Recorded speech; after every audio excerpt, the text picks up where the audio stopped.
What's going on, family? Welcome to the first 2019 dinner and dessert conversation fellowship live. Waiting for some more people to come in, show my food, then everything.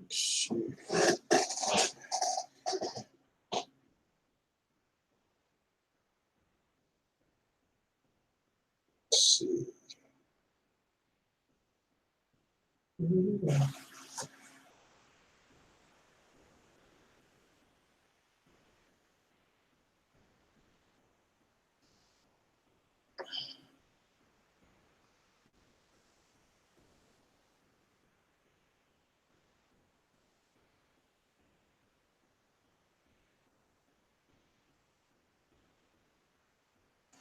Good evening, family. Good evening. Good evening. Good evening. Oh, prepared this great dinner for the family and dessert. Waiting for some people to come in.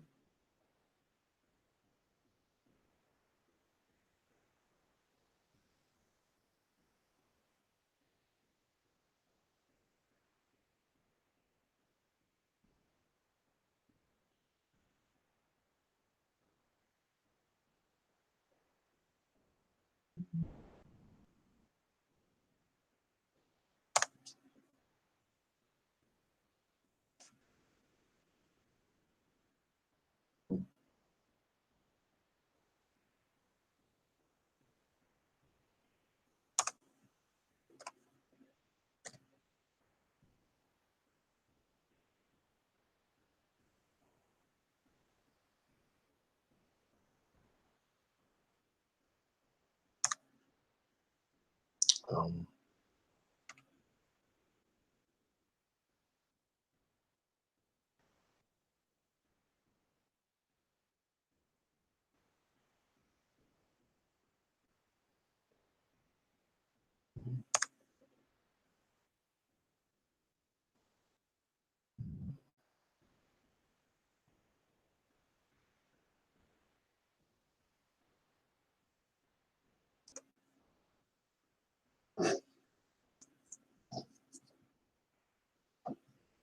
Atrocentric, how you doing?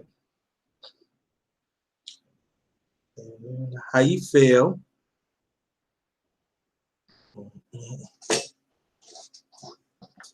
Glad you come tonight.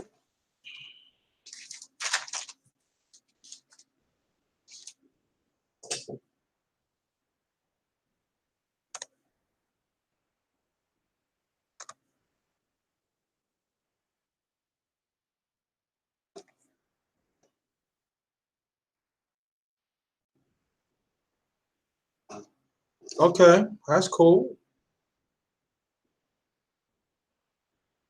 Nothing wrong with that. You the first one here.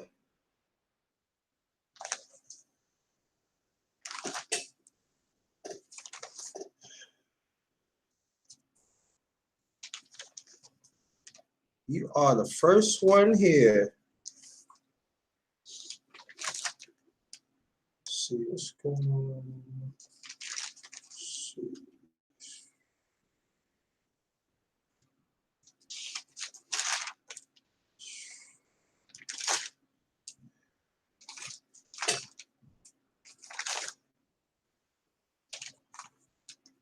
I don't see him.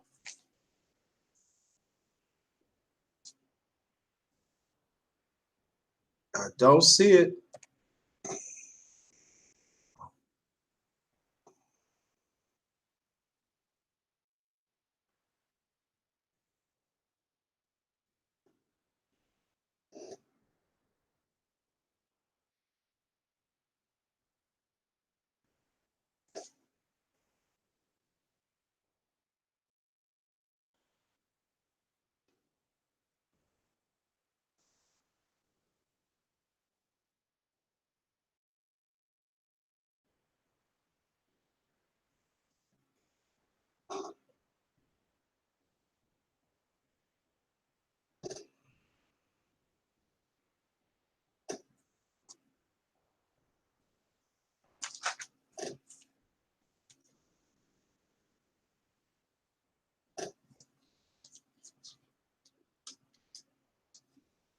Waiting some more people to come in.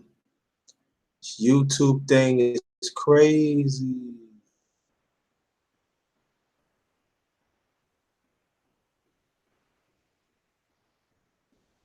Made some good too.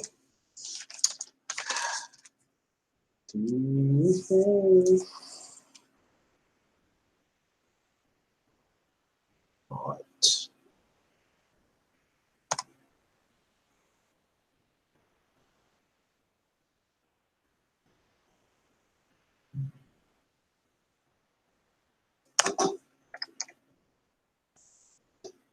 Okay.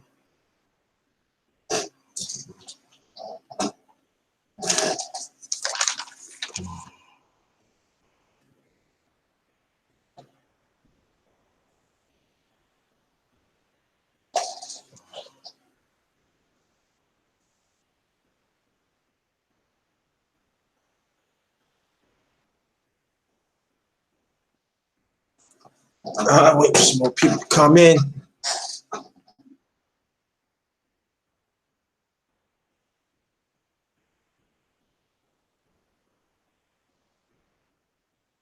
Kenneth Nash, what's going on? What you cook? Nah, you're not. No, you're not. You won the first group here, Kenneth Nash. We'll wait for some more people.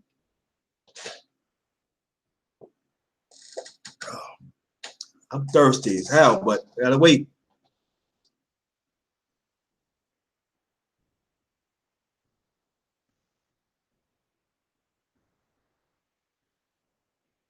Oh, Afrocentric, I send you a link if you want to get on the panel. If not, no problem.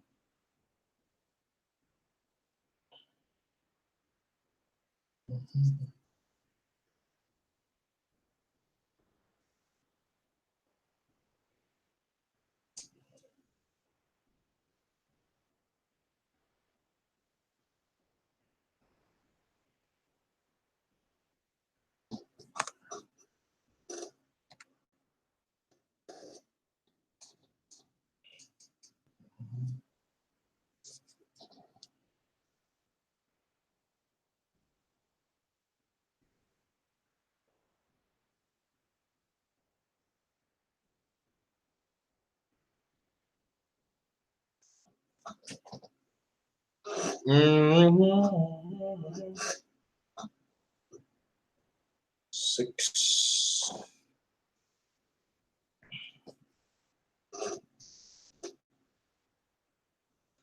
Wait, some people. I did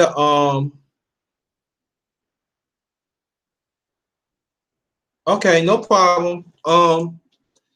Afrocentric, check out my where we at time.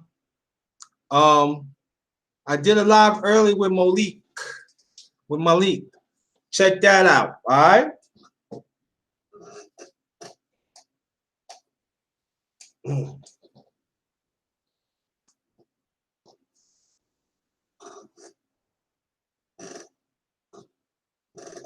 And YouTube is slow. And you can put a comment, put a like. That'd be very much appreciated.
Hope everybody's doing all right.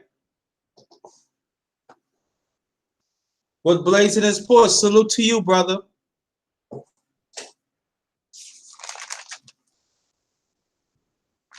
Salute to you.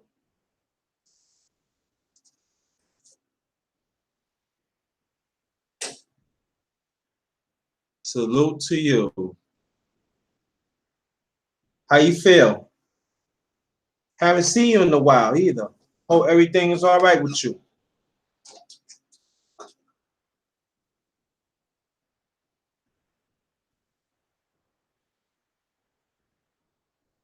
Waiting for some more people to come in so I can show my food.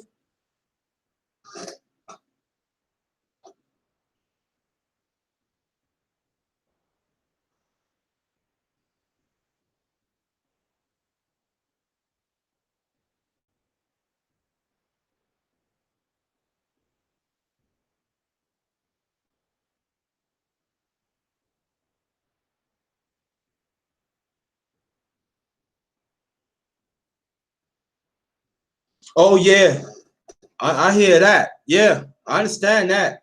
How's the little man doing?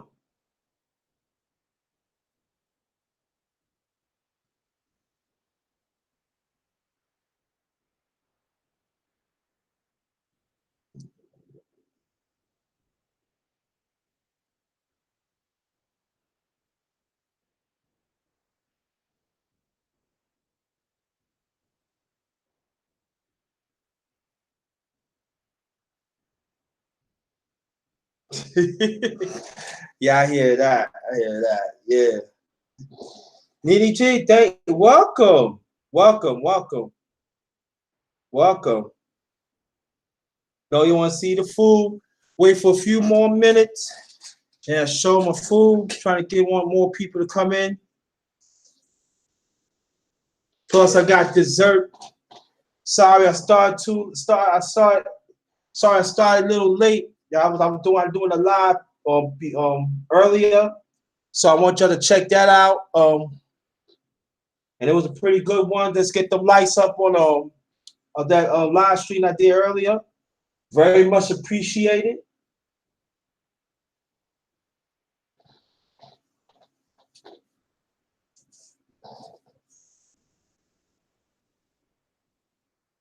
Yeah. Oh yeah, y'all gonna see the plate, and we gonna have conversation too. G fam, I ain't see you in a while. What's going on? What's going on, G fam? What's good? Glad you come. Wait for some more people to get up here.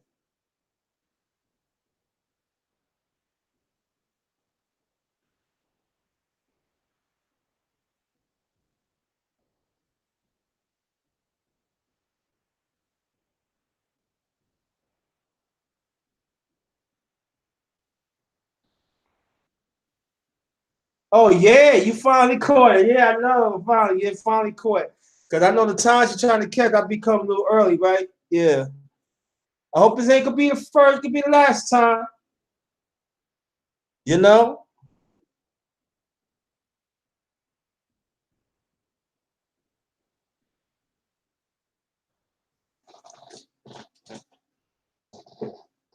Waiting some more people to come in. Let's see something.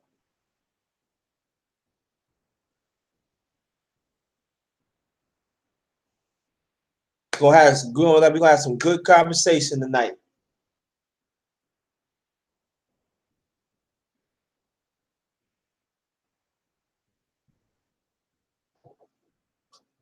We had a great conversation tonight. Oops, let me see something. Good. Yeah, get the bell. Dee Love, hey, welcome. Welcome. Thank you. Thanks for coming. Wait for a few more people to come. Wait a few more people to come.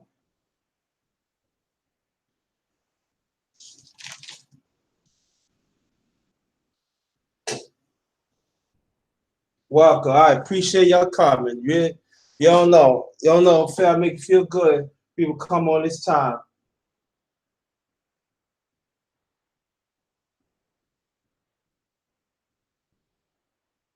Welcome, Dee Love.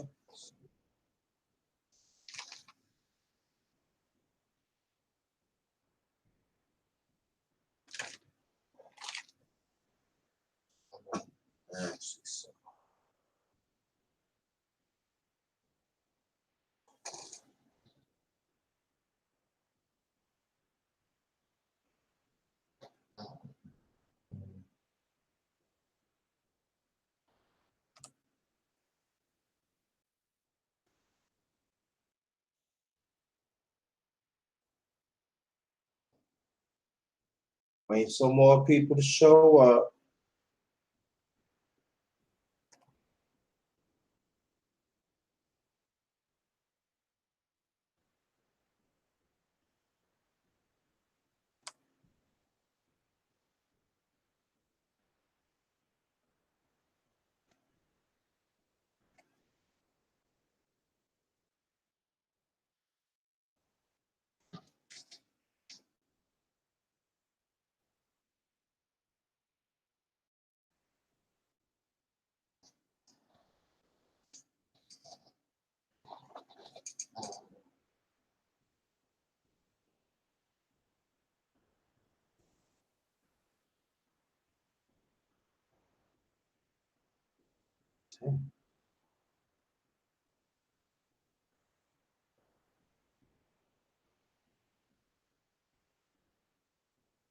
Okay.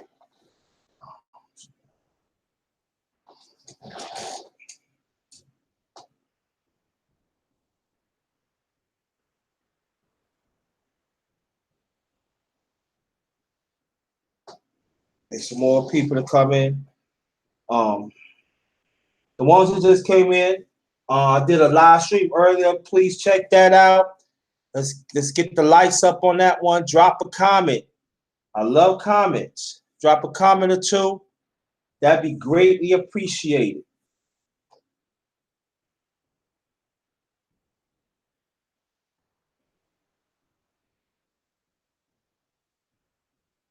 Who wants to see my food now? Press 1 right now or press 2 in a few minutes.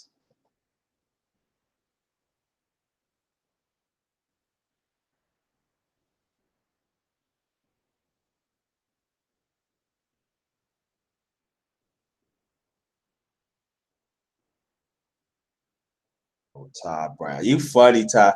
What's going on, sis? I want to see more ones. Okay, so I want to see more ones. What's going on, sis? All right, okay.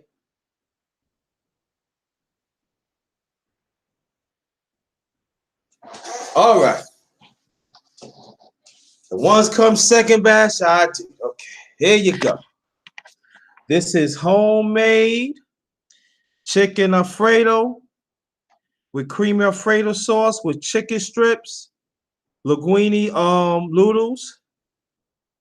Put a bottle. Miller High. That's what it is right here. That look good with mushrooms, with mushrooms and green peppers. It look good, right, fam? Put up here to see.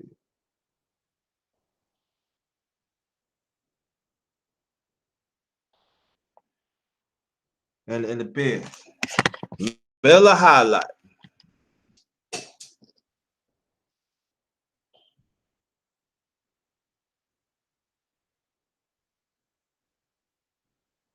You know, get him there. Thank you, sis. I miss you, sis. Thank you, sis. Appreciate it. That's one of my talents. Kenneth. My brother Kenneth. Salute to the family. 2019, may the darkest family prosper. And I'm telling the truth, fam. I am damn thirsty. I'm thirsty. Well, I'm going to eat a little of this.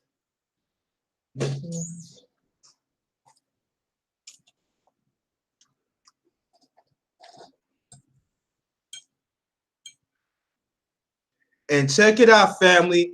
It's healthy. All of it is low sodium. All of it. The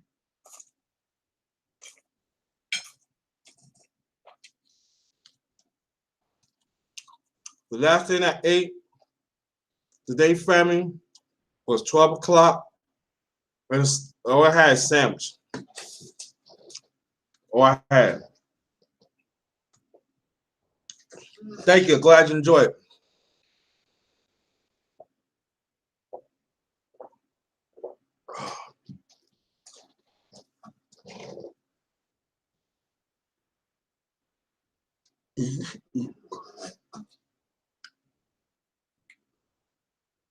YouTube must be slow tonight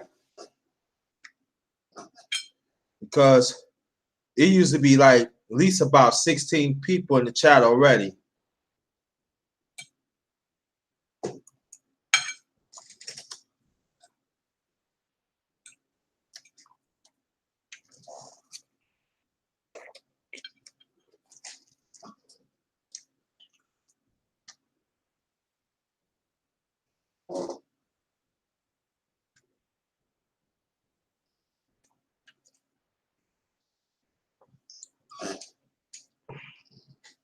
So how's everybody doing tonight?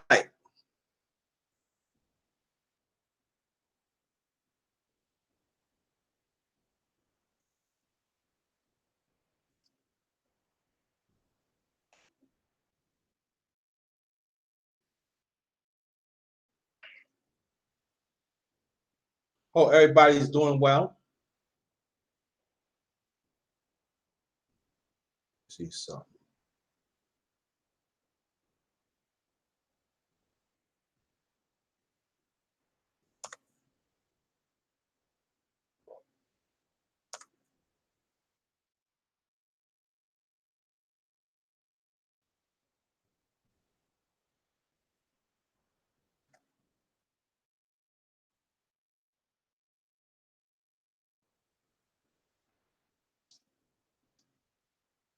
That's what's up. That's tired. I hear that. As long as you get really cheap, as long as you get some rest, that's what counts. That's what's up, kid. And yeah, get your rest on. You deserve it.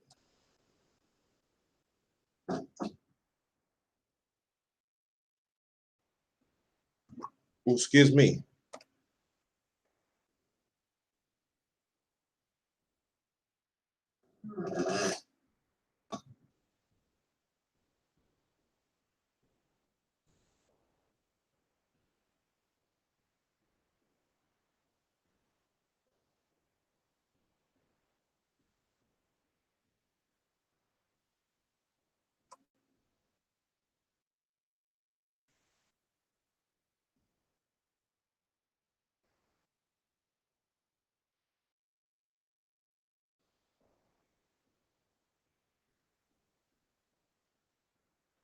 Oh, be on vacation? I hear that.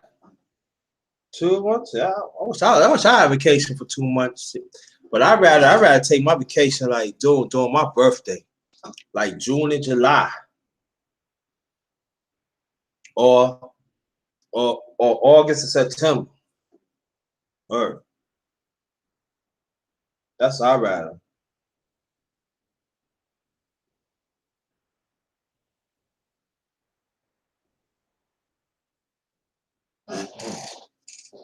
I don't know why it's slow tonight.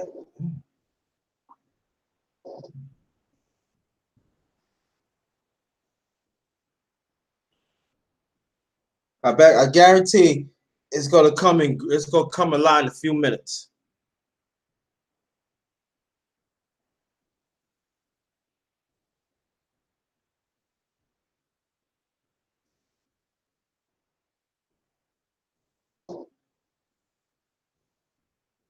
But I've been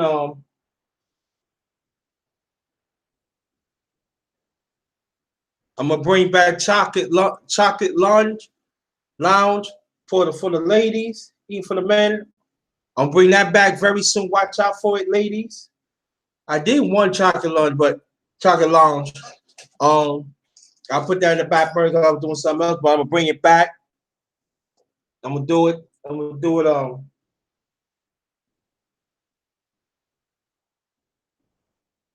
Nothing wrong with that. Yeah, spread them out. Yeah, spread them out. Yeah.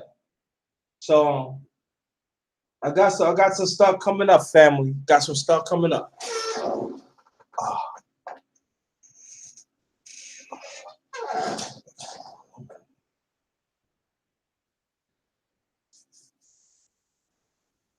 I tell you, whenever I take my vacation, I will be happy.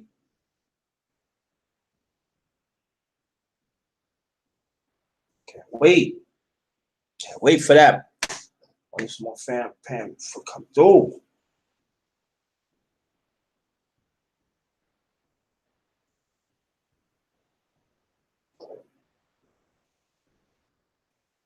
But throughout this weekend, it was pretty good.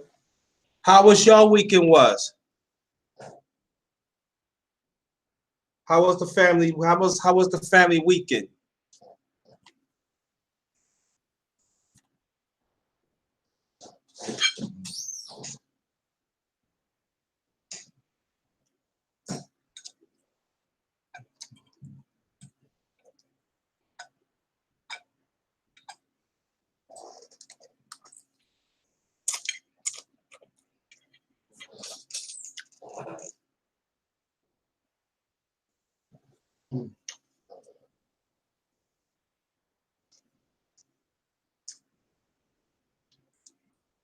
Yeah, it's been raining. One from over here too.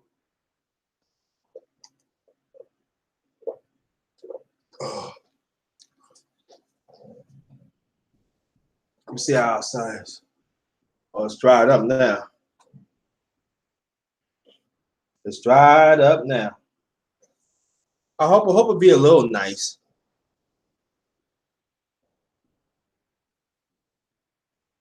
Yeah, that's what kids do to you. That's what kids do. But you know what, Kenneth? Ain't nothing wrong with that, man. Mm. Nothing wrong with that.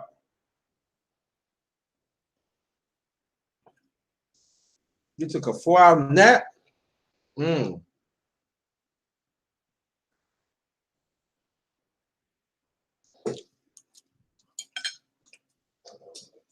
I try to eat little by little.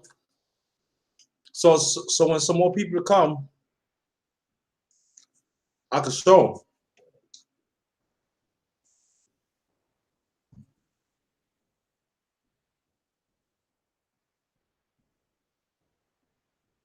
Nothing wrong with that. Yeah.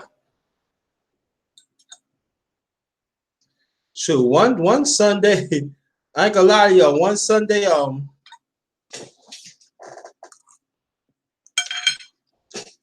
I cooked my food and everything, and I thought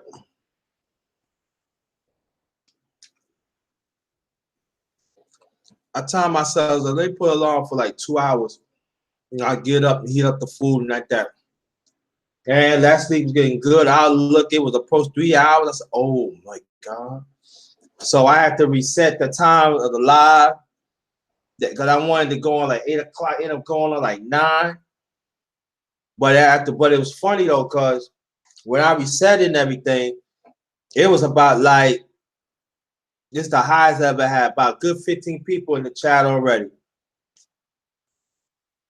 and it worked out. It kind of worked out because we ended up the live ended up doing almost 5 hours.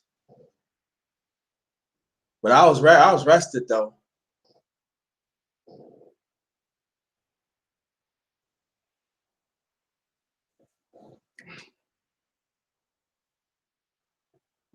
Oh, excuse me.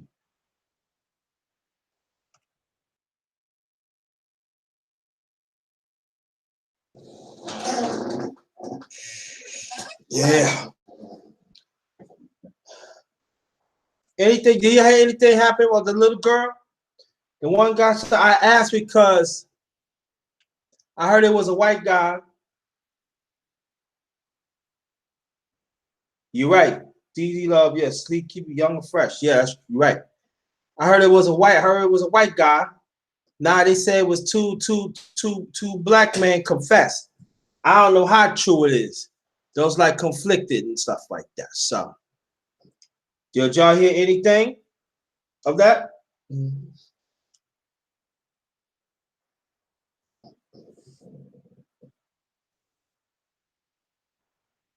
Oh, two young black men. I don't know. I hope not.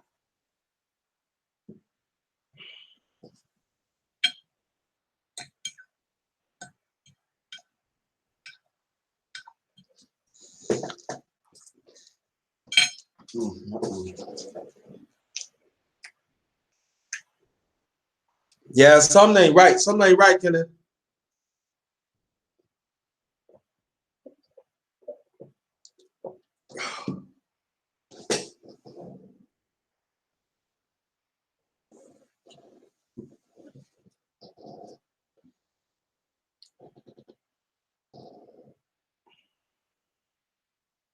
Something ain't right.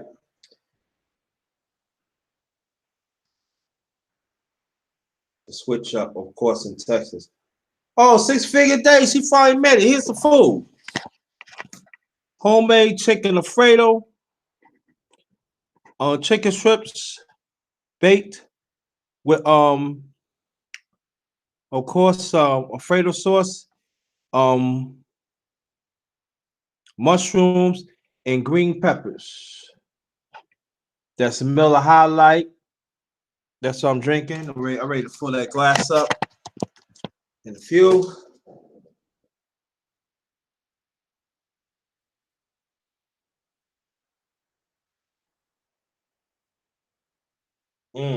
Wow, that's crazy, man. Yo, we gotta stop this madness, yo. Thank you. See, you wanted to tell me when you was in Gab's chat, couldn't do that. Could did a thanks for showing up. We're gonna wait for like I'm trying to wait because I'm getting hungry. So, but I'm trying to be nice and everything. And I got a dessert for the fam too. Believe that I got something for y'all too. So that's gonna be like another like 30 to 45 minutes. I'm gonna show that. All right, fam. I'm waiting for some people to come in.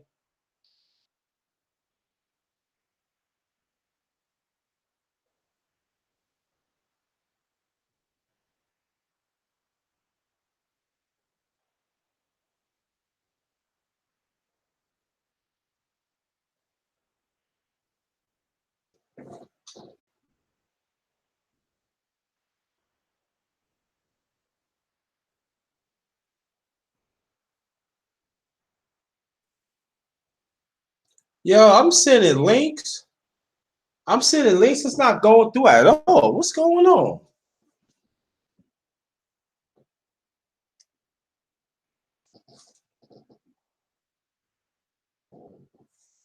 What's going on?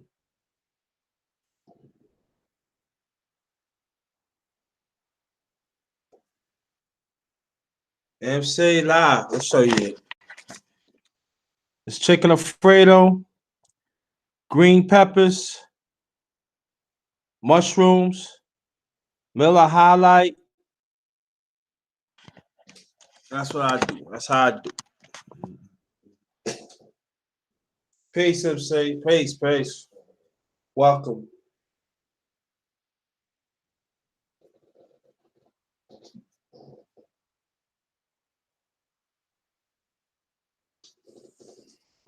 So y'all saying it's two black men did it. Two young black men did it.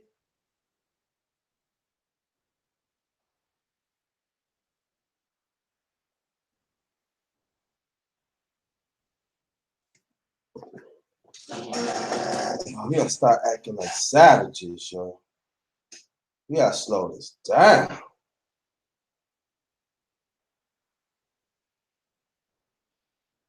But it's up to the grown-ups to help out too, man. Okay. Boy.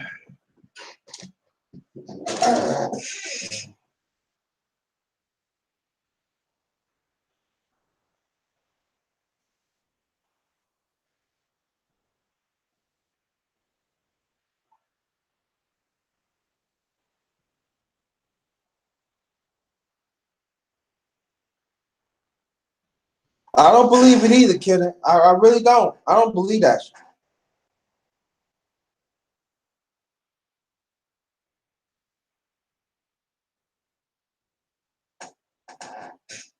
I don't believe it. I really don't.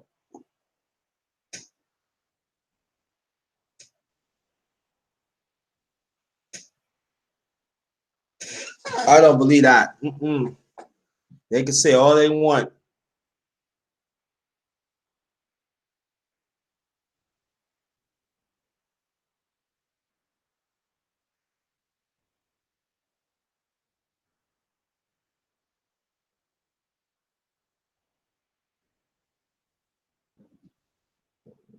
I don't believe that's true. Mm-mm.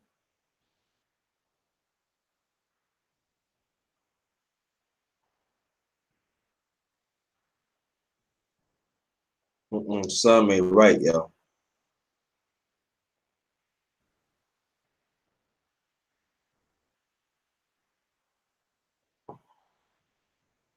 Mm-mm.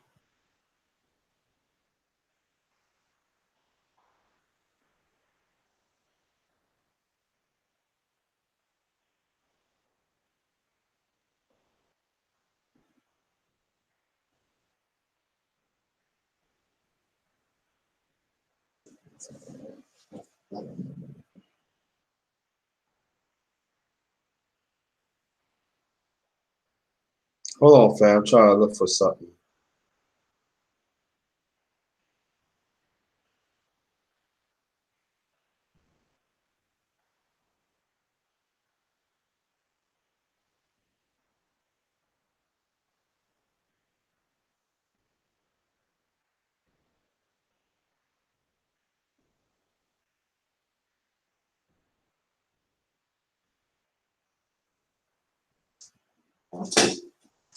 Hold on, fam.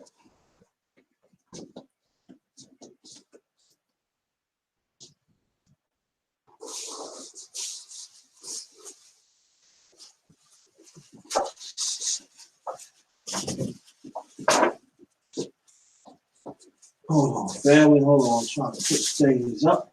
Oh.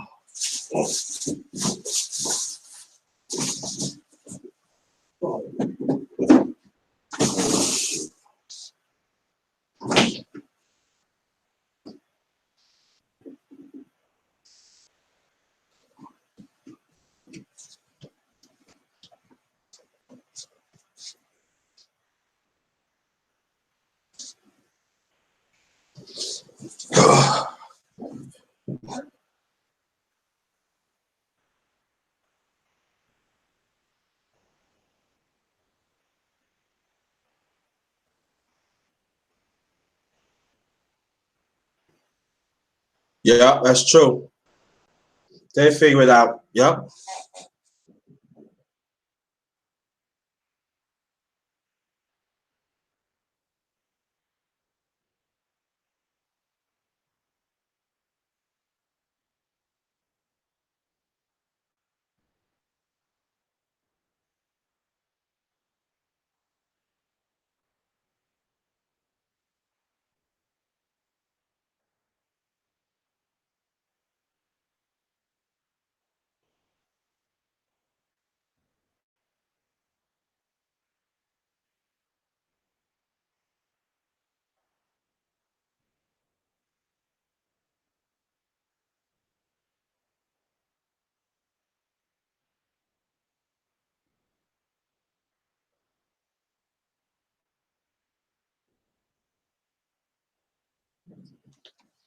Ah, get back to this. So everybody's doing all right. I'm doing okay. Let's see something.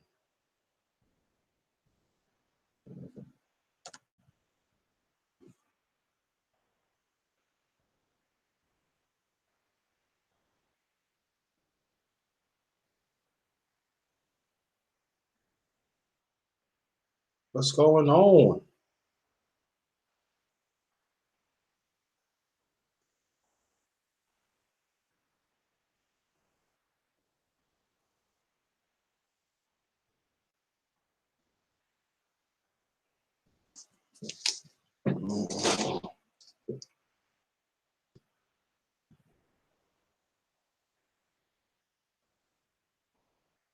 I'm trying to wait, family, because I don't want to eat all this food and stuff like that. But somebody need to tell me more about that case because I hear some conflicted stuff. So and I definitely want to know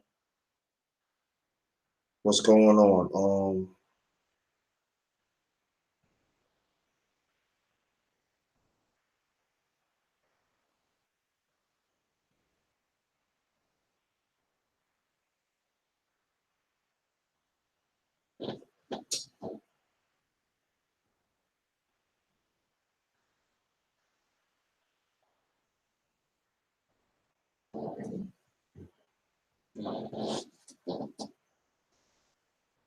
So a lot of conflicted stuff is really happening.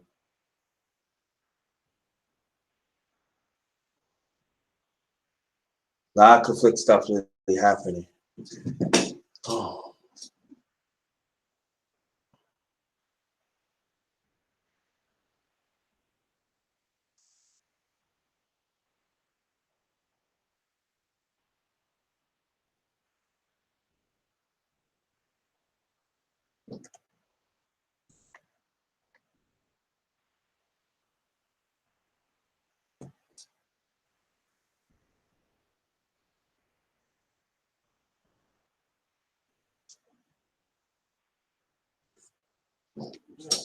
Hold on, family. I'll make a quick call. He'll be right there.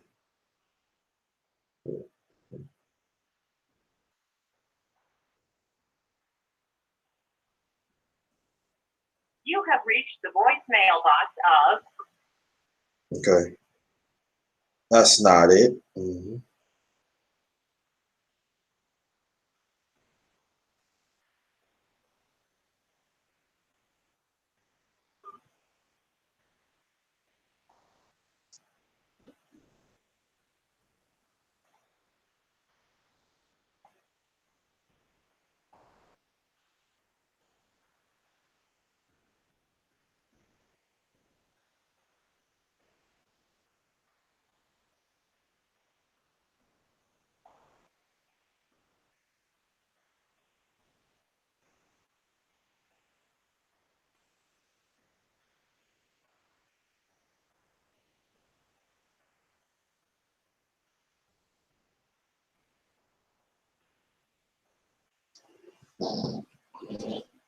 Sorry, fam. Sorry.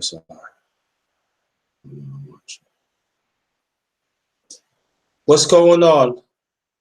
Black Nate, stay right there. Stay right there.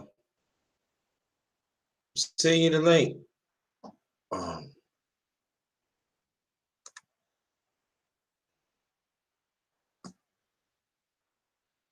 Get the link. Just come straight in.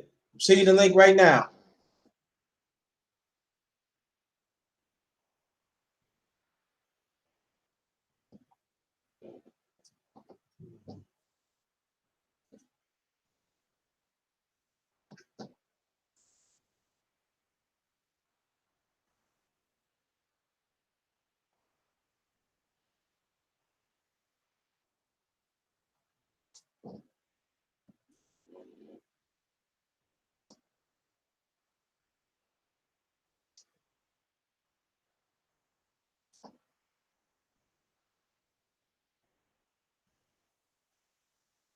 I know how YouTube is. It be working slow.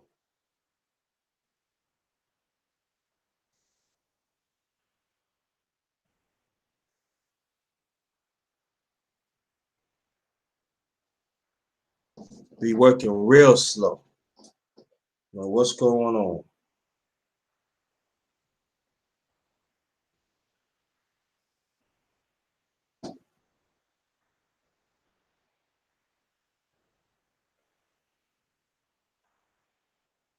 Okay.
Yeah, sports show be back tomorrow, hopefully, God's willing, 7 o'clock p.m. Eastern time.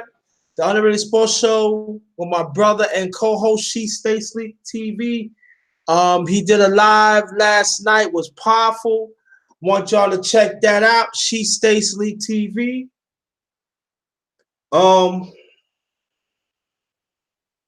And I got stuff to come. Want y'all to check it out. I'm eating this food little by little. I am hungry, but trying to be fair here.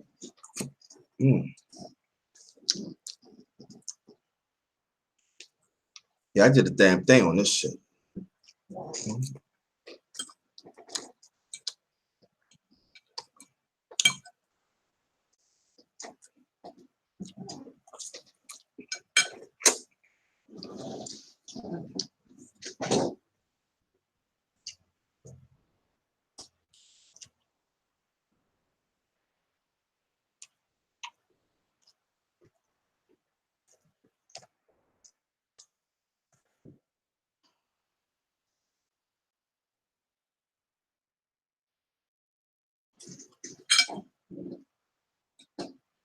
Mm.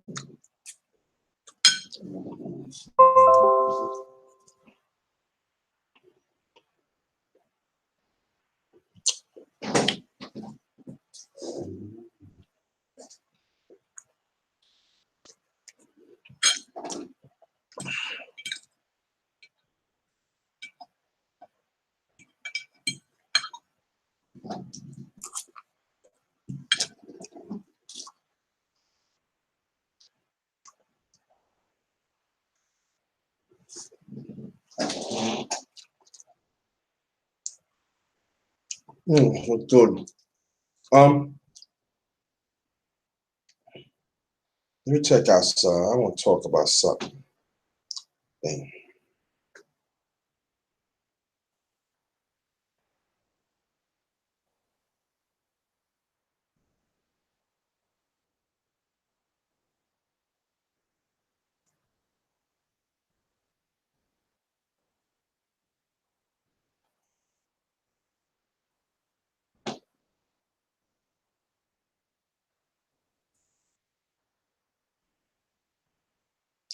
You want to see my full crew? Here's my full crew. Press one, you see it. Homemade chicken Alfredo with green peppers and mushrooms, Alfredo sauce, Miller High Life, and some beer.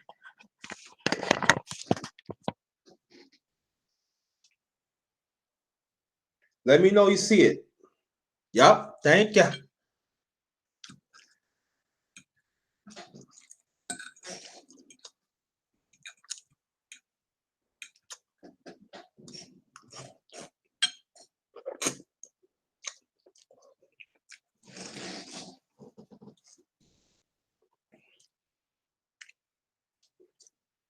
Yup.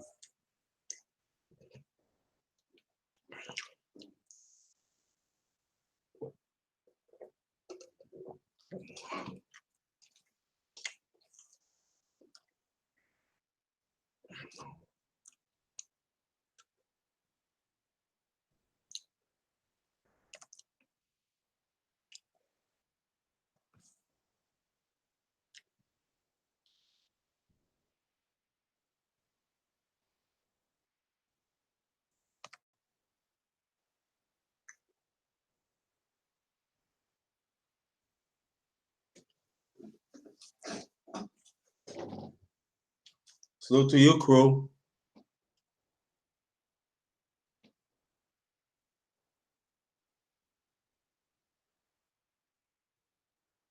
Excellent support there on Gab Talk.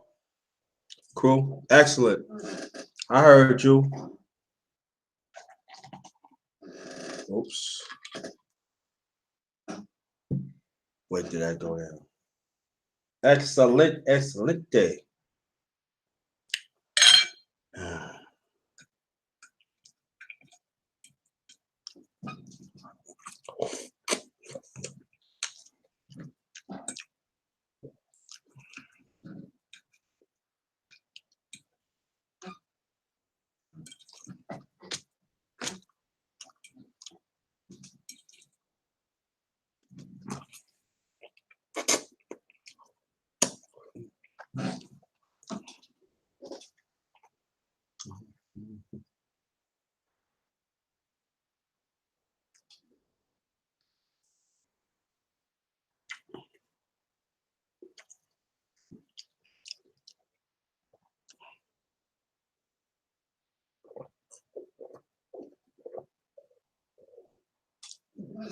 Yeah.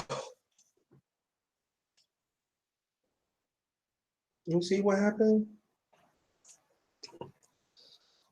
Oh yeah, and also I'm gonna start back the YouTube code and follows too. It's gonna be part 7. That'll be coming very soon. So watch out for that.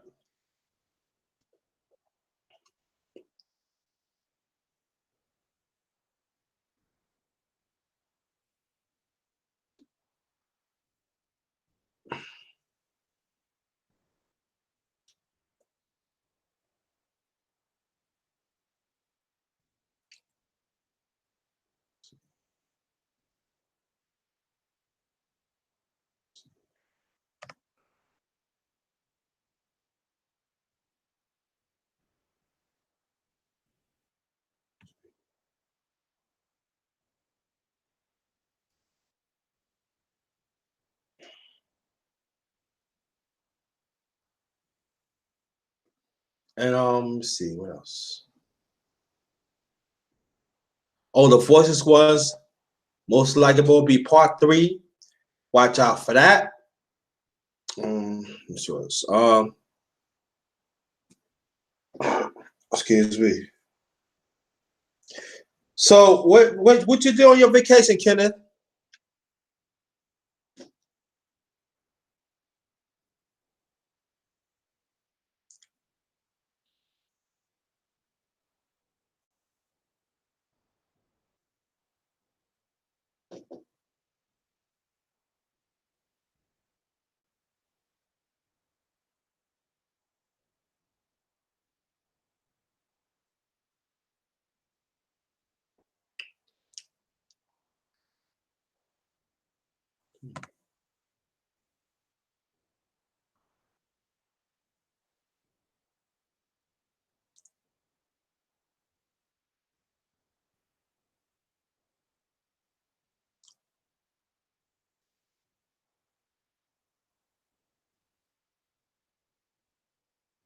Let me see something.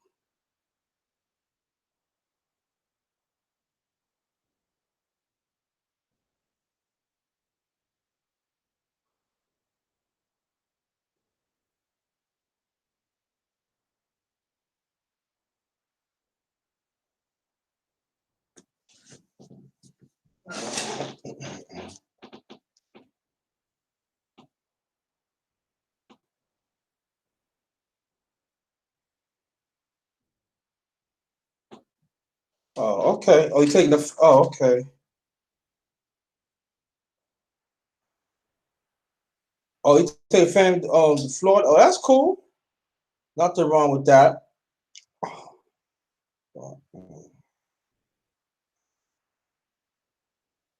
Hope everybody's still in the chat.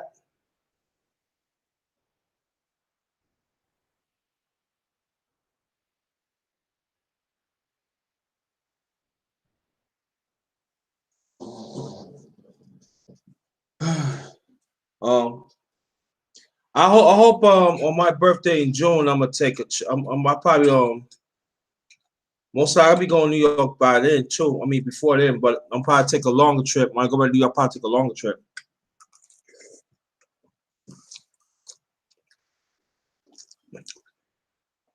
Go back to my hometown. I'm trying to stay up there like 2.5 weeks.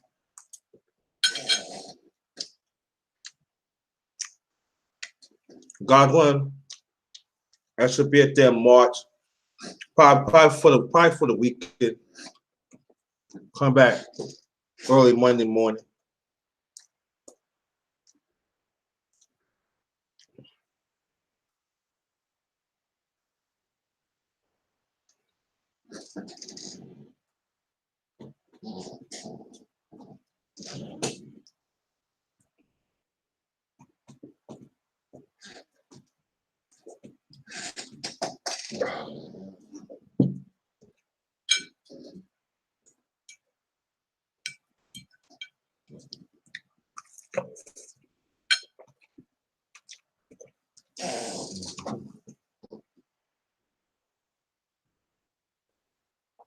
Oh, get out of here, Kenneth. My birthday's on the 4th.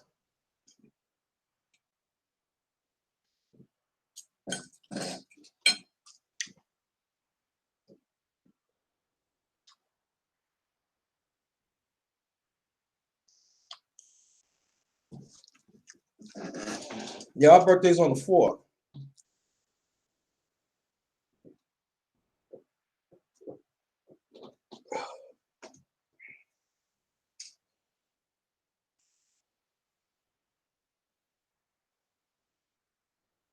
What? Hey, that's close too. That's what's up.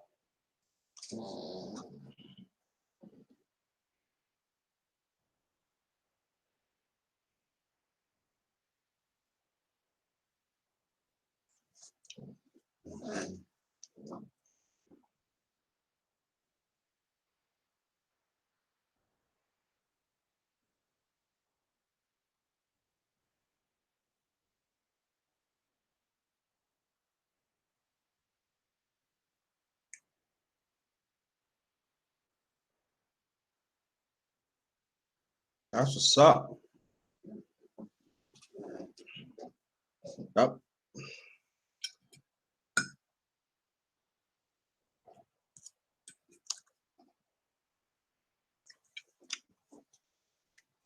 Mm. Ooh. I'm gonna tell you the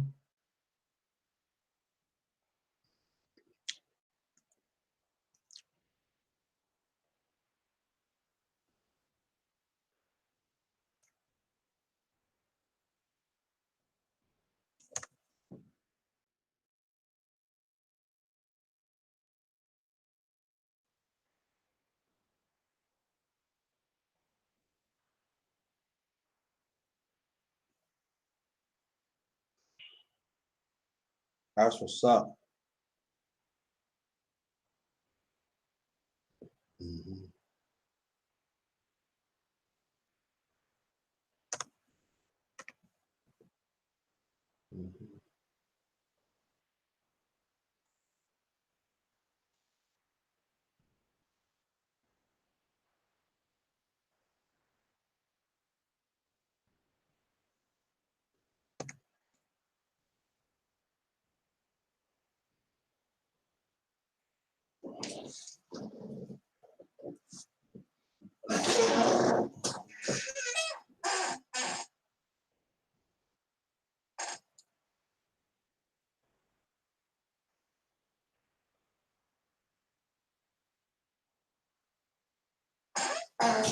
Mhm.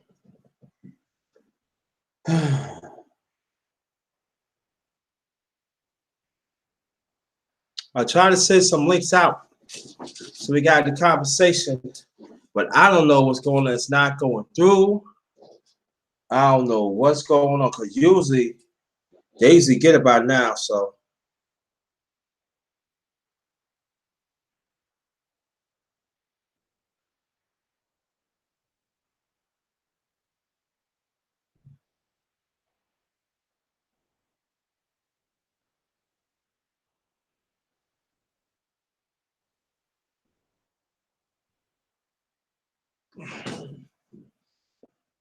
let's see. So I don't know what's going on.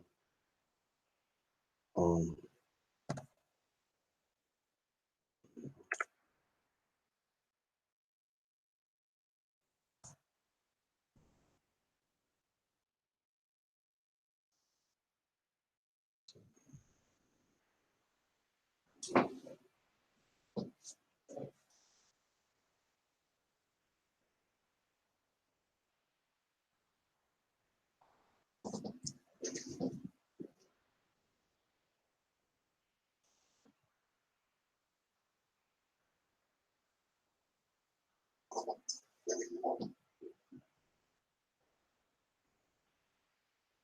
This food's good.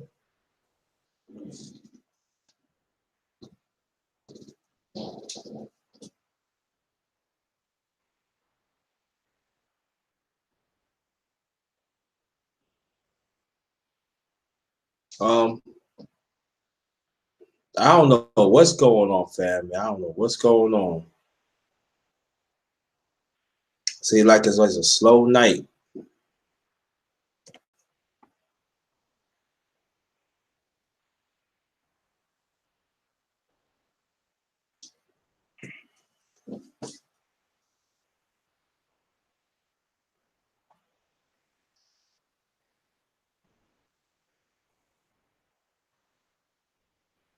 See some.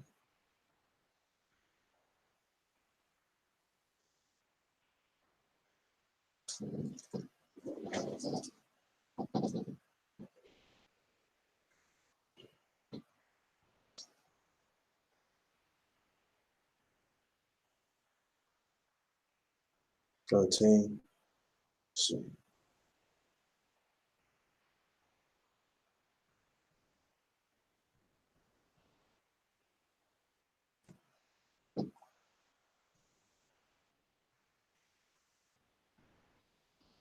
Kenneth, where do you live at? CRU. No, CRU at. And Six Figures, M City, DD Love. Where y'all live at?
Oh, you in Texas? Oh, okay. What part of Texas, Kenneth?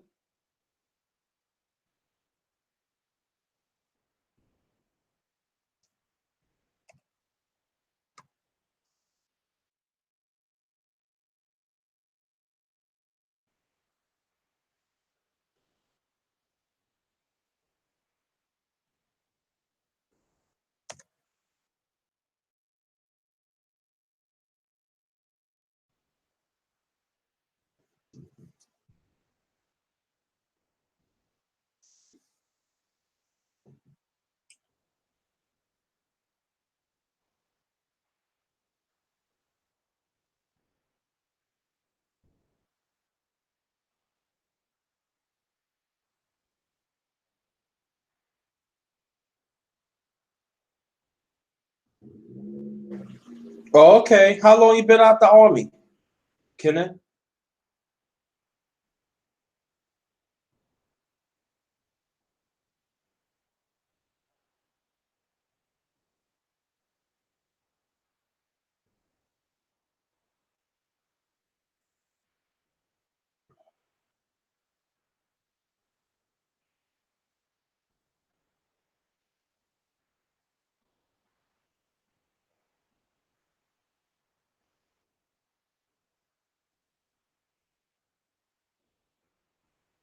Oh, you did 10 years? Okay.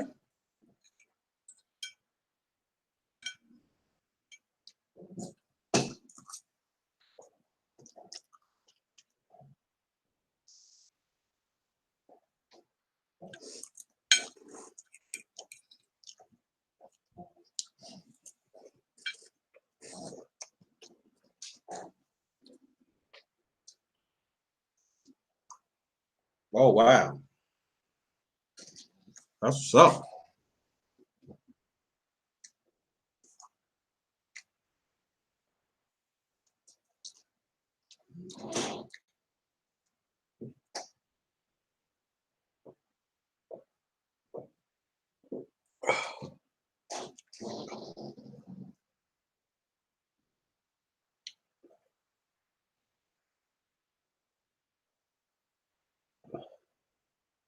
I have a friend. He stayed. He was in the army for 30 years. He retired 3 months ago.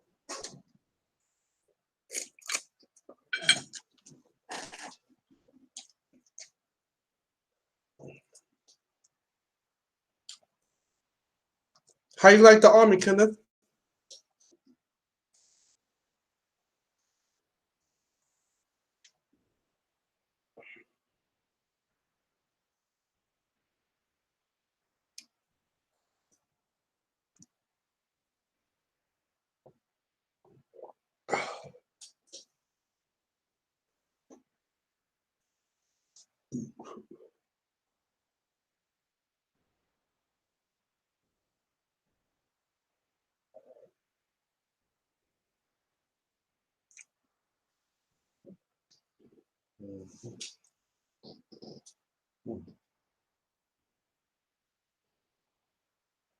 Cool. That's all right.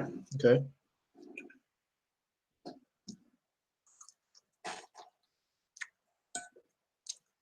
So 10 years was enough for you, huh?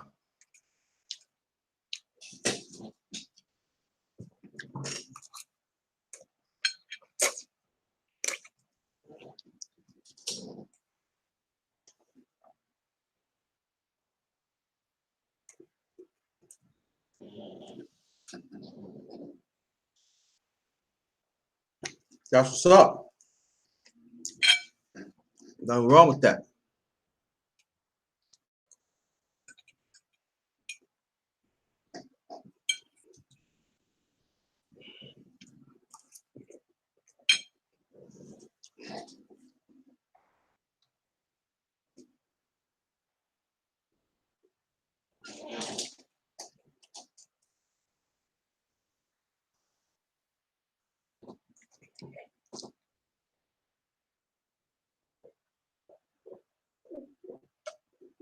Oh. Let me show you my food, family. I'm just eating away. All I could tell them, if you want more, if you want to see it, whenever I finish this, hit the replay.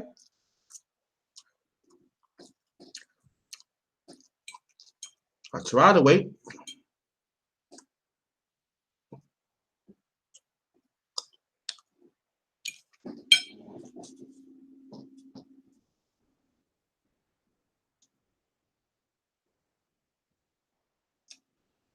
What blazing this sport? Do you want to get on the panel?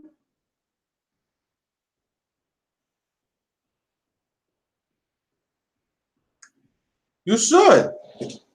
What blazing sports? Do you want to get on the panel? Yes or no?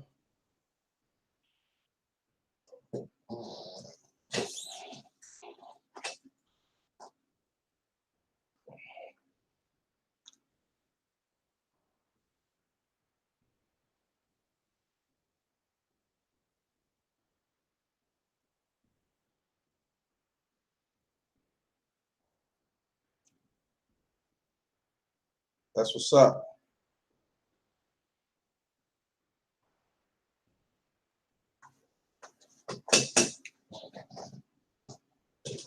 That's what's up.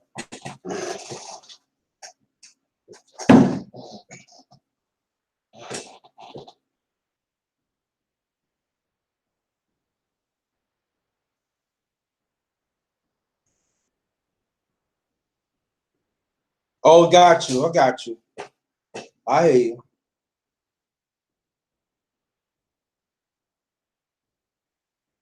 Trying to get some people. Trying to get some people. No.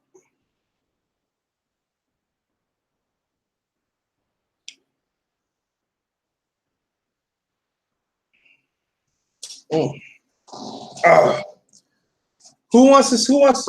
Okay, hold. All right, hold, black lady.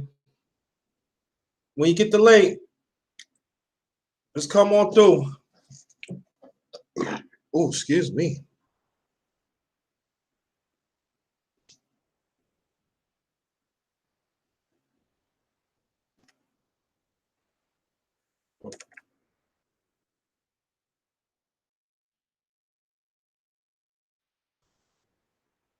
I'm saying to you right now. What's up, Dark Truth? What's good? How you feel?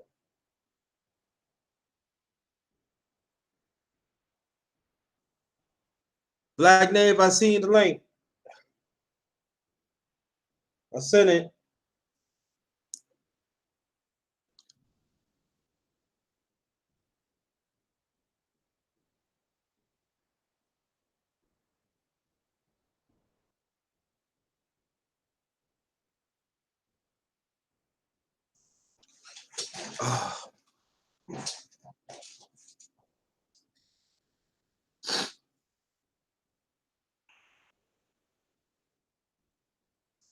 I'm good.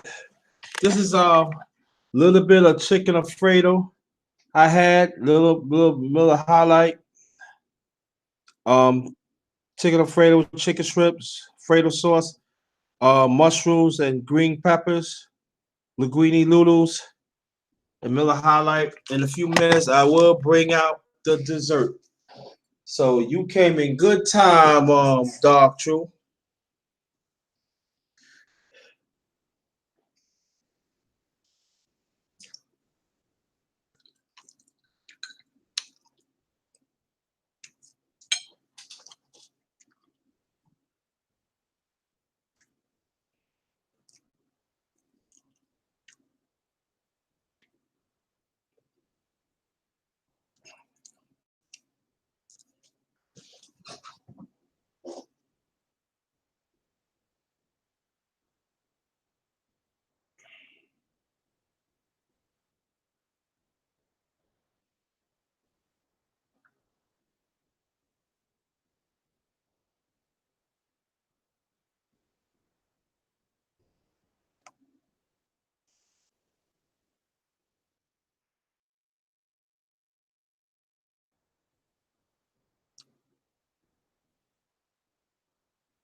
What kind of sandwich you eating, Dark Truth?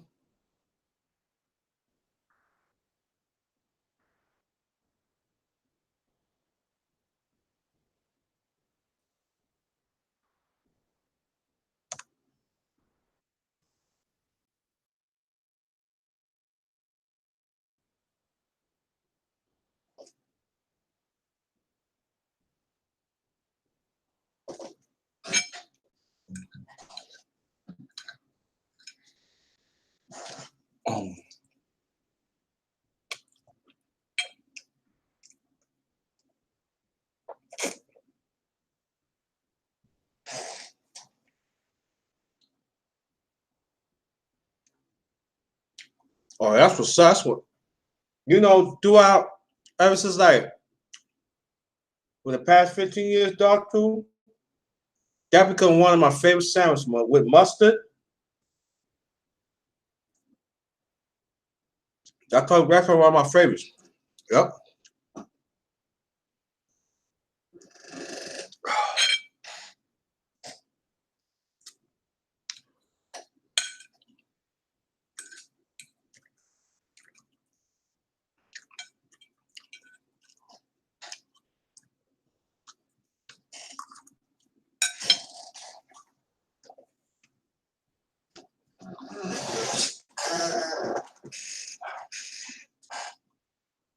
Yep. Last 15, that's about last 15 years. Yep.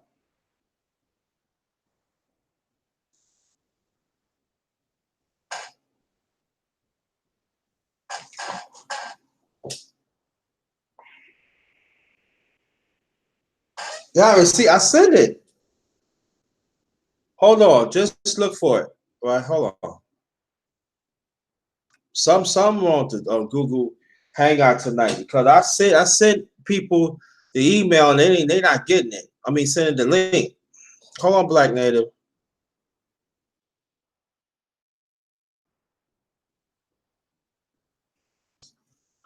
Look for it. I'll send it again.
Mm.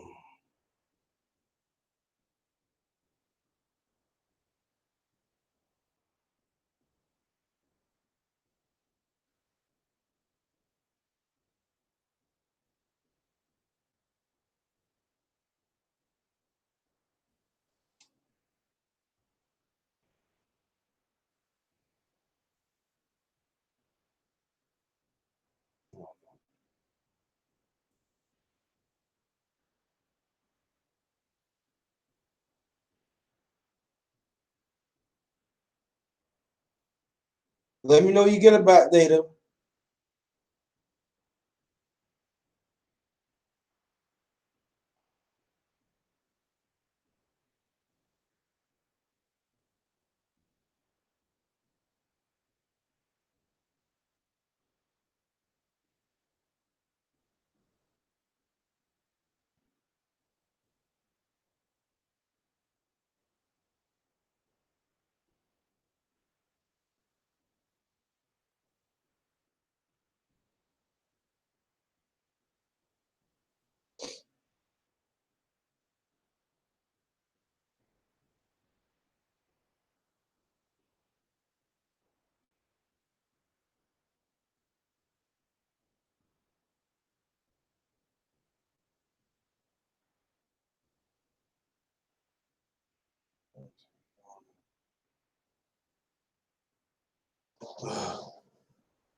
Mm-mm.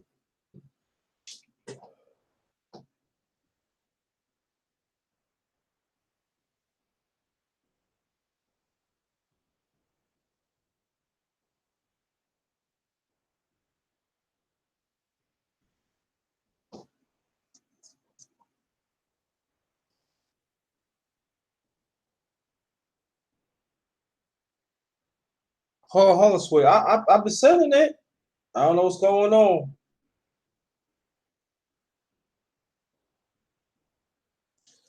I showed a little of it. Oh, chicken Alfredo, mushrooms. This little of it, mushrooms and green peppers, chicken shrimp with mushrooms, Alfredo sauce. Last of the Miller High Life. I've been I've been sick. I don't know what's going on. Maybe something wrong with Google because usually watch out for the link, Black Native.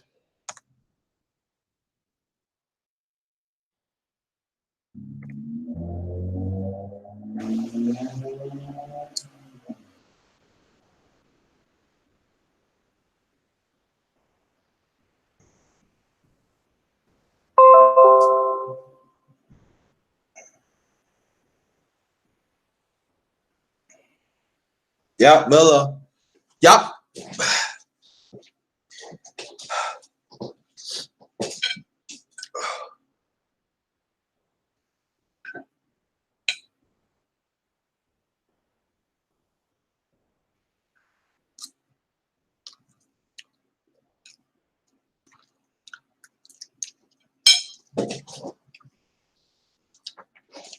By another 5 or 6 minutes, we'll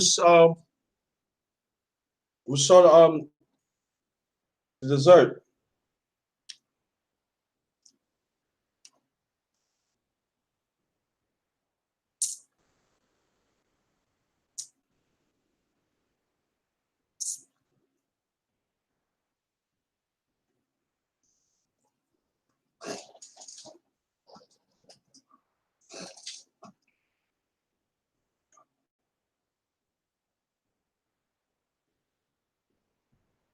Watch out for your link, Black Native.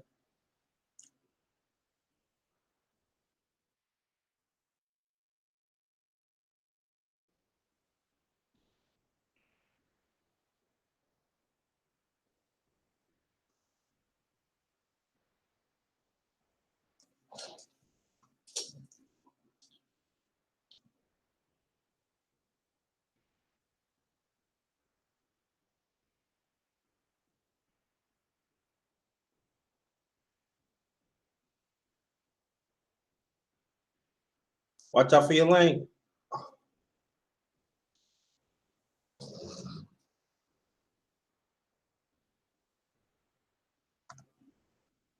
See something.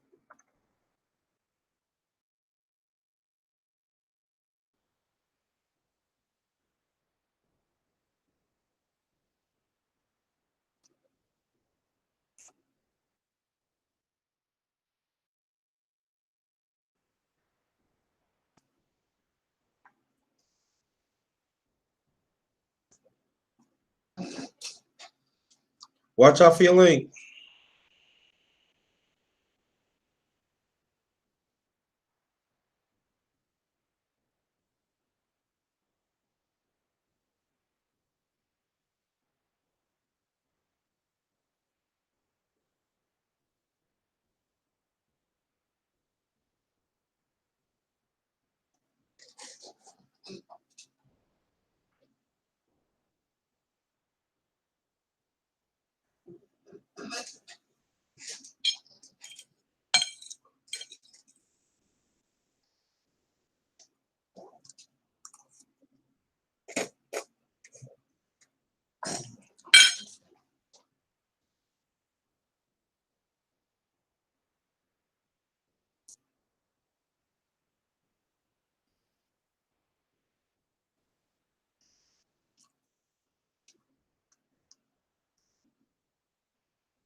Let's see.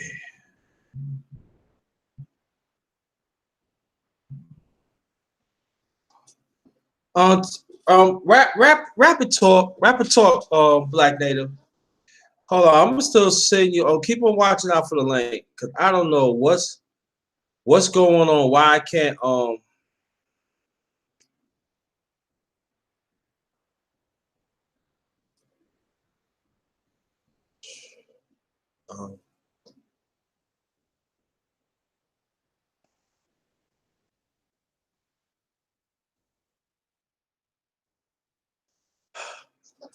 watch out for your link, Black Native. I seen another link. If it goes through, just come on in.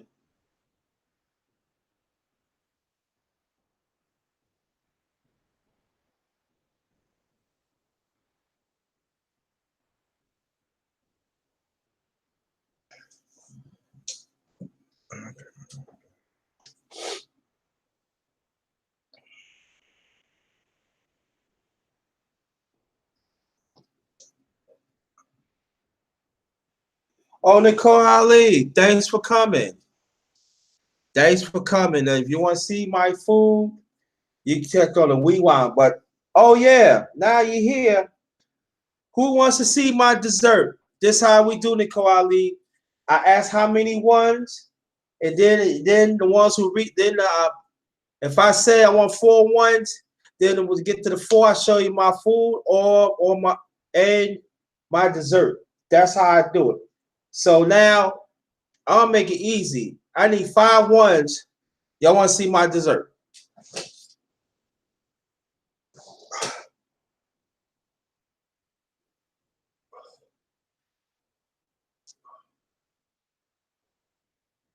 Let's see something.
I'm looking for 4 ones.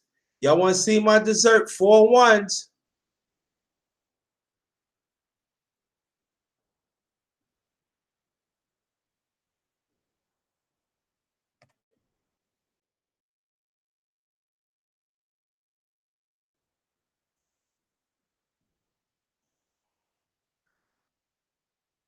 Four ones.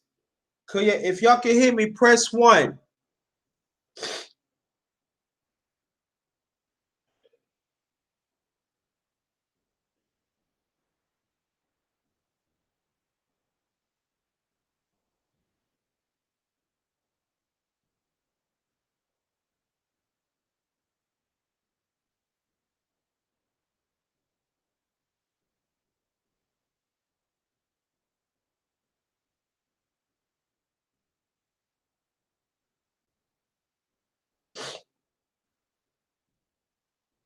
Glad you called, Nicole Ali. Appreciate that.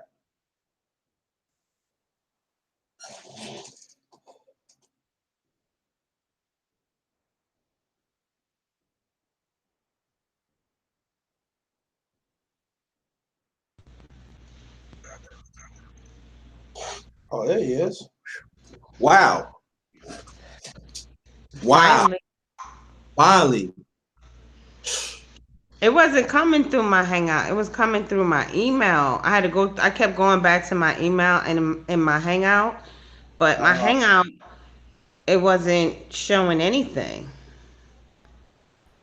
I was sending it out too. I don't know It wasn't going through. The other Oh, people, I don't know. They might have to check their emails too. I don't know. probably because it's I don't know. The Hangout is not coming through the Hangout. You have to go through your email, click through the email, then it bring you to Hangout. But it's not going directly to Hangout. Anyway, what's Yeah, going we. on? What? How you doing? Wait, hold up, hold. Nah, no. Let me take a little sip of this. No. You don't like my hair wrap? I like the hair wrap. Yeah, I do, but you I switched it up. ain't not nothing wrong with it. Switch it up. I like the hair wrap.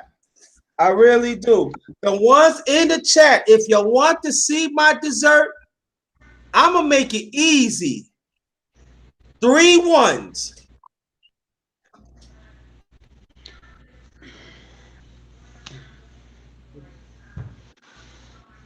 How long you been up? Like you been here on here for a minute? It's 9:30.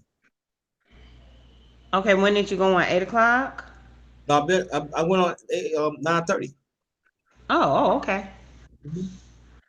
So I didn't miss anything. No, not really. You seen the food and everything. Yeah, Um, leftovers. family. Yeah, family. 3 ones for dessert. 3 ones.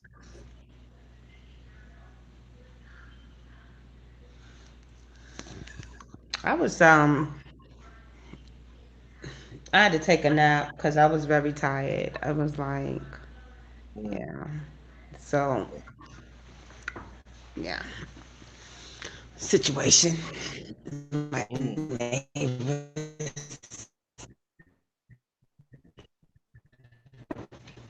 Yeah. in So, here. did you hear about the case about they said it was two young black men. Yeah, no, I don't believe it. I'm not gonna believe it until I see the mother actually come out and say that it was two young black men because she identified and the daughter identified a white man. So I don't understand how you can confuse um, a black person from a white man. I mean, the guy is not even light skinned like he's passing as white. He's a black man. So yeah, it's just very odd that they found this guy literally right after they had that rally, Mm-hmm. and the black people pretty much said, "Hey, if you refuse to do your job, the police, then we're gonna do the job. We're gonna do your job for you. We're gonna go look for this person." And then later on that evening, "Hey, everybody, we found the shooter, and it's a black man." Huh? So, like, how did mother and the daughter mistake this white man? Which they had a sketch, which Uh, they also had a video footage of the same man. He looks just like the same white guy that the sketch that they had the sketch of with the hoodie and a baseball cap. So I mean, this is just weird. Like, I don't know what's going on. I'm hoping that they didn't pay this mother off to change her story. uh-huh. I'm praying that the mother wouldn't allow her daughter's death to become a monetary situation. It's just very very odd, and a lot of people are not buying it, and I'm not going to buy it until I actually hear the mother and the daughter, who both come out and say we made a mistake, because that's a very big mistake to make. It is, yeah. It's no way. I just can't see how you would not see the person who just killed your child and you won't recognize that face. And it's the whole a totally different race of a different race. Like, that's just don't. It's not adding up. Nah, So that's not. yeah, I'm not believing nothing the media says. I want to hear her, and I want to hear her daughter explain how they came to this conclusion that it was a black man. And somehow Sean King is tied up in this. Cause I've Huh? been on, yes, I've been up on Twitter, and he said it was some type of, he had informants that he knew about this 60 hours prior to it being disclosed to the public. So I'm like, well, how do you know? How are you? What informants? Why do you have informants in different states? Don't you live in New York? That's what I thought. Or is he a police officer or any kind of federal investigator? It So sounds like why are you getting all this private information? some So smells. yeah, people are questioning him. Yeah, people are questioning him now. But he's always been somewhat questionable to me anyway. Yeah. Yeah. So I'm not buying it. They could sell that pipe dream to somebody else. I'm not buying it. You know. Well, well, what I'm gonna do, I'm gonna get my dessert Okay. and I'm gonna show it to you because I think nobody say like I think everybody had left. Everybody's gone? I think, and nobody. Wow. Maybe because nobody could get on the get in, or what's the situation? I don't know. I don't know. I think Nicole Ali said I think she's still here. If he's here, press. If you're at the chat, press one. You got to get a good. What's the topic? Like, are we just having discussions basically on everything that's going on? That's what I want. That's what I wanted tonight. The R. Kelly situation. Are we going to talk about that? Because I haven't watched it yet. It's up to you. You want to talk about it, but I feel everybody's talking about it. I know, I know. It's like I think it's like 6 parts, Yeah. but I haven't watched it yet. I tried to watch it yesterday, but Well, all I can say is much that the ones I see who doing R. Kelly,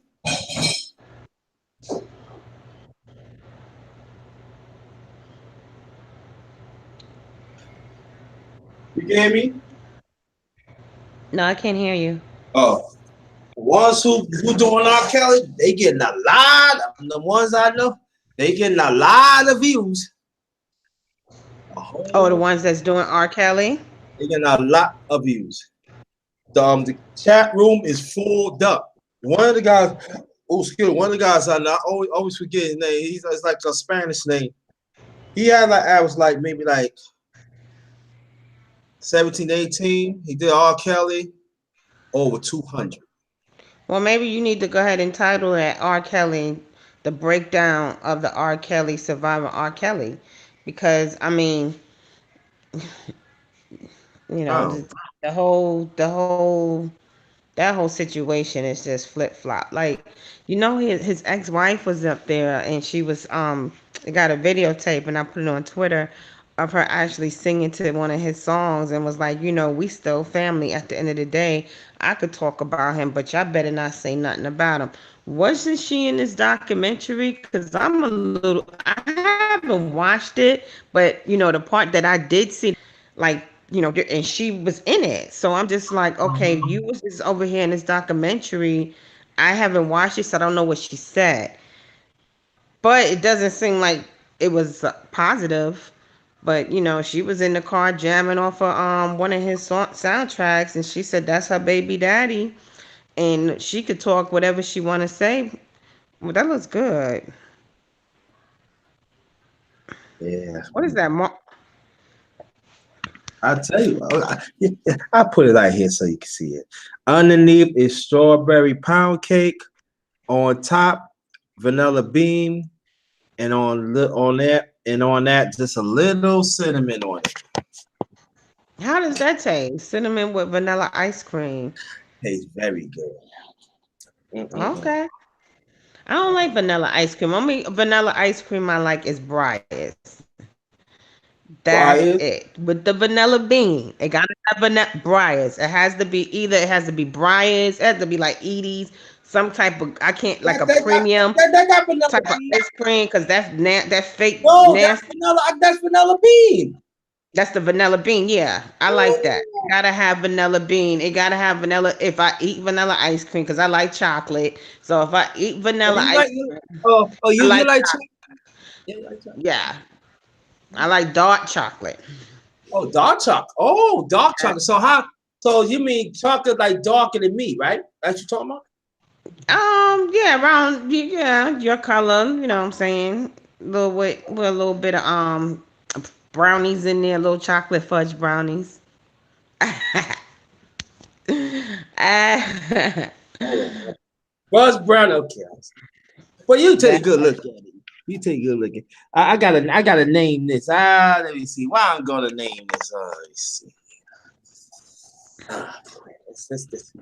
Why I'm gonna name this? Oh, mm, let me see. I got. Let me see. Why I'm gonna name this ice? Why I'm gonna name this dessert? Oh man. BK Beautiful Finest. Yeah. oh, okay. All Yes. right. That's a nice name. Yeah, beautiful. Yes. BK Beautiful Finest. Yes, Lord. Mm-mm-mm. Yes. Long. It looks so good. I ain't want to touch it. I ain't gonna touch it. I ain't gonna touch You know, I cannot see people. You can see the comments because I can't see. All I see is you. I don't see comments or it. I got. anything. Let me see. I gotta switch to another window. Yeah, I how could I switch this picture and put my other picture? Just press it? should. Okay, hold on. What do you, can you see me? Yeah, I can see you. I can I still mean, do see. you see the, oh, okay, so then that don't work. I Oh, don't know you. how, You want to see your avatar, right? yeah. How do you do that? Because I always be wondering how to do that. I don't know how to do it. Your phone. You should hit.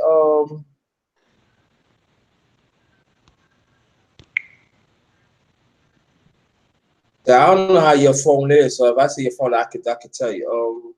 But how do you do it on your phone? Do I just, how do I, is it this little, it's a circle up here? Let me see something. Hit that. Hit the what? The Hit circle? circle. Yeah, I think it's. Oh no, that switch to the go to another spot. No, not that one. Switch it back.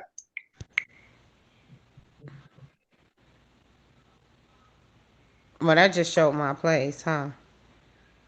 Okay. I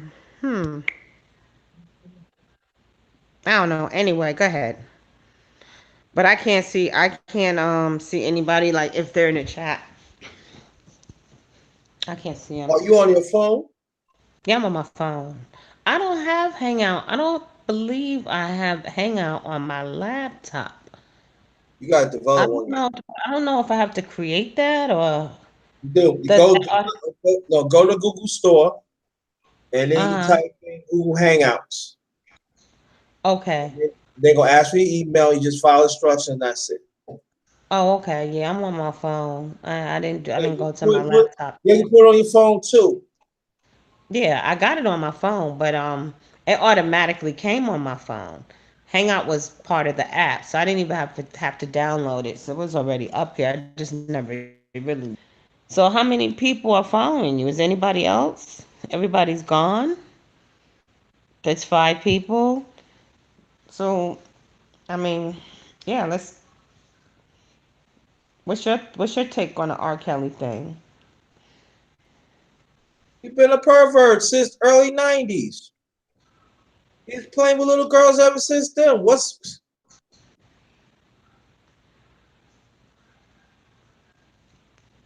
Okay, so all this outrage that we having right now, is this justifiable rage? Should he be locked up? He should have been locked brought up up. charges with this If new. the grown, no, but see, then you gonna talk about probable cause. But these are grown women now. Yeah, because I didn't watch it. So how old were they supposed to be when all of this was happening? They're supposed to be at they early teens.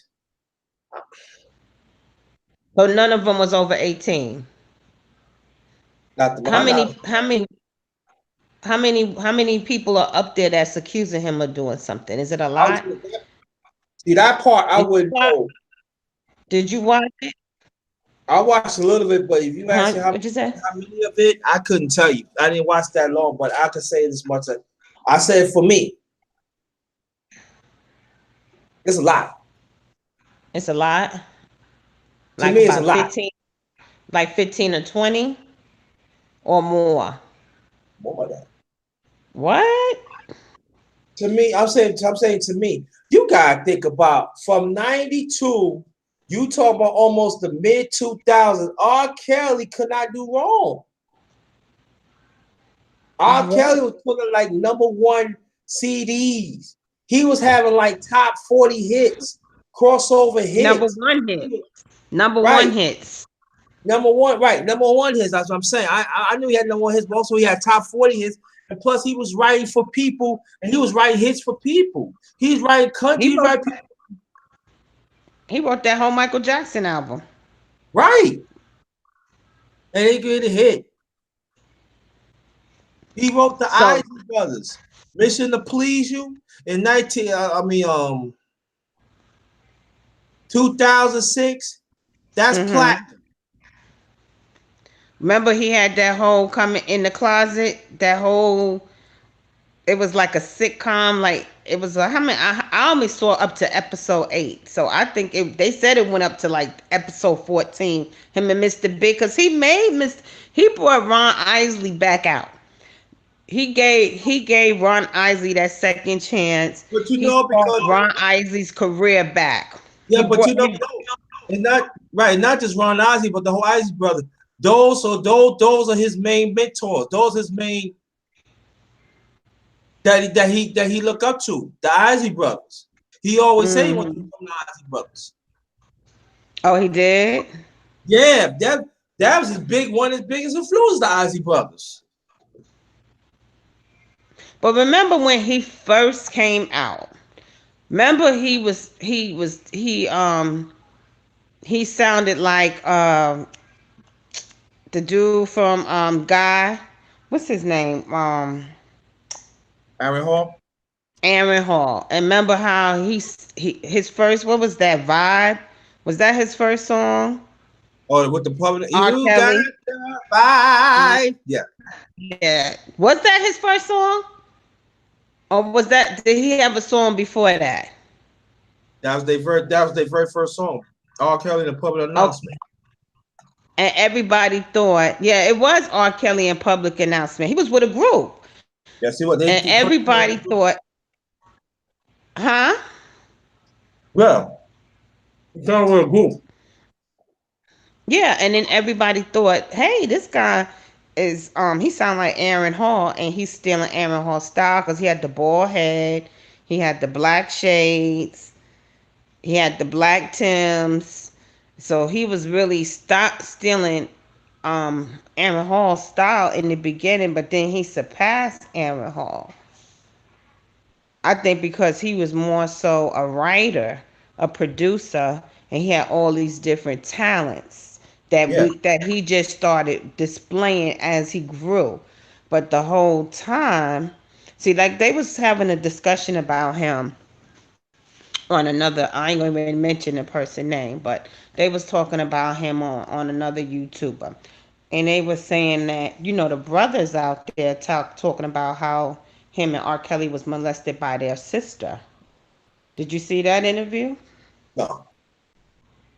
Yeah, the brother's out there. And the brother is being interviewed, and he's saying that their older sister, molested him and molested R. Kelly. So with that, growing up being molested by your sister, that'll give you a false sense of that'll warp you as far as a child, and you won't really know. It gives you a false sense of reality as far as how to deal with women and your thoughts on women because you were raped by your sister. Yeah. And then, So, and now if it happens like that, think about it that he never got no justice for it too. So well, he maybe bought her a house. He bought the sister a house, and he don't speak to the brother who's the one telling it. that's part of the reason why he didn't tell him. He didn't talk to him. So maybe that was supposed to come out. But see, that's the issue in the black community. Black people want to keep secrets. We, Now, we, if we, you we knew, understand it. go ahead. I'm sorry. We understand it, and we right. I agree with you. But when are we, as a people, gonna talk about it? Because we know men do that to little girls and stuff like that, but there are women are raping little boys, and that is not just that is not the conversation that happened in the community. It ain't. You're right. It's not, and it needs to be had because there are women. Remember the movie Anton Fisher Oh yeah. and his babysitter, or the adopted mother or the foster mother's sister was raping him, Mm-hmm. and it happens. And we try to hide it and cover it up. That's why I'm kind of like, why are we all outraged about R. Kelly right now when we all knew, anybody over 30 years old, I'm going to say 21, knew R. Kelly was out here doing this stuff. We were still going to his concerts. We were still buying his albums. We were still listening to his music. They said his sales went up Huh? 16% after this. His sales went up 16% after this show. So who buying his music? Still. Yeah. So R. Kelly, man, he said, yeah, keep on talking about it. Make me money. So they complaining about, they so mad and they so pissed off, and oh my God, I can't believe he was, man, we all knew this dude was a pedophile and he was messing with little girls. We been knew this. Everybody try to act like it wasn't happening or we choose not to discuss it. So now that um Lifetime put it out there, so white people put it in your face. So now it's all this fake outrage, and I'm like, y'all need to knock it off, stop it, because we all knew people were still buying his music. He just made a song called um, what's the backyard party? Was that the name of the song? I Remember the think it song? Block Party, or it just came out like 2 years ago. Backyard Party, something like that. I think so. Anyway, yeah. So he just was at a concert and they was rubbing a towel, wiping his face off with the towel, rubbing his tongue, trying to rub his private parts. That's when he was like, "Whoa!" He tried to stop him on that. I'm like, "Come on, R. Kelly, stop playing. You know you don't care nothing about that." Yeah. But yeah, we do need to have a discussion on how boys are being molested just as well as the girls by male and female. and and the boys hide it and they cover it up because they're more so ashamed because they're little boys, and they're taught to not, you know, show any kind of emotions and toughen up, and it's embarrassing. Now, let me ask you a question. Mhm. As a mother, Yes. when you hear like stories about women molesting little boys, as a mother in our Mhm. community, and I know, Mhm. I know how you feel about it, but I want other people outside to hear from you. Okay. Do you think that this conversation needs to head up by black women or black men or both? As a mother, I Yes, think as a woman, as a I woman. think black women need to have this conversation because most women who are raising their children most children are being raised by single black mothers. So we have to be very careful who we allow in the midst of our children. Family, friends, those are the main ones because they have close access to you. So I think as a woman and as a mother, we all need, actually, as a community, we really need to have this discussion. And as women, we need to stop acting like it's not happening if one of our children molest another one of our children and we try to we love our children, but if you're raping your sister or your sister is raping you, this has to be addressed. They need to be having some type of psychological evaluation, therapy. See, we try to um, move away from therapy and act like we don't need therapy when a lot of us are broken. So we need that. Even though we might not be able to afford it, whatever, you got to make a way. But yeah, I think it's a discussion that black people need to have. It's long overdue. It's Okay. long overdue because Well, I could thank God that nobody in my family ever did anything to me. But I might be one of the few. And I try to make sure nobody ever did anything to my kids. I never left my kids alone with somebody. I never did that. You're coming with me. I don't. My mother never trusted anybody, and I guess she raised me not to trust a man or even a woman alone with your children, but mainly men. I'm gonna keep it real because this is recently, like until Antoine Fisher movie, it never really crossed my mind that women were raping little boys. I'm just saying, I'm being honest. It never crossed, it never, because I just couldn't see why would a woman do that. I would see the teachers here and teachers having sex with their students, but black women, it just never crossed my mind that we would stoop to that level. When there's so much men out here, you know what I'm saying? That's but you know what? I'm gonna play double advocate. You know they're gonna right. say they gonna. If Hmm? I'm gonna play double advocate to you. This one they're gonna say, well, Miss Black Native, what about the girls?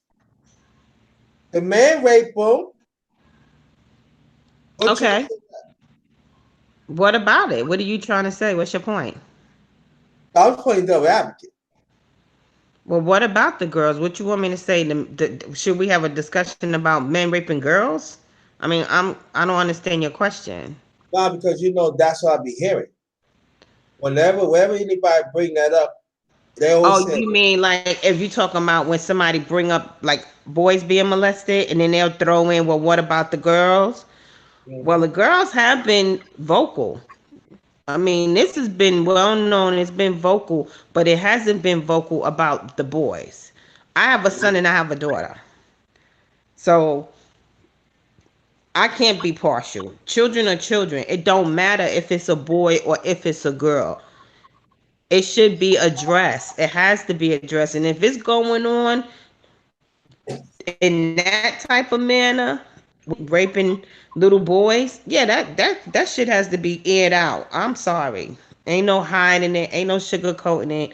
We need to address this issue. And if it's within the family, we ain't acting like Uncle Buck or Aunt Jane ain't sexually assault um little Johnny or whatever. Now Johnny a grown ass man and Aunt Sarah at the cookouts and you see this person, you know what they did to you, but everybody acting like shit ain't really happened. See, that cover up has to end. And if it's, I can't, I go both ways. I don't accept no child being raped, none. Right. I don't believe in that. It's sick to me. It's a sick individual. That person need help. Um, if it's a mother and she know her son raped her daughter or the daughter raped her son, they all need to be going to get therapy. We ain't sugarcoating shit. Beating his ass is not going to change the fact of what he did. Or beating her ass is not going to change the fact of what she did. They need to go get some therapy. They need to go see a psychiatrist and figure out what what made them do that. What's the cause? It's always a cause to any issue that brings on an effect. It's always cause and effect. What made you decide that it was okay for you to have sex with your nephew? Mhm. You babysitting your nephew. He's 6 years old and you a teenager. Why are you trying to sleep with a 6-year-old boy? What satisfaction are you getting out of that? That what happened? What happened to you to make you want to do that to him? You understand what I'm saying? Mhm. Yeah, and I think that's excellent what you're saying because I think a lot more black women should say the same thing as you because it's happening and it's happening a lot. And there are some women are playing ginger, gender. And as a mother, you got some women say, "Oh yeah, he asking for it. Oh, he asked for it when he was like 9 or 10, even a teenager. He asking for it." But see, majority of these women who doing it, right? They're already married. So Yeah. now I'm being honest, and I'll keep it real. You know what I'm saying? So you trying to say your husband ain't doing the job no more? That's what it sounds like. I mean, if you go to a I, little we 10 year gotta keep it old, real, right? I Right? mean, I don't I guess so. It's see, it's not even about see molestation is not, it's not even really about the sexual act. That's part of it, but I'm I just saying. believe it's I'm also just the saying. control and the power that you have over a Right. child, That you're and right. you Right. stealing away the innocence of that child, and people get pleasure out of that, Yeah. and leaving damage Right. to a child. So it's just sex is the one thing, but it's also the control and the power and knowing that this child can't do anything to defend themselves. They're weak, and now you're stronger. But when women do it, that's a whole nother thing. That's like the maternal instincts are gone, all the way gone. Like I don't understand that. That's some that because most women have a natural maternal instinct to want to protect children. Right. That's that's within them. That's what makes us females. Right. That's our feminine nature. So Right. when you have a female that goes against, then you have to look at what's really going on with her. You understand what I'm saying? Right. Because So that's very unnormal. yeah. That behavior. So you say so you that women. I'm saying like you think what black women to have the conversation on panels like this Yeah, we or should. huh? Yes, we should. Yes, Okay. yes. But are we? That's the question. Do we That's want to actually open up Pandora's box so that the world could see the conversations that we're having? that's true. That's actually a question. Because you read my mind when you say that. But I think if we put it out there, Mm-hmm. and as for you being a mother, to sound convicted with that, I think that maybe that for men, I said for men who've been violated by a woman, when they was younger, it's like maybe to them, it's like you become they guardian. You know what I'm saying? Like they angel or something. Like yeah, I got a woman that understands, and I Mm-hmm. think and I think that it has to be a lot more like you. I think there are some women like that, but they're not gonna come out because they want to play the system. We gotta say it is, and also men too. Men gotta step up in this too. But I feel that it has to be the. I'm talking about our community. I'm not talking about other communities. I'm talking about our community. You gotta be black women. Gotta talk about it. You know, and there cannot be no change concept. What about the men? What? No. There ain't no change subject. No. We need to have a whole discussion on women predators. Cause Yeah. you remember that show with Chris Hansen, To Catch a Predator, and Yeah. you didn't have used to have all these different kind of men from all different walks of life, priests, rabbis, lawyers, doctors, all getting busted for trying to sleep with minors, and he come out the kitchen talking about you want some cookies, and one dude came in there naked with a 6-pack of beer, but they was getting exposed, right? So we had to pull off the veil of this cloud that everybody knows kind of what's happening. We kind of figure it out now. The thing with the women, that's been kept secret. That's been a really big secret. Now the men have been taking all the hits as being, the pedophiles and Yeah. the fondlers, Chester the child molester. Y'all been getting the hits, but it's women out here that's doing the same thing. And like I said, the first time it really was an eye opener. Really, that was an eye opener to me was when I was watching Antoine Fisher, because as a black woman, I never, and being around black women, I had 8 aunts and 2 uncles. And so I just never could see a black woman doing something like that. You know what I'm saying? Like that was very odd to me.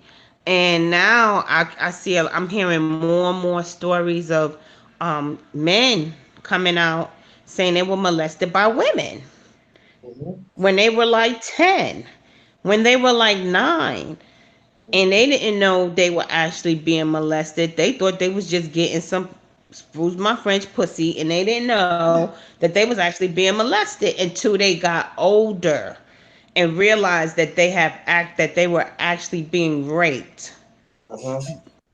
by a Yeah. woman, an adult woman. I consider that somebody that's 14, 15 years old, they pretty much know right from wrong. And if you having sex with a 7-year-old, 8-year-old, 9-year-old little boy, when you're a teenager at that age, you have some serious issues. If you can't, find a boy your age to wanna have intercourse with. But like I said, it's about control. That's what it's a lot of it's about control.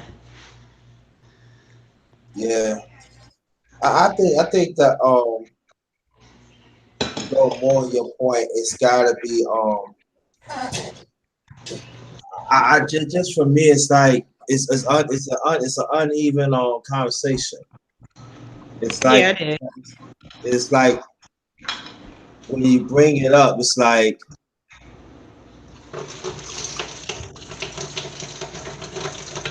can't be that no more.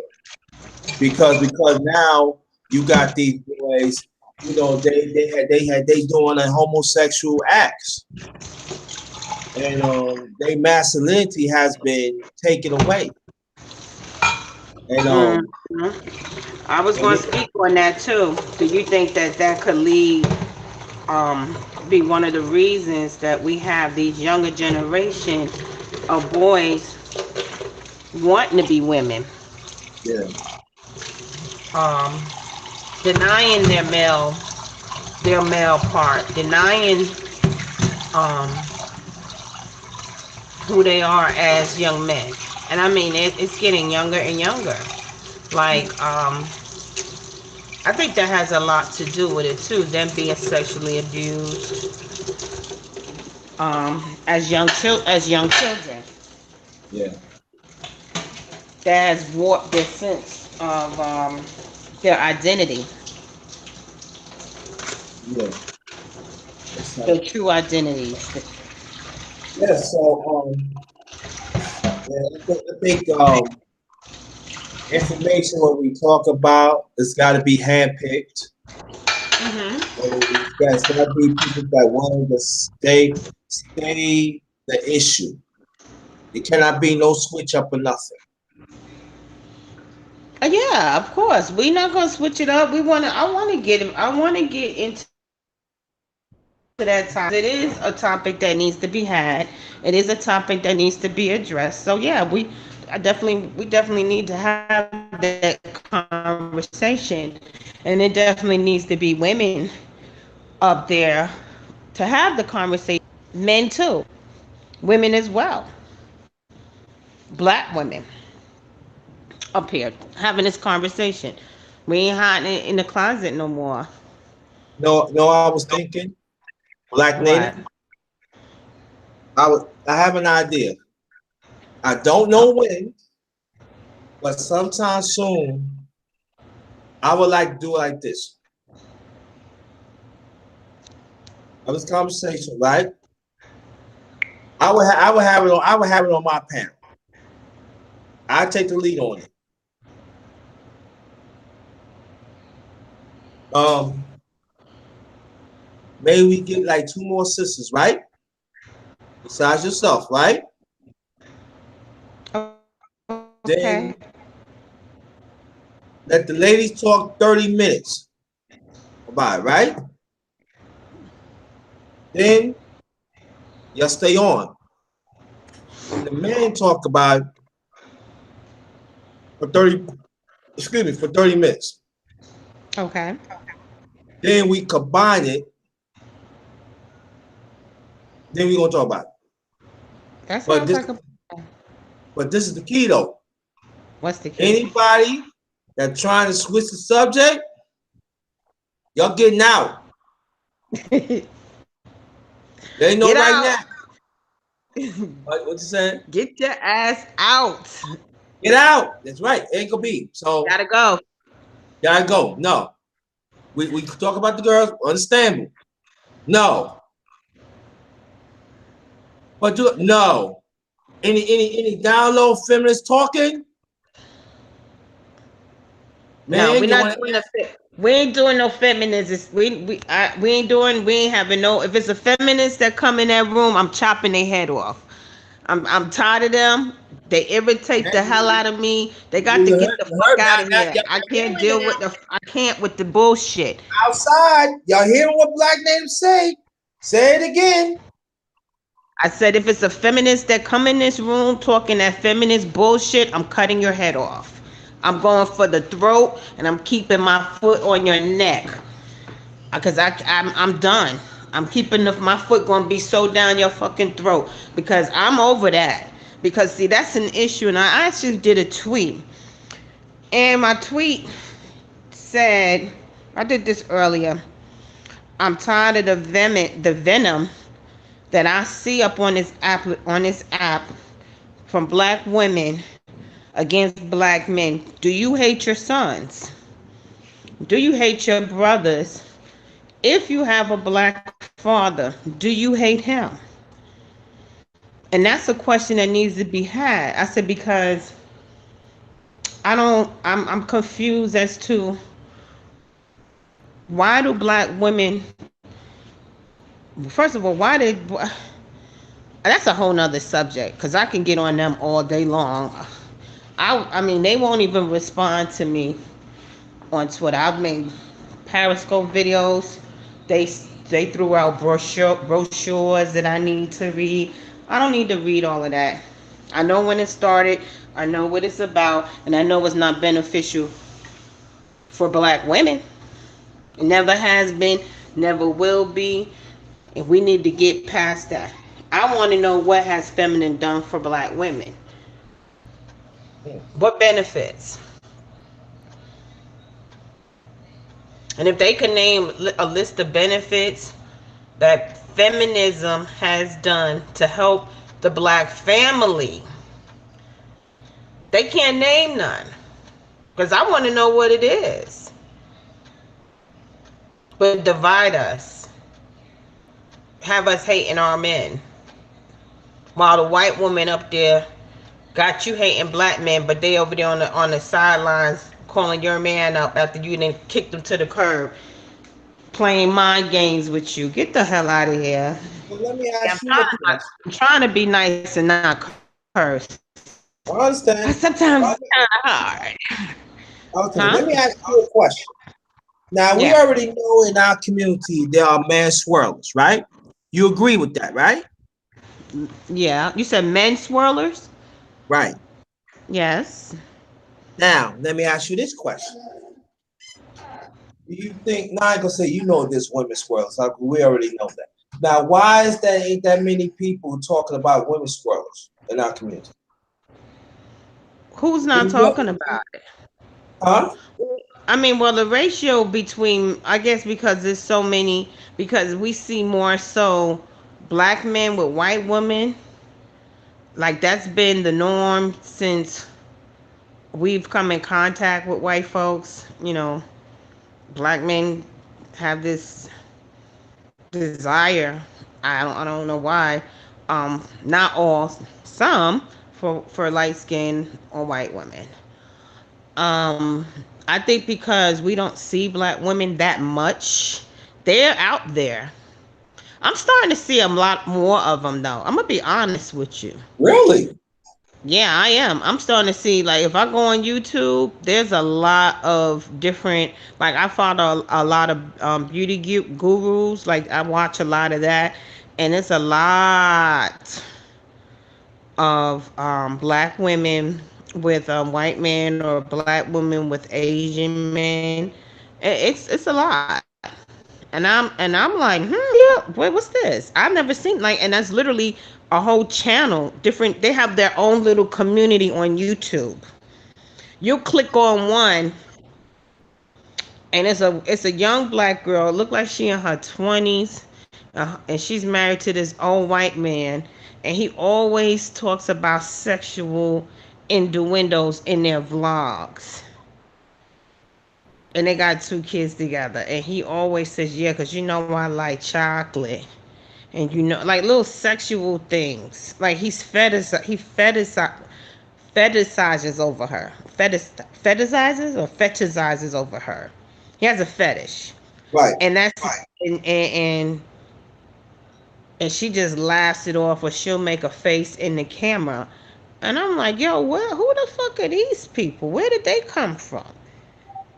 And they have a large following. It's a lot of black women that are dating outside their race, and I think why they're doing it, black men need to try to figure that out. I kind of got a feeling. I think I know why, but I'm not gonna say why.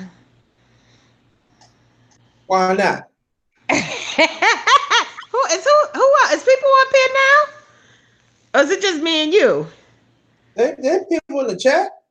How many? 7. They build up. Just say Is it. is 11? No, 7. Oh, 7. Oh,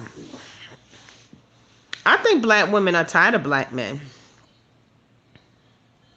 I feel that.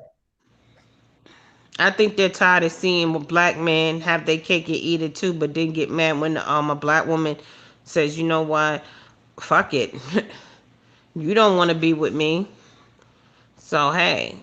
And I think that's where it's coming from. But I would say though about this.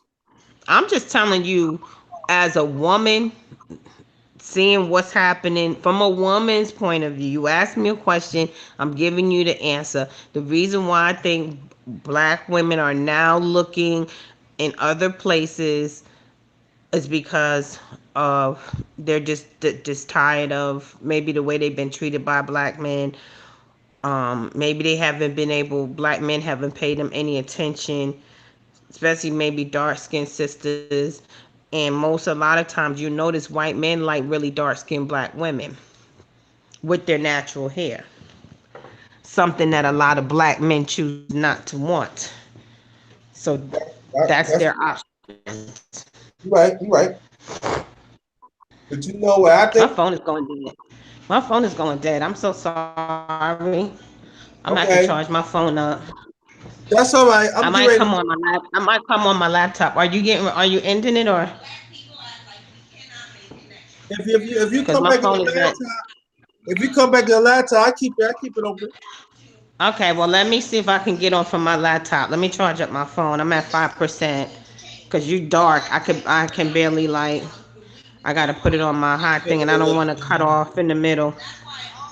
I'm I at check my 5%, phone so in I can dark. still talk to you a little bit. But yeah, I believe that. I believe that's the reason that you're starting to see, this surge of black women dating outside of their race. Hmm.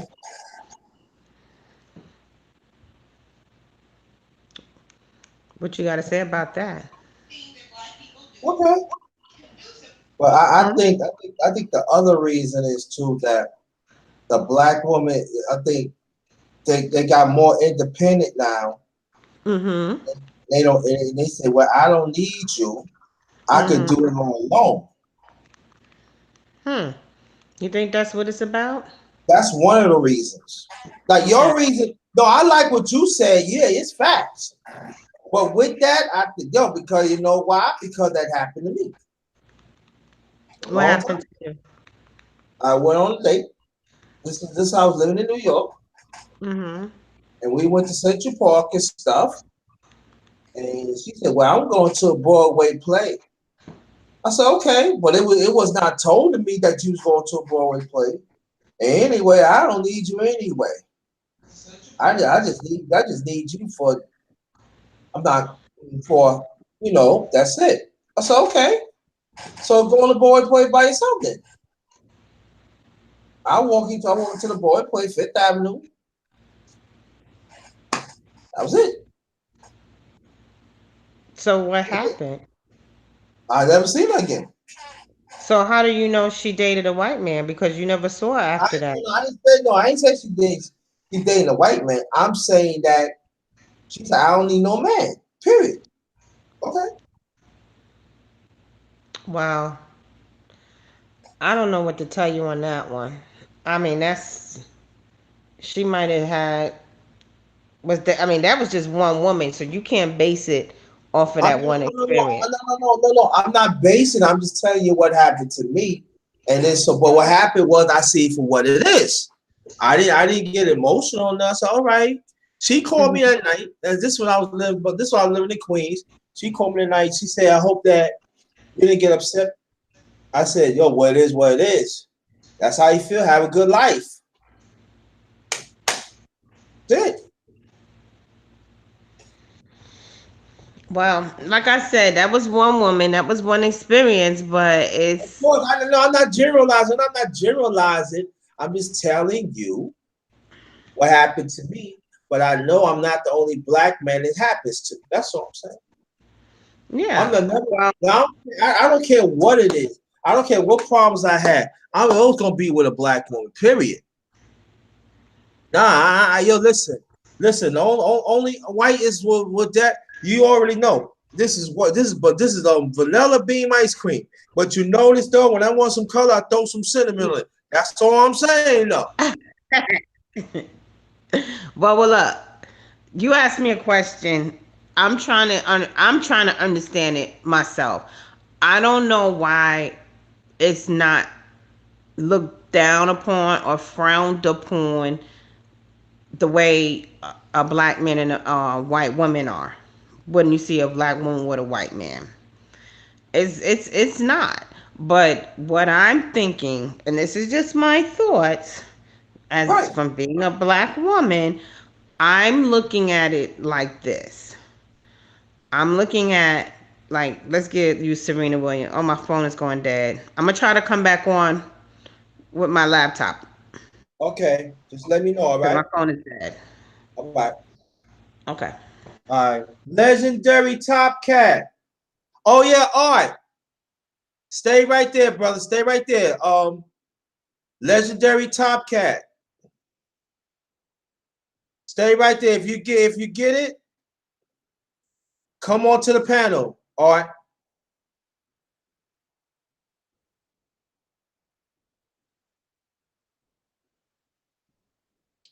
Kiana Scott Bay, legendary. Stay right there. If you there, get out of here. What up, Art? What's going on, fam?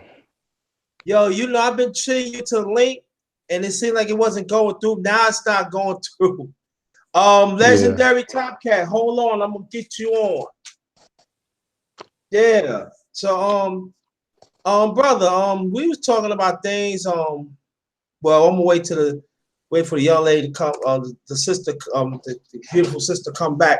I was checking our Gab Talk today while you was on with Real Brother and the rest. Mm-hmm. And I'm just saying, as a brother, for me, it was hard for me to see that, because there are still some brothers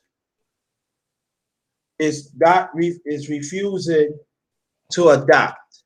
We talk about this. You know what I'm saying, Art? Yep. Yeah. And I think that it has to be somebody that said, nah, this cannot happen. And what happened to AMI, that was wrong. And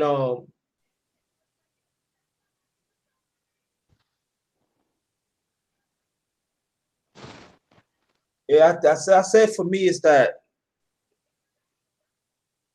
when you have another brother disrespect another brother, no matter what it is,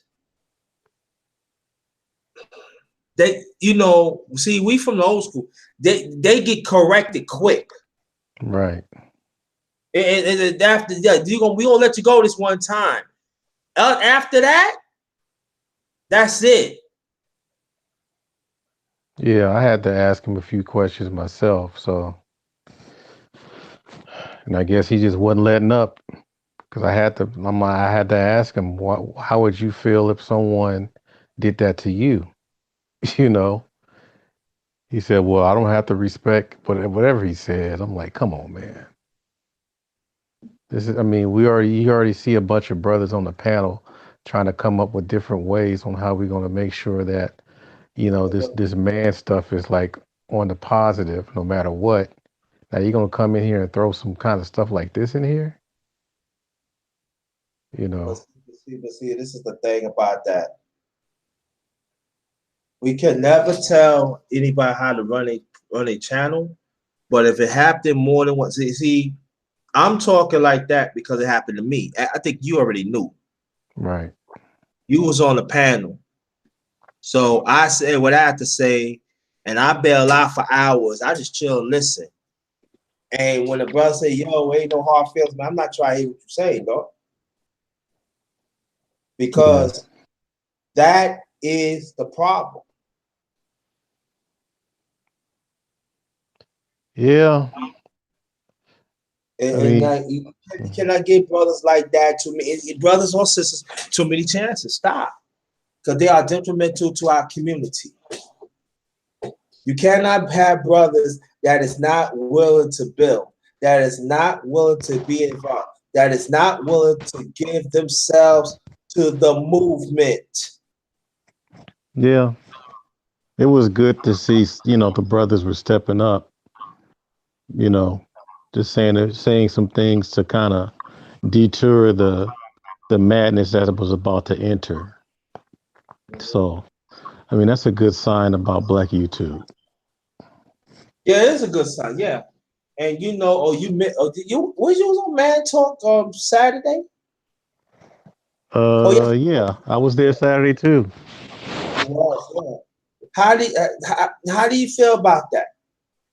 Well, my whole thing was that since you have so many brothers that was really pushing back on this dude having some kind of relevance or some type of presence, that would have been enough for me, because you got some good brothers on the panel talking about how this dude is not really doing what he, having ethics or just decorum, that kind of thing. Yeah. But that's why I made that announcement to that brother. I told him, I said, you got to realize that Gab took a big step just to do this for you. So I hope after this, he will not regret what he did, because, people are already looking at him sideways. Now if he goes out there and start cutting up again, that just makes people look bad, let alone himself. Mm-hmm. I think that there is another brother on there, and I think Super Frizz took up for AM1. Right.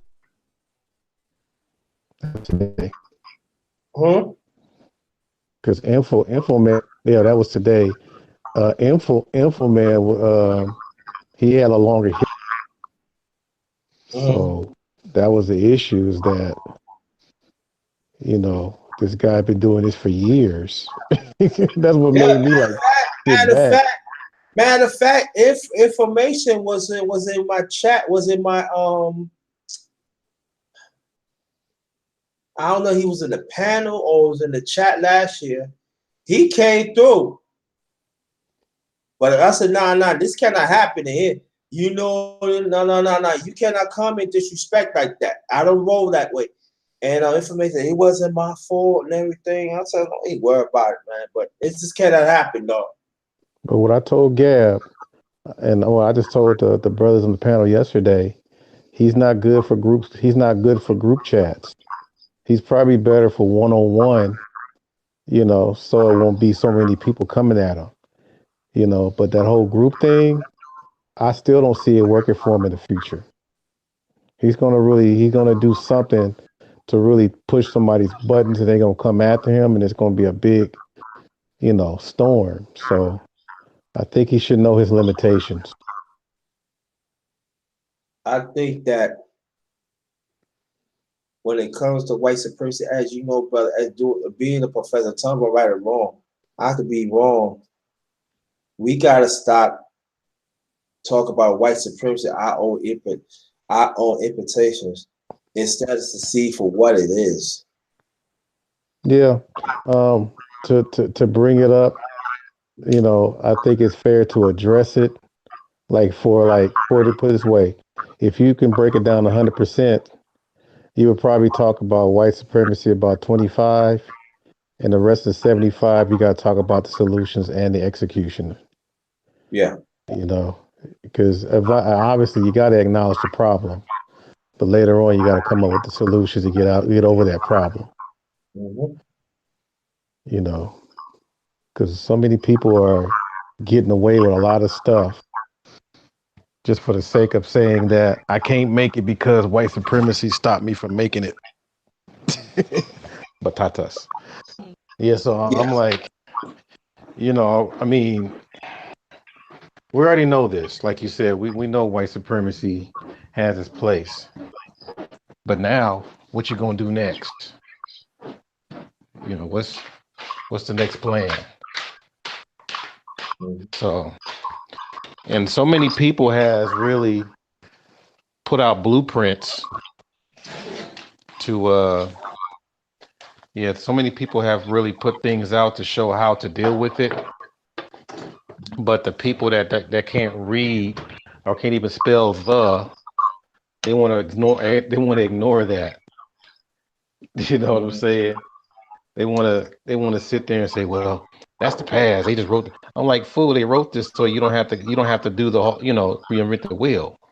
Mm-hmm. Dr. Francis Quest Wellesley, John Henry Clark. We were talking about Bobby Hemmett, man.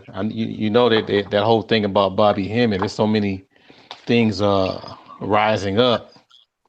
That's good and bad, of course. But the fact that Bobby Hemmett is Bobby Hemmett, there's a lot of things that he researched that we don't have to do all the dirty work. He did a lot of stuff.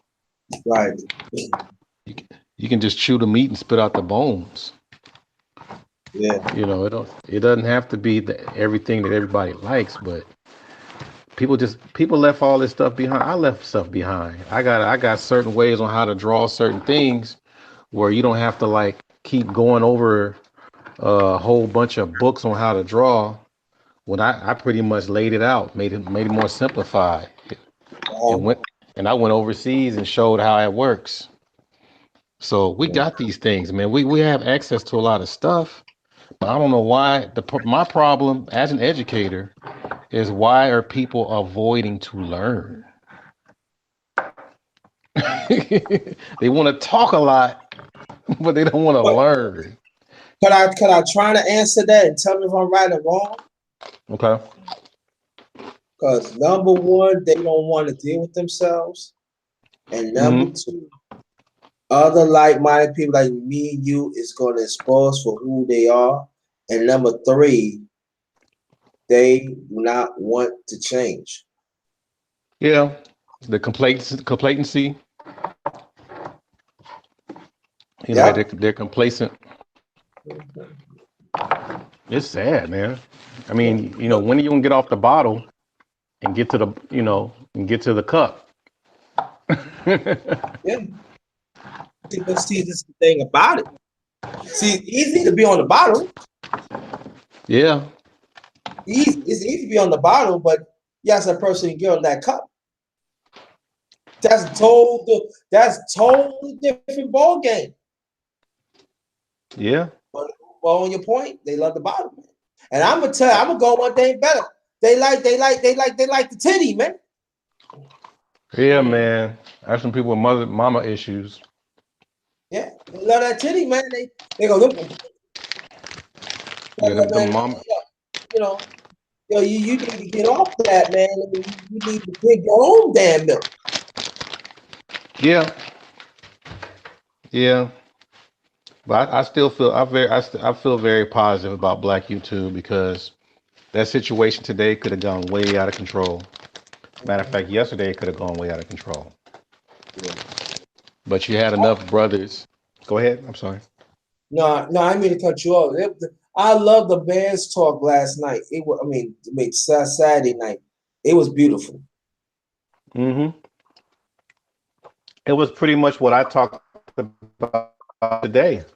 I said, brothers and sisters have to tell each other what we're doing right on a everyday basis. Right. And it's not no ego stroking thing. Just letting me know that what you're doing is working. Keep doing it. Mhm. Just make See, you have that's what results with it. yeah, and that's what I did different on my man talk when we was on it. I want tell each brother what qualities you like about them. Give them each brother reassurance that they contributing. Yeah. So I just like the fact that people were able to express themselves. Before. I just like the fact that people were able to express themselves and be able to share things and Yeah, just let the rest of the world know that they're normal just like everybody else. Because right. it seemed like the normal people were treated. It seemed like the normal people were treated like they're from outer space. Yeah, You know, yeah. Mhm.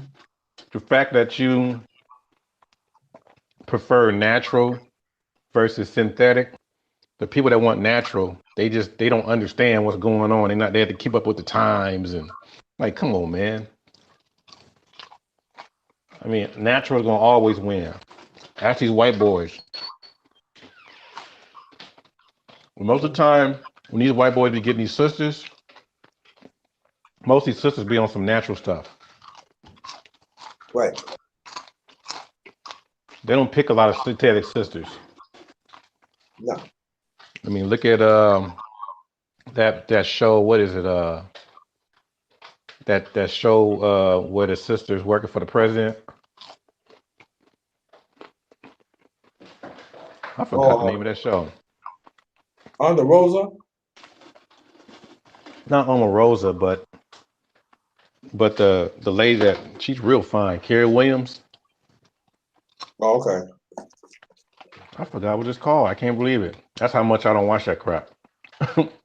But that show was like the most watched out of like almost all other shows on ABC. But she was really there for her white man, and he would never marry her. He would never leave the first lady, which is the white lady, for her. No, I didn't buy any yet. So Okay. I just think that people have to go back to what's worked. Stop trying to reinvent the wheel. You know, stop trying to make bad good and good bad, and you know all the different things that kind of work for you over the years. Mhm. Because usually you're taking some of the points from the society and you trying to make that work, and you kind of know deep down inside it's just not going to work. But since you bought into it, you're trying to force everybody else to do the same thing. Mhm. That sounds like being on crack to me. Yeah. Try this, man. You know, just try it once. You'll love it. I mean, they're so desperate for you to try it, and they already hooked on it, but they feel even more better if you hooked on it too. Mhm. Hey, Welcome, Black Native. hey, I was about to say I'm back. Yay! He came back. Oh, time. Let me stop. Um, um, say hi to brother Art, the professor in our community. Hey, brother, what's going on? It's going and going. What about yourself, sister? I'm doing good. Black Native, I gotta put up some things. I want you to tell the brother where we was talking about it, and y'all two engage till I come back. All right? Which topic? Because it was a lot of different topics we were discussing. The first topic about boys and like that. About what? About the women, molested boys. About who? The women, About the molestation of boys. right? Mm-hmm. Oh, yeah. What's your name? They call me Art. Art. Okay. Hmm. Yeah, me and underrated was discussing the situation with black women molesting black boys and it not being addressed the way it should. And he asked me what my take on it was from a woman's perspective, and I just wanted to know what you thought about it. Well, me and Prophet of Thought talked about this a while ago, especially those Florida situations. And one of the things that we took away from it is that it's still a form of power, Exactly. you know. And that's the thing is that usually when you're trying to, what do you call it? When you're trying to get your power through manipulation, you know, that's the part to where you're able to get things by taking from someone. So I guess in this case, you're taking away the innocence. Correct. That's exactly what I said. I said the sexual aspect of it is part of it, but it's more so a power, um, more so about power. And it's more so about stealing something, the innocence of the child and the child being powerless to do anything about it. And usually, sister, and you already know this, it's usually because something happened to them. So what they're Exactly. doing is taking from the young to replace what they feel was taken from them. And you know what's funny? And people get mad at me when I say this. It's not just sex. Sometimes the fact that you weren't able to grow up normally as a child, you lost that time. So Mm-hmm. therefore, you try to make that up when you get older. Some people like overly do it with the video games. Some people try to have the cornrows at 55. You know, Rocking cornrows and yeah, bags and with the sagging jeans and you 60 years old. I'm like, no, yeah. They that's not never grew up. So that's therefore, and you know what's crazy? It's one thing. Okay, check this out. It's one thing to play video games in your 30s and you playing against a teenager.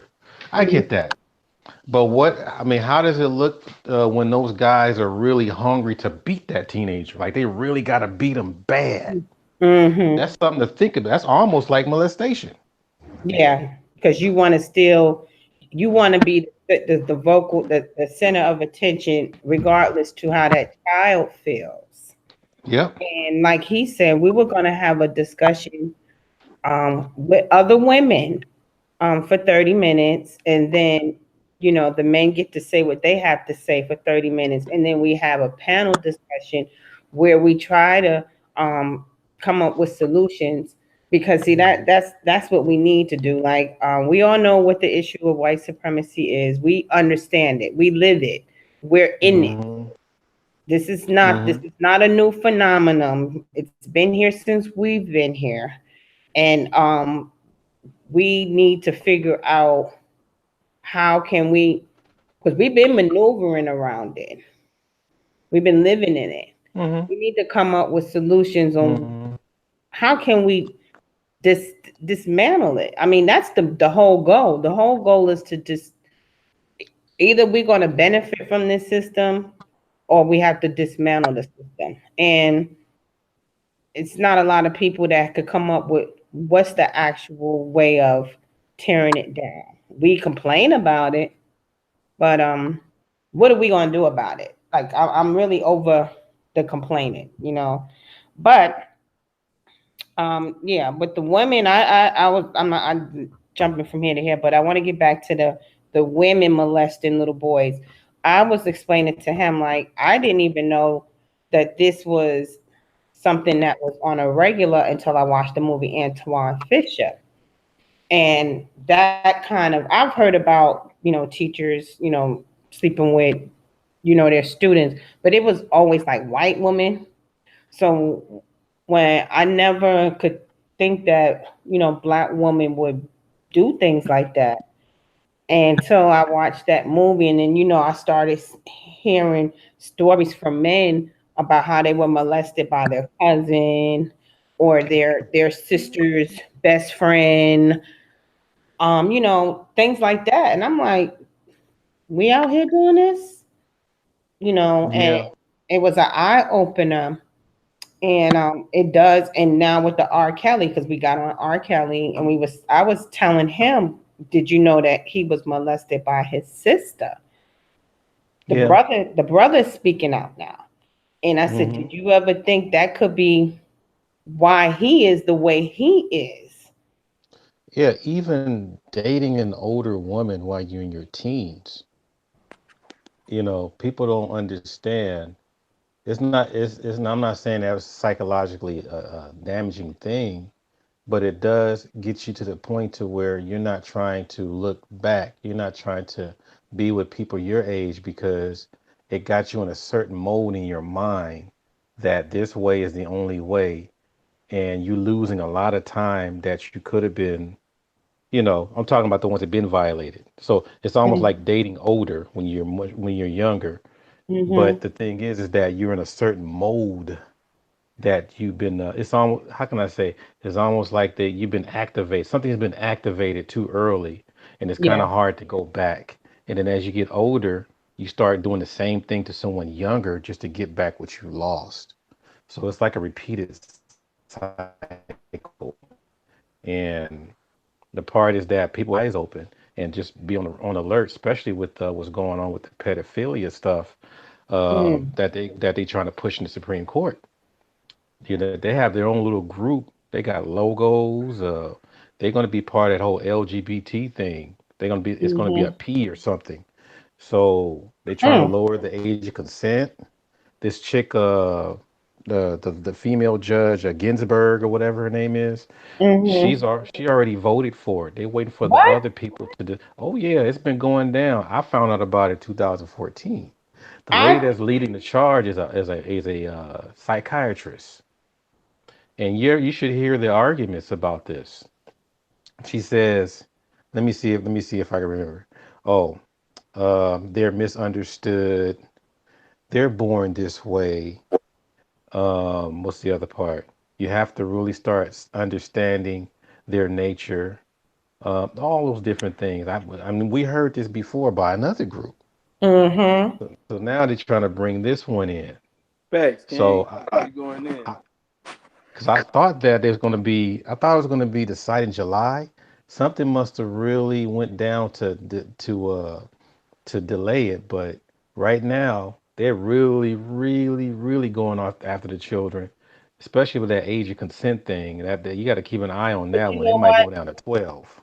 I actually had I know it was on TED Talks. I saw the lady trying to justify this pedophilia shit, and I tweeted somebody was saying, "Do you think that they're gonna have this pedophilia within the next 30 years?" I said, "No. How about the next three?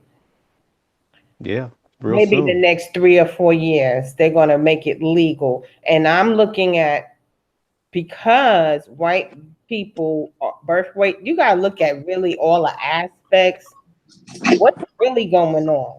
You know, their birth rates are down. Their women are getting older, past 30. They're having problems having children.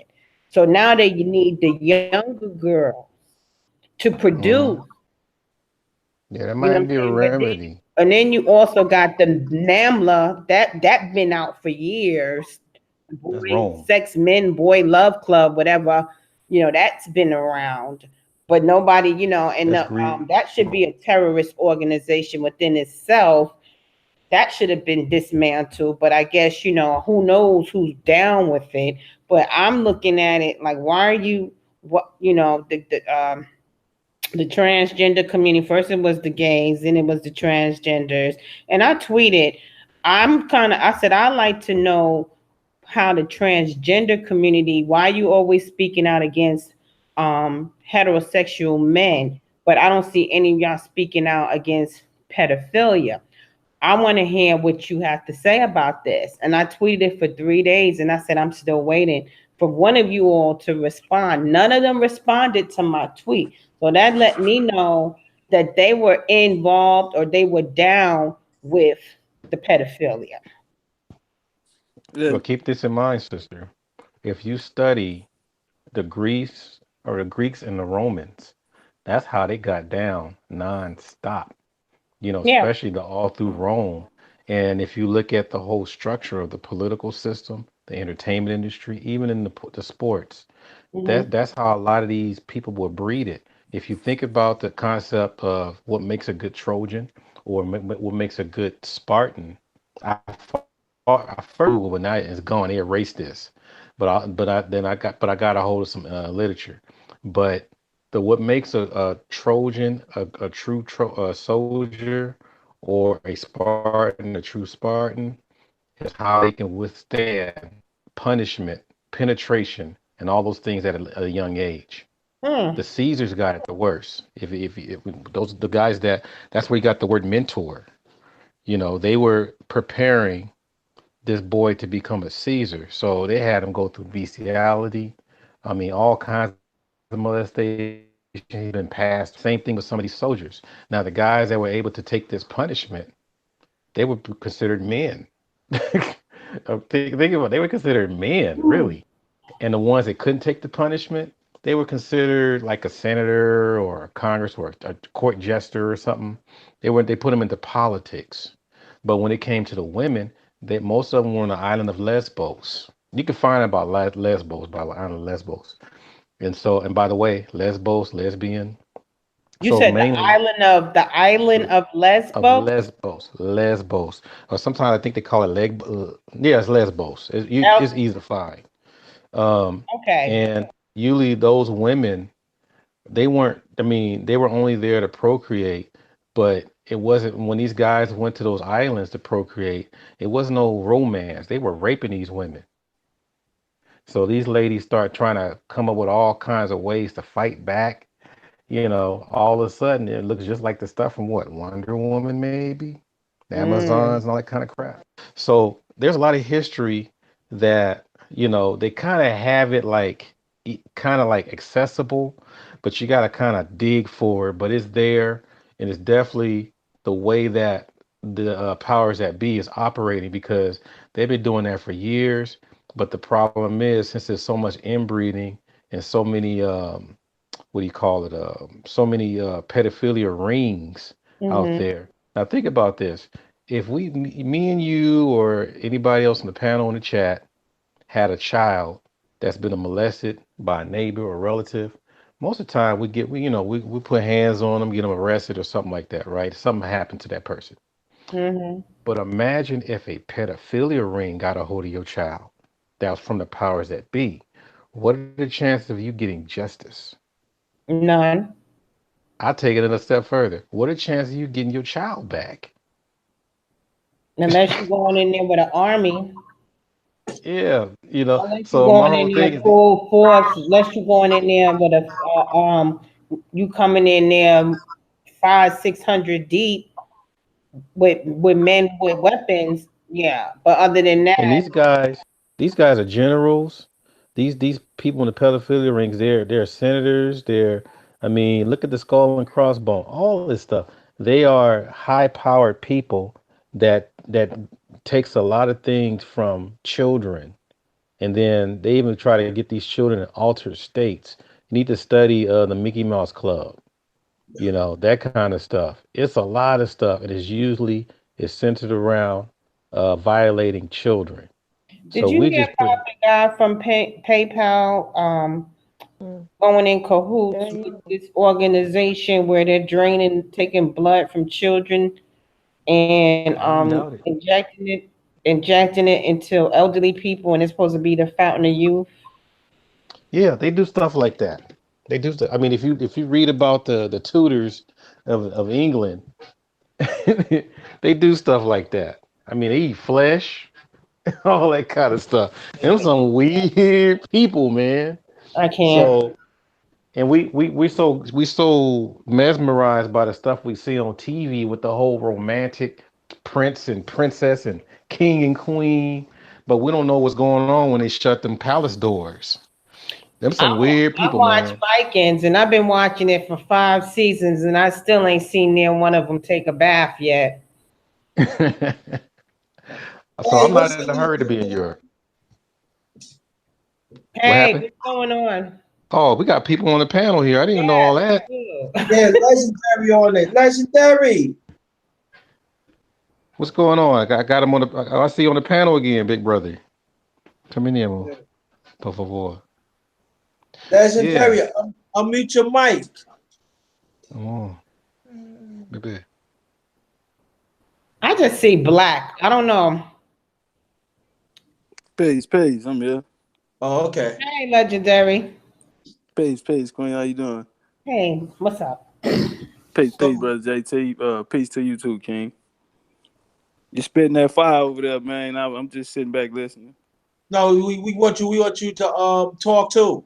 No, you can't get on, can't get on Doctor's panel. Don't say nothing. That's disrespectful. You don't have that. Yeah, nah, that's real. Nah, just to piggyback off what the King and the Queen was just building on Okay. about the whole, like pedophilia rings or whatever. A lot of, that's something that won't never get shut down. And then, like the King was speaking on, they trying to make it legal now. So right now, it's over 500,000 underage marriages right now in America. Period. Yep. You know what I'm saying? So you have like Canada, real big Canada in it, a lot of the European nations or whatever too. So right now they're trying to get the consent down to at least 13 or 15. That's what they're trying to Yeah. decide on, what at the age of 13 or 15. But I mean, it's been going on, like the King spoke on a little bit. It's the culture, the Romans and the Greeks of these people first civilization. So this just something that they always gonna take part in. We look into the Boy Scouts of America. how many cases of molestation on the boys there. I mean, the Catholic Church. Priest. You know what I'm Yep. saying? Like, Yep. yeah. So this is just something that they do. You know, this in their coaching. Like the Queen was bidding on. They right now their numbers are low on their birth rates. So Yeah. Yeah. And it's the funny part is, even though their numbers are low, they're trying to lower ours with the whole, pesticides in the food, in the yeah, foods, yeah. you know, It's our systematic. I mean, a lot of the gentrification right now too. You know, they moving a lot of people out of these areas. They breaking up the family. Well, they've already broke down the family down the last leg. But this gentrification I'm seeing in different communities, especially here in Houston, where they taking away school, whole independent. Well, I wouldn't call them independent school districts. They gonna take away, but they take away whole school districts, and they pushing them into one high school, one elementary, and you have about maybe 10 rivaling neighborhoods coming together, you know, so it's creating more gang violence, and they're blaming it on the test scores and the attendance rates or whatever. see. Yeah. Yeah, that's what I'm looking at that. I'm glad my son at least is in his upper teens now, because these, you got to think about this as a teacher. I mean, I teach high school, but you got to think about these kids that are in class, and most of these principals do not supervise the teachers. Sometimes these doors are shut for 180 something days, not knowing what's going on with these kids. And here's the Fact. thing: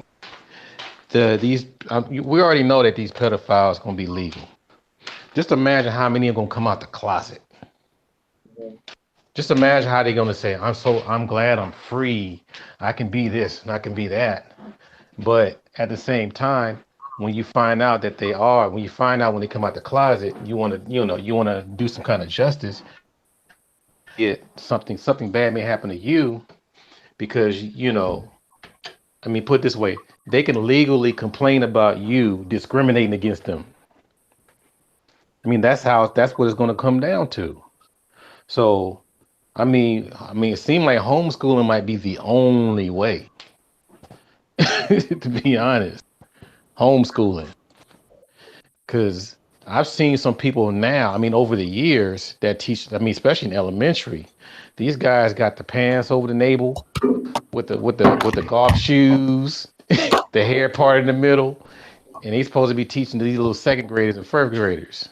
And we're supposed to assume that they're gonna keep the ethics up and keep their hands off the kids. Well, pedophiles tend to circulate. They find positions of power or any kind Yes. of authority around children. Yeah. That's how they operate. They'll be the Boy Scout leader, the school teacher, the coach, anything that they could surround themselves around children. And I don't care what nobody say. They keep thinking that Trump. They keep trying to put this narrative that Trump is a womanizer. I think he like little boys. Yeah, he liked the little cabbage ones. Yeah, right. Yeah, I think he liked them. I mean, I could tell, man.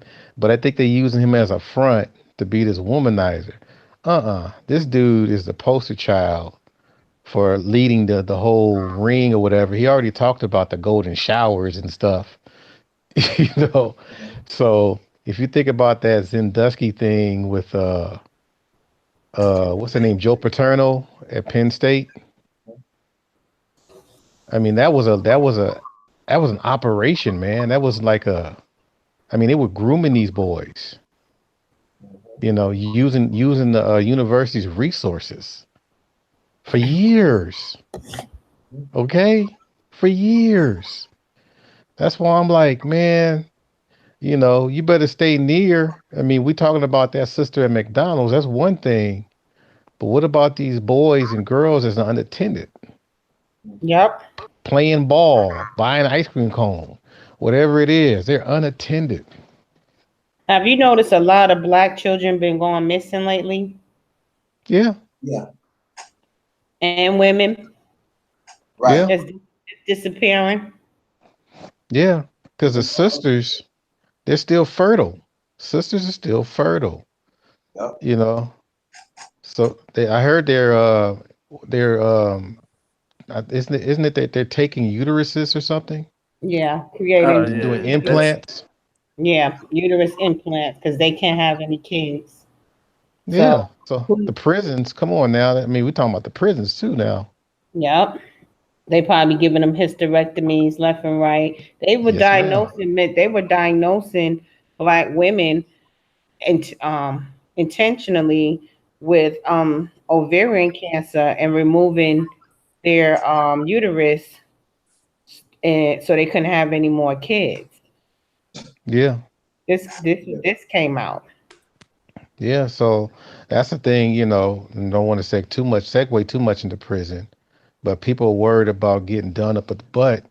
But at the same time, by the time you almost free to prison, you're gonna lose all your organs, you know. That's And crazy. people, and then have you heard of anyone doing experiments on lab rats anymore? You don't Nope, hear it that much. They doing experiments on prisoners. on people. Because they keep all of these companies are like animal tested free, like they're not Hmm. testing on animals anymore, and they're saying it's safe. So who you testing it on? Exactly. And then I talked to different people that's been locked up from 3 different states with it. And they told me the same story that you know they had a cellmate that they took out in the middle of the night and they brought him back and they slept for like 3 or 4 days straight without even waking up.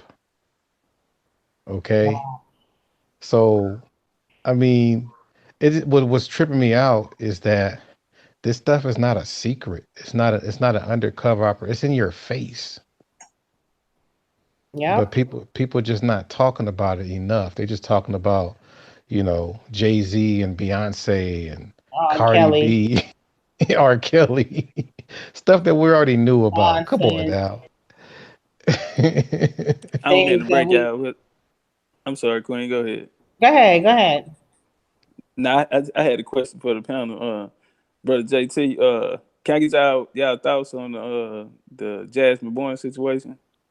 You know, they came out with an update with the 7-year-old princess that got killed in Houston. I'm hearing conflicted. I hear conflicted information because yesterday I did a live with Malik because he want to talk about it, and also I did about labels, but that's another thing. One brother said it was a cracker, and the other brother and the other brother in the chat said that it was 2 black men. Then there were people said they identified. Then I look at other chats, they were saying that it was 2 black men and stuff. But like with me and Native, we was talking about this. Some is black Native, some ain't right. Yep. Some ain't Yeah. right. Some And ain't some right. had to, and some, I mean, I'm just wondering how they come up with this white dude in the first place. Exactly. That's what I'm saying. Like, okay, I was on the phone with a friend of mine who lives in Houston, and she went to the rally. Now, I told her to take video footage. She took some pictures. And I was on the phone literally talking to her when the news broke. And I told her to tweet it like literally right now. She said at this rally, she said Willie D was there. She said the Black Panther Party was there with their rifles. She said it was a lot of black motorcycle gang members there, and it was like thousands of people. The mother was there. She left before the mother got there, but she saw the father. And she said they told the police. She said they had a heavy police presence, but the police wasn't doing anything. They had drones and they had helicopters. And they told the police, since you can't seem to find this gentleman, we're going to take matters into our own hands and we're going to find them. About maybe 4 hours after the rally or 3 hours after the rally, they found the suspect, and it was a black man. They had a sketch that was already out, and they also had a video footage of this white man that looked just like the man in the sketch. And they're trying to tell, then they said on a news report that the witnesses didn't know what they were talking about, and that they made a mistake on the identity. This not even a light-skinned black man. This a black man. Like, I don't understand. How did you get a white man, you saw this man's face? He killed your child, and you gonna tell us that these people don't know what the fuck they talking about, and they don't know the difference between a black person and a white person? Is that what you really trying to tell us? And they said the black man confessed. I'm like, okay, just like with the Central Five, they they had them in a room and had them doing time, and they didn't commit the crime. So I'm wondering what's really going on. And then Sean King went on Twitter and said that he had inside information that he knew 60 hours ago that it was a black man. So we're like, well, how did you know? Because you live in New York. You're not a federal agent. You don't belong to the FBI. So who told you this information? How did you get it? And now he's backtracking. Yeah, those guys are probably there to avoid the riot. That's what it is. That's exactly what it is. Because the black people pretty much, she said this was the message, that since you refuse to do your job and you cannot seem to find this man, we're going to do it for you. And then all of a sudden they found somebody the same day. Yeah. You see how weird that looks? Yo, let me tell you, if the shit stinks, it stinks. It stinks. Yeah, and they look nothing like she said. They look nothing like the sketch. They don't. Did you see the sketch? They got broccoli top hair. Okay. The people are black. Later for the hair. You know what I'm saying? The guy look like passing. They ain't even passing white black people. These is black people. So you mean to tell me you don't know? You see this man that just killed your child, and you don't know what this man looks like? Are you serious? Is this what you feeding us? 7 years old. 7 years old. Well, if somebody kills your child, you will never forget their face. Never forget. Well, this is the thing that I'm trying to legendary. I want you to get into it too. Let me ask you. I want to put this out there. Did somebody hands got greased up? Yeah, that's what I'm wondering. I think the brothers got paid. The brothers got paid to say something. I mean, they probably got paid to, you're going to get a nice little reward when you get out of jail. The reward was $100,000. So who's getting that reward money? Hey, brother JT, I'm gonna trip you out on this, right? Watch this. Last night, remember I had told you that they had reported that that some suspects was in custody. Yes. The crazy part about it, when pictures came out, remember I told you I'm from that side of town. I'm from the east side of Houston. So one of the guys that they have in custody is a real good friend of mine. I was just with him on his birthday. Took him out to this popular restaurant in Houston called the Turkey Leg Hut on his birthday. That's the guy that his name Larry. He go by another name, but that's why that tripped me out right there. So you saying that one of your friends was one of the so-called suspects?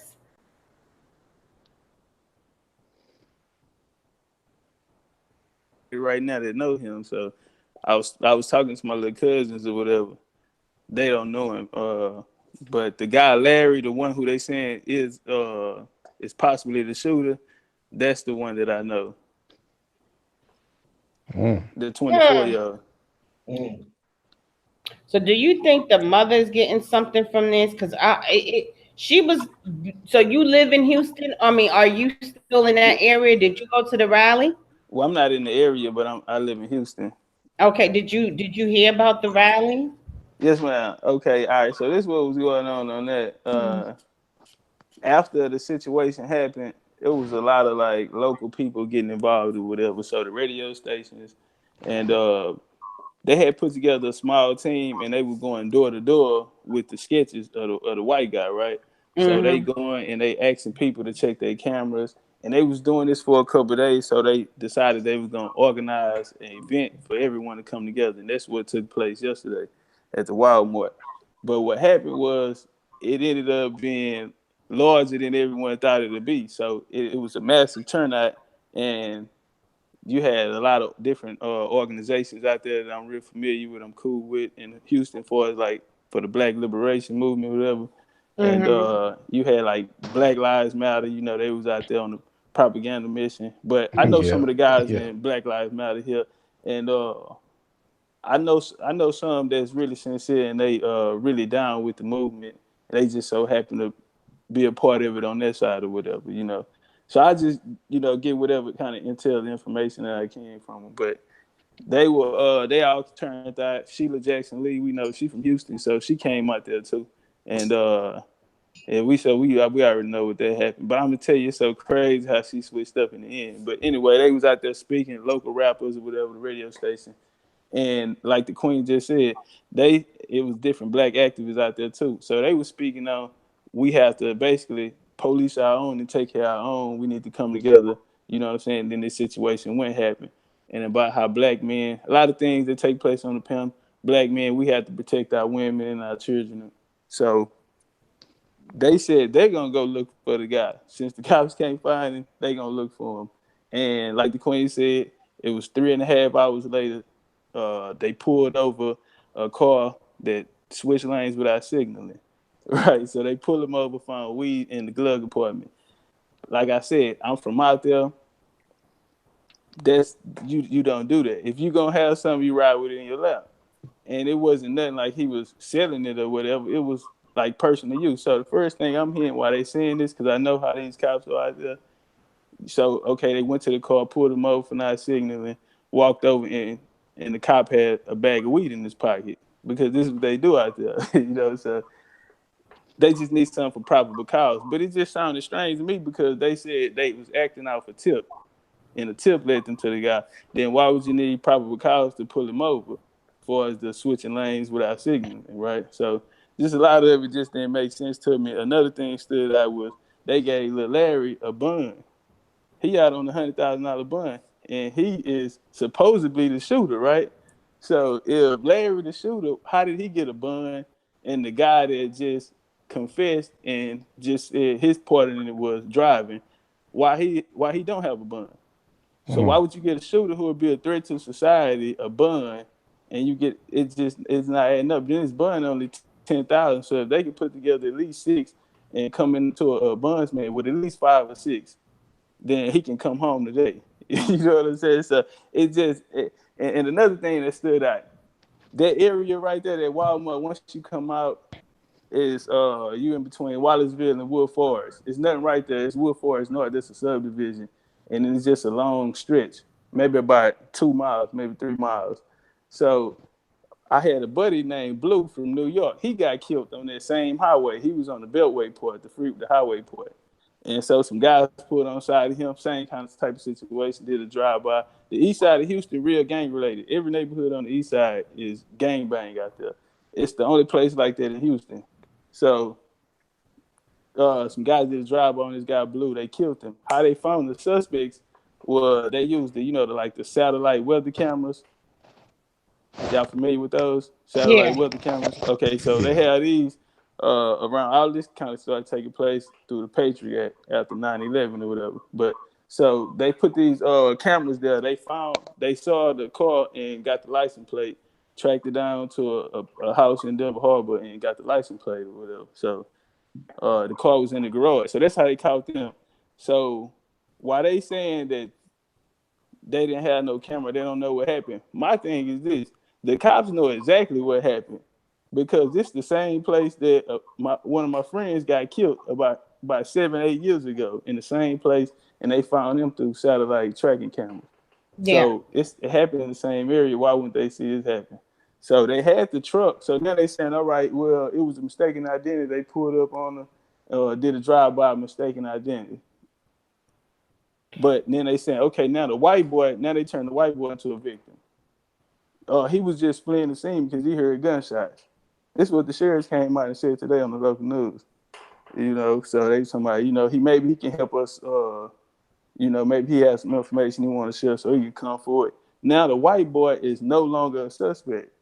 You see what I'm saying? So Black it's people just don't need to fall for that. I mean, they was it's too they late. was, they was coming at me on Twitter. I was just blocking people left and right because I was like, when I was on the phone talking to her, she lives on the outskirts of Houston, and I was on the phone talking to her, like I said, and she said, "Hold on a minute," and she was like, "Get the hell out of here." I'm like, "What?" She said, "They found a suspect." I said, "They found a suspect." She said, "Yeah, and he's black." I was like, "What?" And so, that's how it went down. And I'm thinking, okay, so they heard these black people say, look, we ain't waiting for y'all right now because y'all bullshitting. We're going to go ahead and handle this ourselves. All of a sudden, you find a suspect that same day, but you had all last week. If they didn't have this rally to yesterday, I don't believe they would have found a suspect. I think I they would agree. have They still had to kept find the suspect. prolonging it, and they was going to keep running around acting like they couldn't seem to find this person. And you just said they have satellites. We know they got satellites. I kept thinking if it happened, I thought it happened in the Walmart parking lot. I'm like, Walmart has cameras.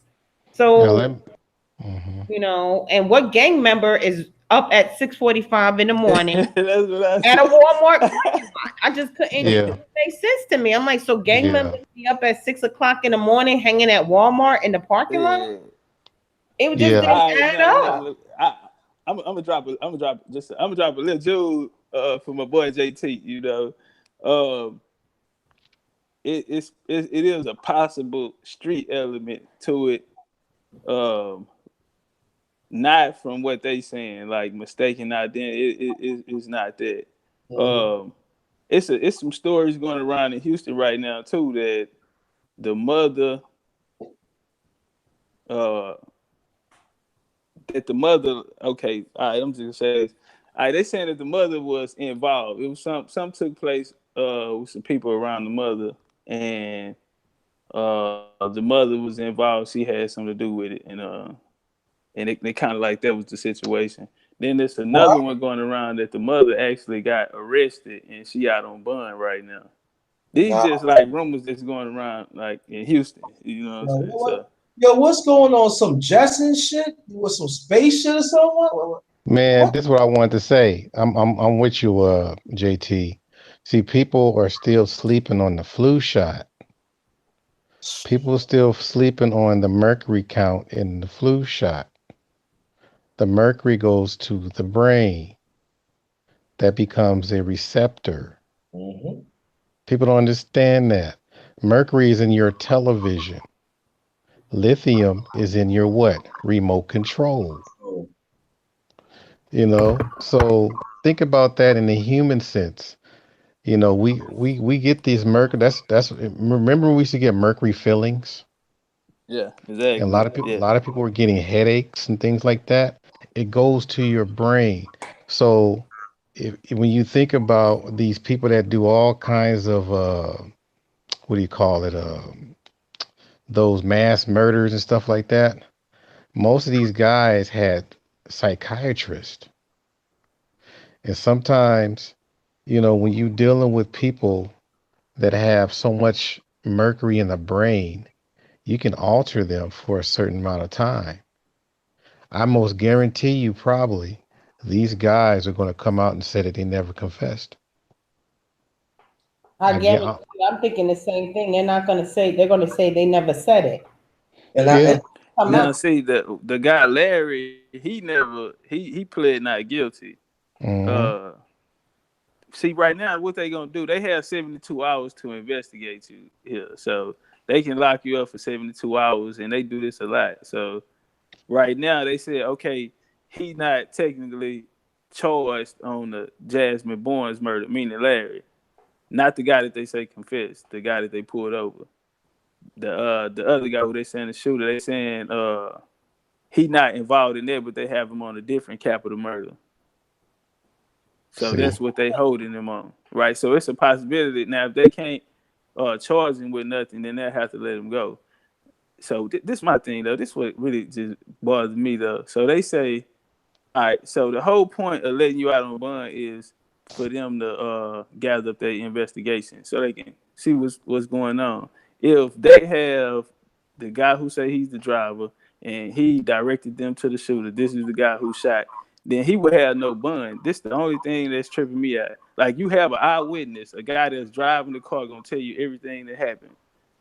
Why would you let this person out if he was involved? So now they come out on the news and they say, well, he's not being charged for the Jasmine Barnes murder. He under investigation for another capital murder. Now, but I don't see little Larry shooting up nobody. He like a little pretty boy type of, like the dress, like ladies man type of dude. He not, like he had the tattoos and all of that, but it's the culture. He from that environment, but he would, he like a quiet, shy guy, basketball player, one of those type of guys. So. Yeah, what gets me is that, what about this white dude? Is he connected to somebody? Yeah, stop saying. What about? They say I'm sorry, Queen. Go ahead. No, what is up with the white guy? So I mean, how did they come up with this white man? Like, if it was two cars that were there, why we only see one in the picture? I think he's like the governor's nephew or something. He drove. Where is the image of that car? That's a good question, Queen. I think they snug him. I think they snug him out. That's what I think. I think. Yeah, I mean to cut you off. I think these two black men of the smoke screen, like Art was saying, one of them had to work for the government or work for the sheriff or whatever, one of their family, and they said, "Well, we gonna sneak you out. Don't say nothing." To me, it's a smoke screen. Yeah. Like I say, they just had the guy under investigation, meaning they can hold him for 72 hours before they release him. So don't be surprised if they just release him in a couple of days. Release who? Just to, like y'all said, to sneak the white boy out. Because if they have a picture of that truck, they already snuck him out. They said the white guy, the sheriff, Harris County sheriff, came out and said that he is no longer a suspect. But did they said today, the white boy not a suspect no more. But look, they told us the first time that he didn't have no tags on the car, no license plates on the truck, right? And then another question, if they can take a picture of this red truck, then why y'all can't take a picture of everybody, all of the cars? Let us see the woman car that got shot up, and let us see the supposedly car with the game. Yeah. You know what I'm saying? What a picture with all the cars in the same shot. Because she said when they pulled out from the light, they stopped at the light. She looked up. I mean, when they stopped, they looked up. She saw the guy. He looked at them. They drove off, and then the shot started happening. Okay, so what a picture at the frame with all three cars in it. Yeah. If it was more than one car, where's the car? Right. And the thing about for me is that, come on, we know as gangs, the gangs work on a certain code. They're not gonna be in no damn public.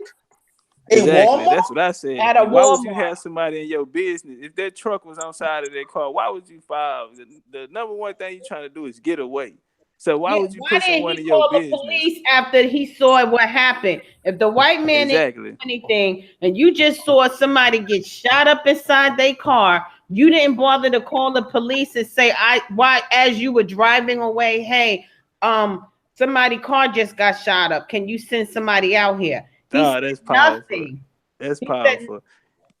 And Queen, he didn't have no stickers and no license plates, according to the local news stations in Houston.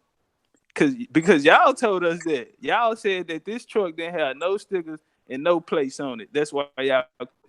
Isn't that illegal? That's what y'all told us.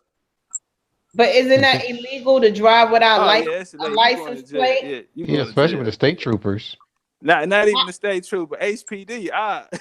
HPD, Houston police would get down on you. Y'all think New York, NYPD, LAPD, HPD is crazy as hell too. Chicago police, HPD is crazy. Them motherfuckers will beat you down. The story is not adding up. So you mean to tell me you had a man that it's another car that we can't seem to see in this photo, and then you got the white man who said he was just an innocent bystander, but didn't bother to call the police to say, hey, that somebody just got shot up in a car, and he's driving without tags, and nobody finds this train. So how long was he driving that truck without tags, before he got pulled over? Yeah, I think And that where he's was he connected. coming from? What direction was he coming from? Like I think y'all have to tell Was us he in the more than that. Walmart? Because if he was in the Walmart, shouldn't Walmart have pictures of him inside the store shopping? Or That at least whole yeah, area right there, Wood Forest and the Beltway, they just it has so many stores. I mean, it's crazy. It's a big shopping outlet on all four sides.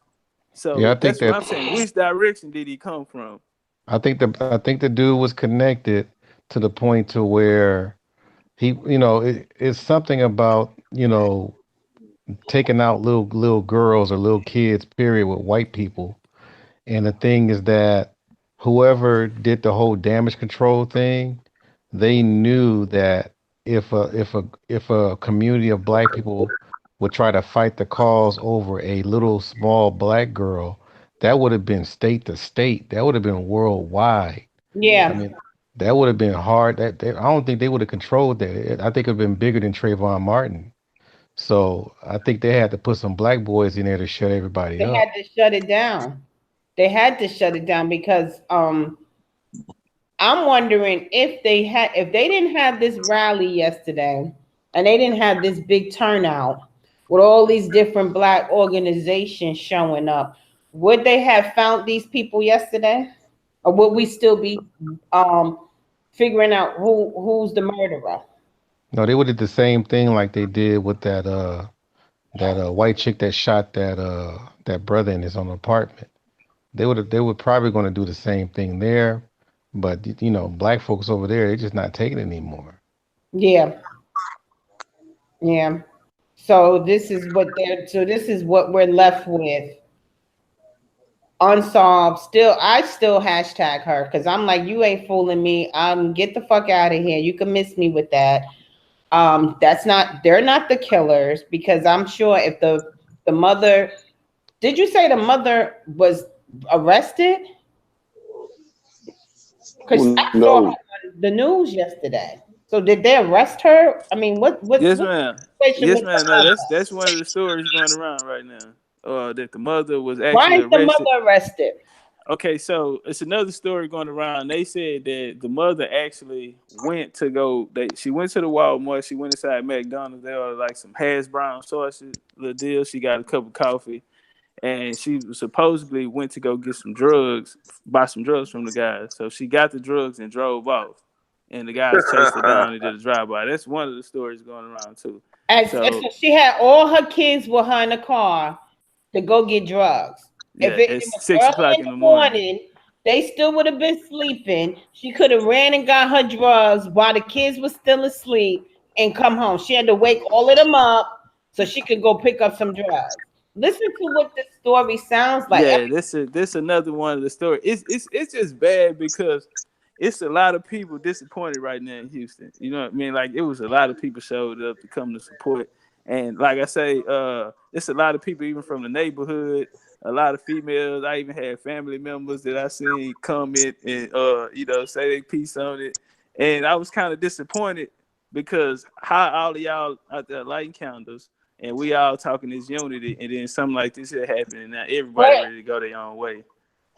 okay, but has the mother said anything? Has anybody from Well, that the dad came oh, out and said he finally got justice. That's what the dad said, but the dad wasn't he wasn't involved. there? Exactly. He He didn't got find bought. out till 12 p.m. that Yeah, his daughter he was got his head dead. greased up. I hope there's not money involved in this. I Well, swear in there's these a lot of situations, money there's always money, involved in and this. that's the part that always messes over the black community that really care. So a lot of these people do take this money. You will always see them. You'll see when they start taking their tour or whatever, going on all these talk shows and they speaking these different speaking engagements. They come out saying, "I don't want any violence." Yeah, All of I'm this type. waiting for that. I want y'all to think I'm about waiting something for for a that. minute. But I I really think want this y'all to this think. right here. Go ahead, bro. My bad. Sorry. Go ahead, King. No, you were in the middle of a bill. Go ahead. No, I was just gonna say, uh, all right, they pulling up the prize of the mother, right? So she have a lot of different cases, and yeah, she have a bad rap sheet. Not saying it has anything to do with it. It's just the BS that's around it they're starting Here we to go. So they Yeah, about to propaganda. criminalize the mother right now. So this is Yeah, so they what's bringing it As out happening. you, because yeah, they got to the do white all that. people are saying take the money. The white people saying give her a case, lock her up. She lied. She trying to race base, start a race war. So it's a lot of white people and our Mexican brothers and sisters. You know what I'm saying? Our Mexicans, they coming out hard against them too. So I mean, this conversation all in the churches. This was talked about in churches, in different churches around Houston today as well. I want to Well, bring some black people perspective. shouldn't jump the gun so quick because white people told you that they found the killers. Exactly, They and have that's a what happened. history of being liars. So Yeah, I'm not going with it until I actually hear the little girl who was the one who saw this man say that it was a black man. I'm not going for it because it just don't sound right. I want to bring something a little bit in perspective. It's not too far away from it. But remember the Henrietta Lack story Yes. Yeah. in John Hopkins? I mean, are we like, is it far off to just say that is she the only one that had them capabilities of their cells? I don't think so. It's probably more Be- black people out here that have that capability where their cells don't die. And our medical records are available all over the place. Mm-hmm. It's even down from our birth, when we're born. And who's Hmm. who's to say they don't know what kind of cells are in our bodies where they could use things to cure all kinds of stuff? But we happen to be in the hood thinking that we're not worth anything. I mean, sometimes a shooting is more than just a shooting. Hmm. Sometimes they go ahead and drag the body off, but we don't know what's going on with the body. Yep. that's You true. remember that? That's true. That's Remember the true. guy they found rolled up in that mat, and his body Yeah. was stuffed with paper, and they Yeah, they took his organs. took all of them. And the sheriff was their dad. Oh man. The The See? what? white boys who did it, their dad was the sheriff of that town, and he brought in his buddies to investigate the murder. They Man. never found that boy's murderer. Yeah, it's two white boys, two students. They killed him. Their dad was he was a cop for the town. He was the sheriff for the town in Georgia. You speaking about the Georgia case situation, right? Yeah. Yes, man. Yeah, they found him. Oh, they did. I didn't They even know didn't they never had get charged somebody for it. under arrest. It's one of those things where everyone know who did it, but they didn't get charged for it because their dad, which was a cop, he brought in his friend. This Yeah, is man, just a so sad story, it up. and I just hope Peace, the mother doesn't come out. I hope they don't parade the mother in front of cameras by tomorrow and Well, change they have the to do court. that. See, they have to do that to make I sure that pray that nobody she feels sympathy doesn't for do it. her. Exactly. They're gonna try to take that sympathy from her away from her. Yeah, Hey, they're what's gonna the pray. Peace, Muhammad the one. peace, brothers. How y'all doing, sister? This Hey, is peace Gigi. to How my you brother. doing? Hey, All how you right. doing? No, How you, that's Black Native. Good yeah, brother. I'm late to the conversation, but I'm gonna do a little something. And brother, you from Houston, right? Brother, one of you brothers from Houston? Yeah, I'm from Houston. Yeah. Okay. Now, the timeline. Look at when that red car went by. Okay. They did the shooting commenced. Now, from that point, you mean to tell me on those street cameras that it didn't pick up no license plates, none at all? Then what was it? An hour later, 2 hours later, they found these boys with the gun at home? How does that gun get home that quickly? Well, now they didn't find him the same day. They found him yesterday. They found him yesterday. Okay. Yeah. Why Wow. wasn't the car that they drove in any of those shots? Where is since you got a footage or you got a photo of the red truck? If it was another car there, There was no car. Right. There was no car in that photo. wouldn't you be able to see that too? Yes, that's what I was thinking. There was no But car it's in so that deep. photo. It's so deep. They brought in the feds, they had a couple of my buddies' house got kicked in. Wow. You know, while they was looking for Lil Larry. So Wow. it's a lot of crazy stuff going on out there right now. But it's not the first time that all these guys. See, they've been trying to, like I say, it's real gang related out there. So, but they like the top.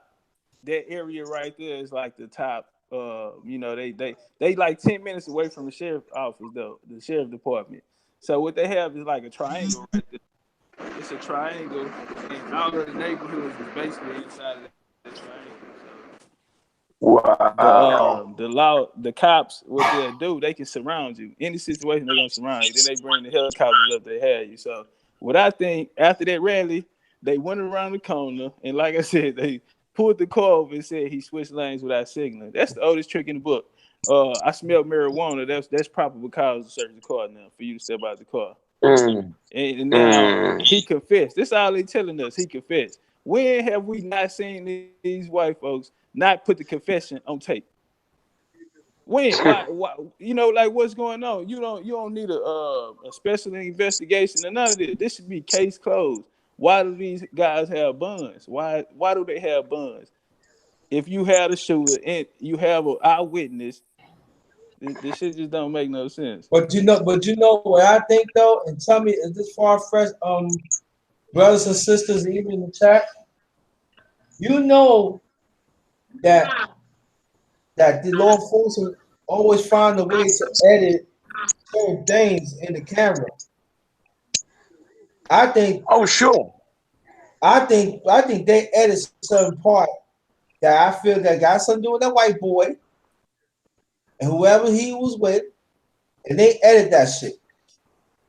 Now tell me if I'm far-fetched or not.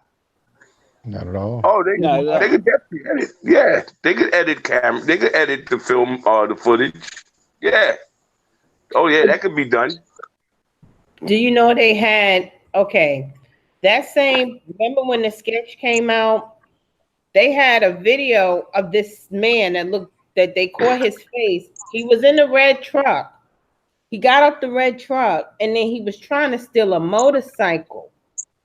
And they caught his face on the camera. This is the man that I guess they arrested. But it was a red truck that went past, I don't know where he was, but it was on the street. And it was the same exact red truck. He got out. He had the hoodie on.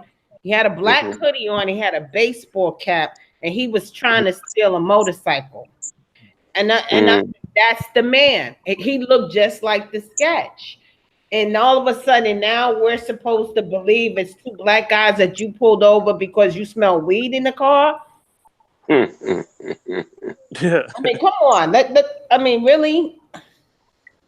What they're saying is nothing to see here, folks. Exactly. Yeah. That's exactly. I'm telling you, They it was so many closed the people curtain. came into Houston. I mean, it started. Shaq was paying for it. It was starting to get nationwide attention, and they passed out flyers to everybody that came to the meeting yesterday. They gave them flyers and said, "We gonna go door to door." Now they had already been doing it in small pockets. It was just a small group, so they set the date for the meeting yesterday at Walmart, and everybody showed up. It was so many people out there, and they end up. I mean, the news stations, everyone had to go down there. It was so many people. It was a big turnout, and you had different. You already know how it go. We know what happened in Ferguson and all of that. Now I was out there. That's when I was driving. I was out there doing the Mike Brown situation. But doing you start having, they thought it would be a situation like this. It could have easily turned into a situation like this. Now they have citizens on the manhunt. They had to shut the lights off on there, like Brother Muhammad the one just said. You know, they said ain't nothing to see here. Party over with. We called them. Everybody go home. No need to come out here. Sheila Jackson Lee, now she with them talking about we got to stop the gang and all of this type of. I'm from out there. You know what I'm saying? What they claim is when I was. I'm gonna say this: those guys out there, they don't have no problem with nobody right now. If they did, I know. Ain't no problems out there right now. You know what I'm saying? They just won a state championship. The local high school just won a state championship. Ain't everybody on the high right now from all of that. Nobody in no gang violence or gang beef or none of that. You know, the gangs are fading out from out of that area. You So know, they so gonna put it on the gang members. I mean, this is some bullshit. This is some straight up bullshit. I mean, I'm over it. I was gonna actually, I was calling. Had tweeted my friend because she lives in Houston, and I didn't know the rally was gonna. I knew it was gonna be a rally, but I didn't know it was gonna be yesterday.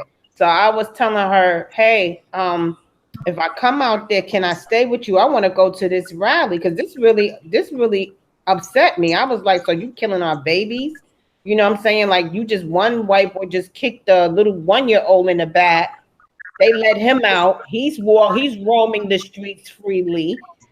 And then this happened like a day or two later. So I'm like, oh, hell to the nah. So she said, girl, the rally is tomorrow. And I said, are you going? She said, yeah. I said, can you videotape it? She put the pictures out there and she said it was thousands of people. She said it was so many people out there. And I'm like, good. Let them know we ain't fucking playing no more. And now they just flipped the script on us again. They did the 52 fake out and dragged 2 Negroes. White people was, oh my God. Wagging the dog.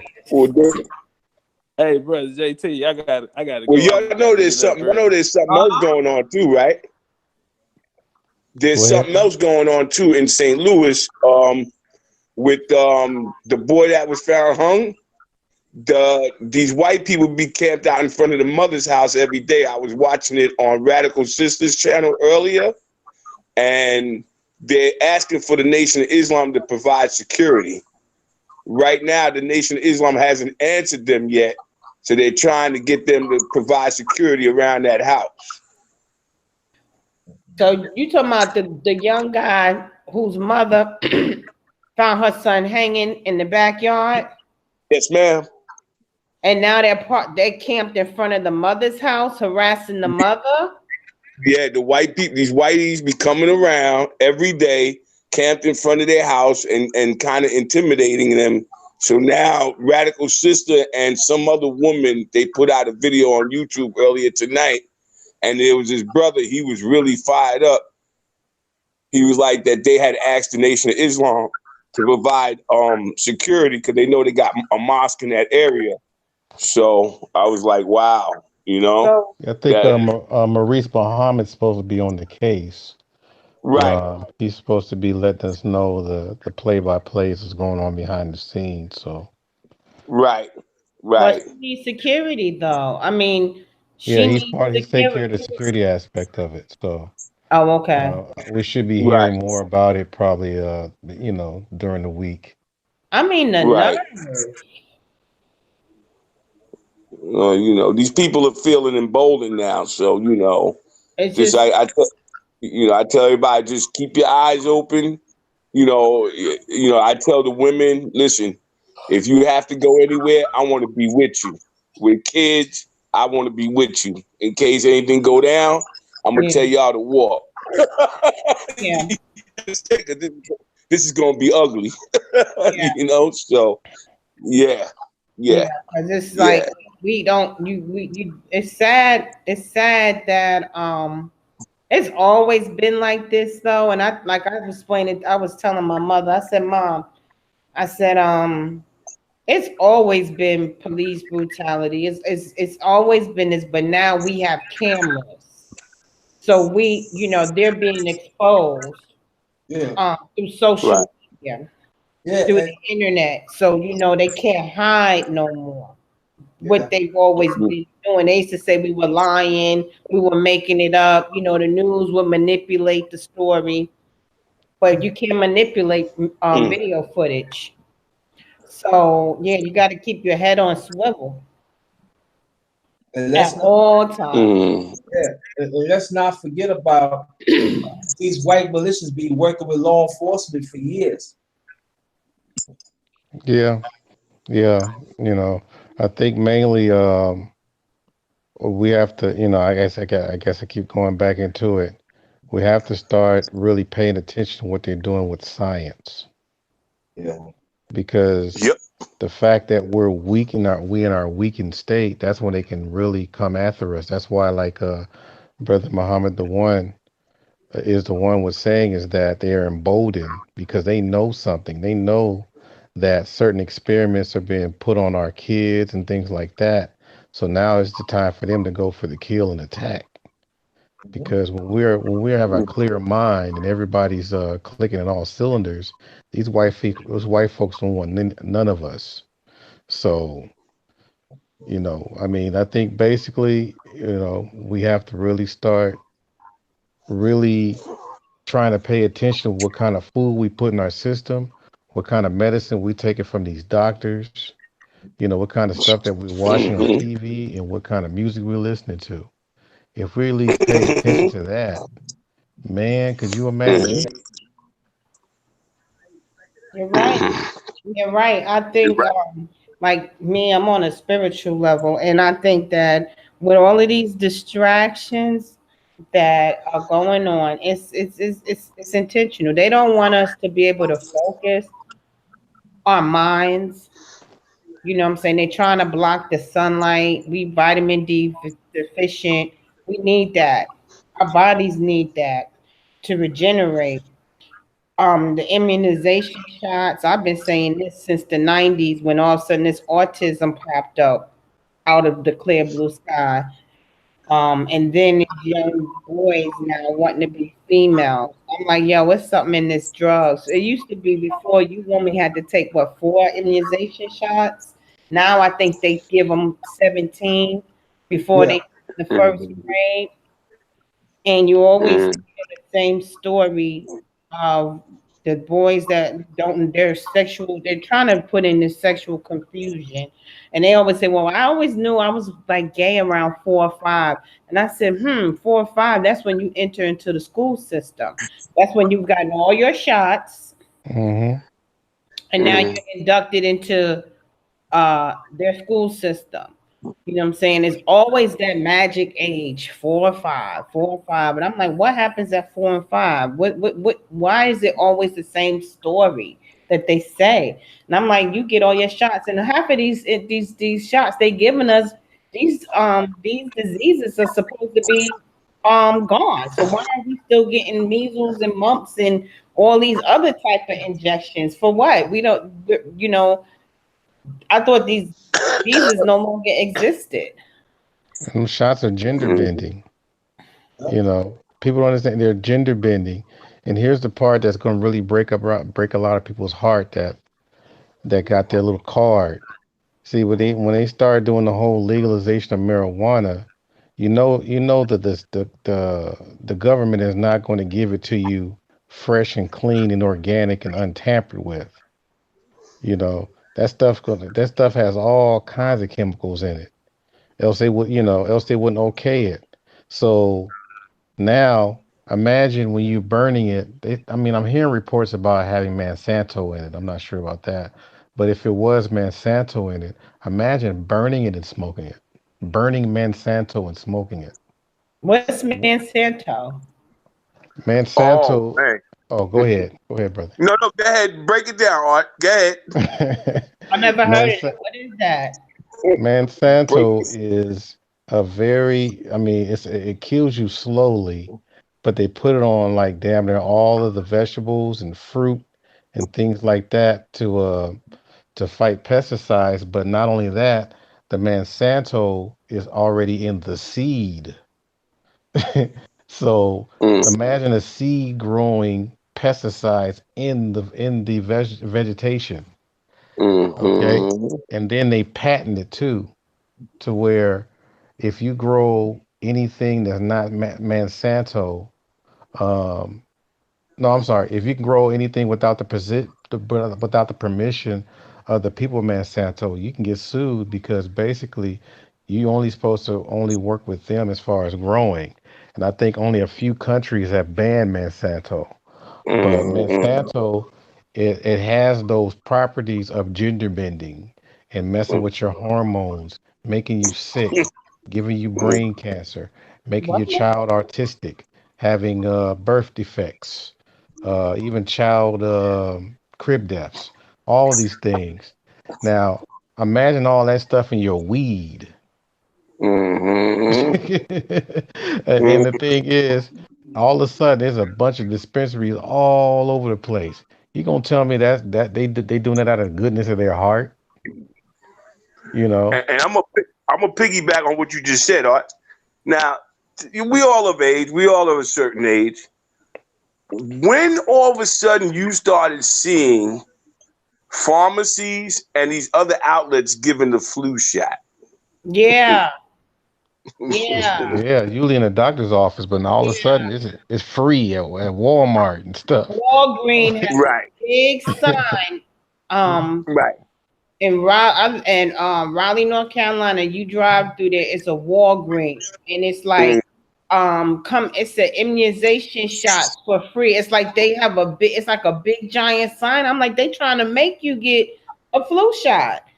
Yeah. Mm-hmm. I went to the doctor. She said, "Do you want a flu shot?" No. Well, when the last time you had a tetanus shot? I said, "It's been a minute." Do you want that? No. I was like, "Why do you keep trying to give me shots? I'm good. I don't Right. want you to give me nothing. Just do your regular exam, take my blood work, and let it be that." But she was like trying to push these. This was about 2 months ago. She was trying to push these shots on me, and I'm looking at her like, "Bitch, are you crazy? I already know what you're trying to do." Excuse my French, but no, I don't want a flu shot. I don't need a tech. I don't plan on stepping on rusty nails no time soon. I'm good on that. Okay, I don't want you injecting me with anything. Yep, Mm-hmm. it's your brain and your hormones that's what they're after. Because this is part I dropped on JT. Now we talking about spirituality that's been working for the ancient people. For some reason, we didn't get the memo. Your thoughts is your mother, and your actions is your father. Now, some people will say, "Well, my father's a bad person." Well, that didn't say that your father has good attributes and bad attributes. You know, so whatever actions you passed on, I mean, that he passed on to you, now you can be able to get the good aspects. That's why they gave you life between those two people, and that's the way that you connect with your ancestors. So, because that's Mm-hmm. that's how it's been passed down years over and generation. Now, what if my thoughts are altered now? What if my organs are messed up? What if my gender is bending? You know, those are things that keep me from, or kind of like prevent me from connecting with my ancestors. Yep. You know, and that's the things that they know this, but we don't. They know more about us than we know And about we know about ourselves. ourselves. They study us Well, constantly. don't forget, y'all. What happened last year? The brother that was he was a CDC official. When he blew the whistle on the bad batch of the flu shot, what We happened to him? gone. He They was found him gone. dead, floating in That's his right. backyard That's right. behind his house. They That's called it, right. and they called it suicide. Wasn't it suicide or something? They They said said. he walked into Yes. the river and drowned himself. Mm-hmm. Mm-hmm. Thank God for D. Mm-hmm. Gregory, right? Yeah. Yeah. and Yeah. Dick Charles Gregory. Stokely. Yeah, they put us on. They put us on. I stopped taking the flu shot over 10 years ago, brother. Yeah, I haven't Mm, had a flu shot probably since I was maybe 3. right. I think, wow, I think the last time I took a flu shot might have been about probably like about 6, 7 years ago. Right. Yeah, because my mom got hip to that stuff. My mom was in education, and she was like, "My son ain't taking no more of this stuff," because she Right. saw what was going on. That was in the 70s. Right. So imagine now.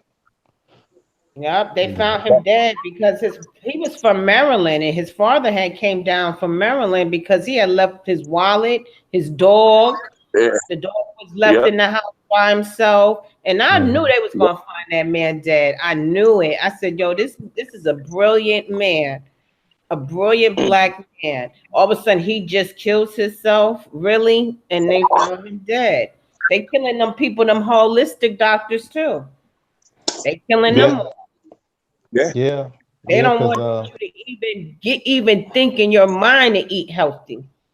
that's Don't why eat I urge human people. features. I urge people, do not rely on Google to take care of yourself. If there's something that was real nice on Google that might be able to help you, print that out as soon as soon as possible, because you may not be able to find that anymore. Because what's going on is that they're trying to encourage people to burn their books and all kinds of stuff and rely on technology, and technology does have its place, but it's not the end all be all. So you should be able to Mm. store all your stuff and anticipate on a long time for electricity to be cut out. You might have a blackout for like a whole month. What are you going to do in a month when you need to get information? Oh yeah, that's coming. Believe me, there's gonna be a certain thing that's gonna happen here. I can't tell, I can't call, I can't forecast the future, but they're gonna be some, because see, this country here has actually no natural resources. Y'all know that, right? True. Right. None. Yep. None. None. So I Not a urge grain. people, please go. I mean, especially if you have like a grandpa or someone in their 70s or 80s, just write down about 50 questions you want to ask because they were there before us. They have stuff that's not in the books. They got stuff that's not on the internet. I mean, you videotape them. I mean, all Right. that stuff because they are walking. Matter of fact, the homeless guy on the street that's old pushing a cart. He may not be doing well, but he has a lot of information in that brain of his or her. Oh, There's they a have lot of wealth of stuff that we need to information, know. brother. Say that one more time. You borged out. No, I said the homeless person you encounter, they have a wealth of information. Yes, because you They can weren't be you can always be homeless. you can A be lot of real them had good sick. jobs. A lot of them had good professional jobs. Some of them are probably educators. You just, they Mm-hmm. probably could have chose. Some of them choose to live like that. You know what I'm saying? Some of them don't want to be in the system. They want You to can be be out. They want to live the way they want to live. But that doesn't mean they're crazy. It just you can means be Right. real sick. and you don't know what put them in that situation to begin with, and they could have been a doctor. Yeah, They you just can be. hope. Yeah, that's why I was going. Yeah, Man, you right. You right where I was going to go to, where you could be real sick, and for some reason the doctor's prescription is not working.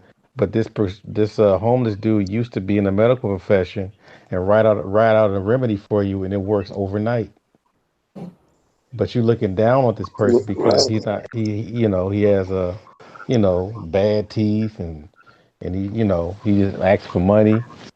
But I'm like, there's a lot of things about people that we don't really explore. I mean, people make mistakes so you don't have to.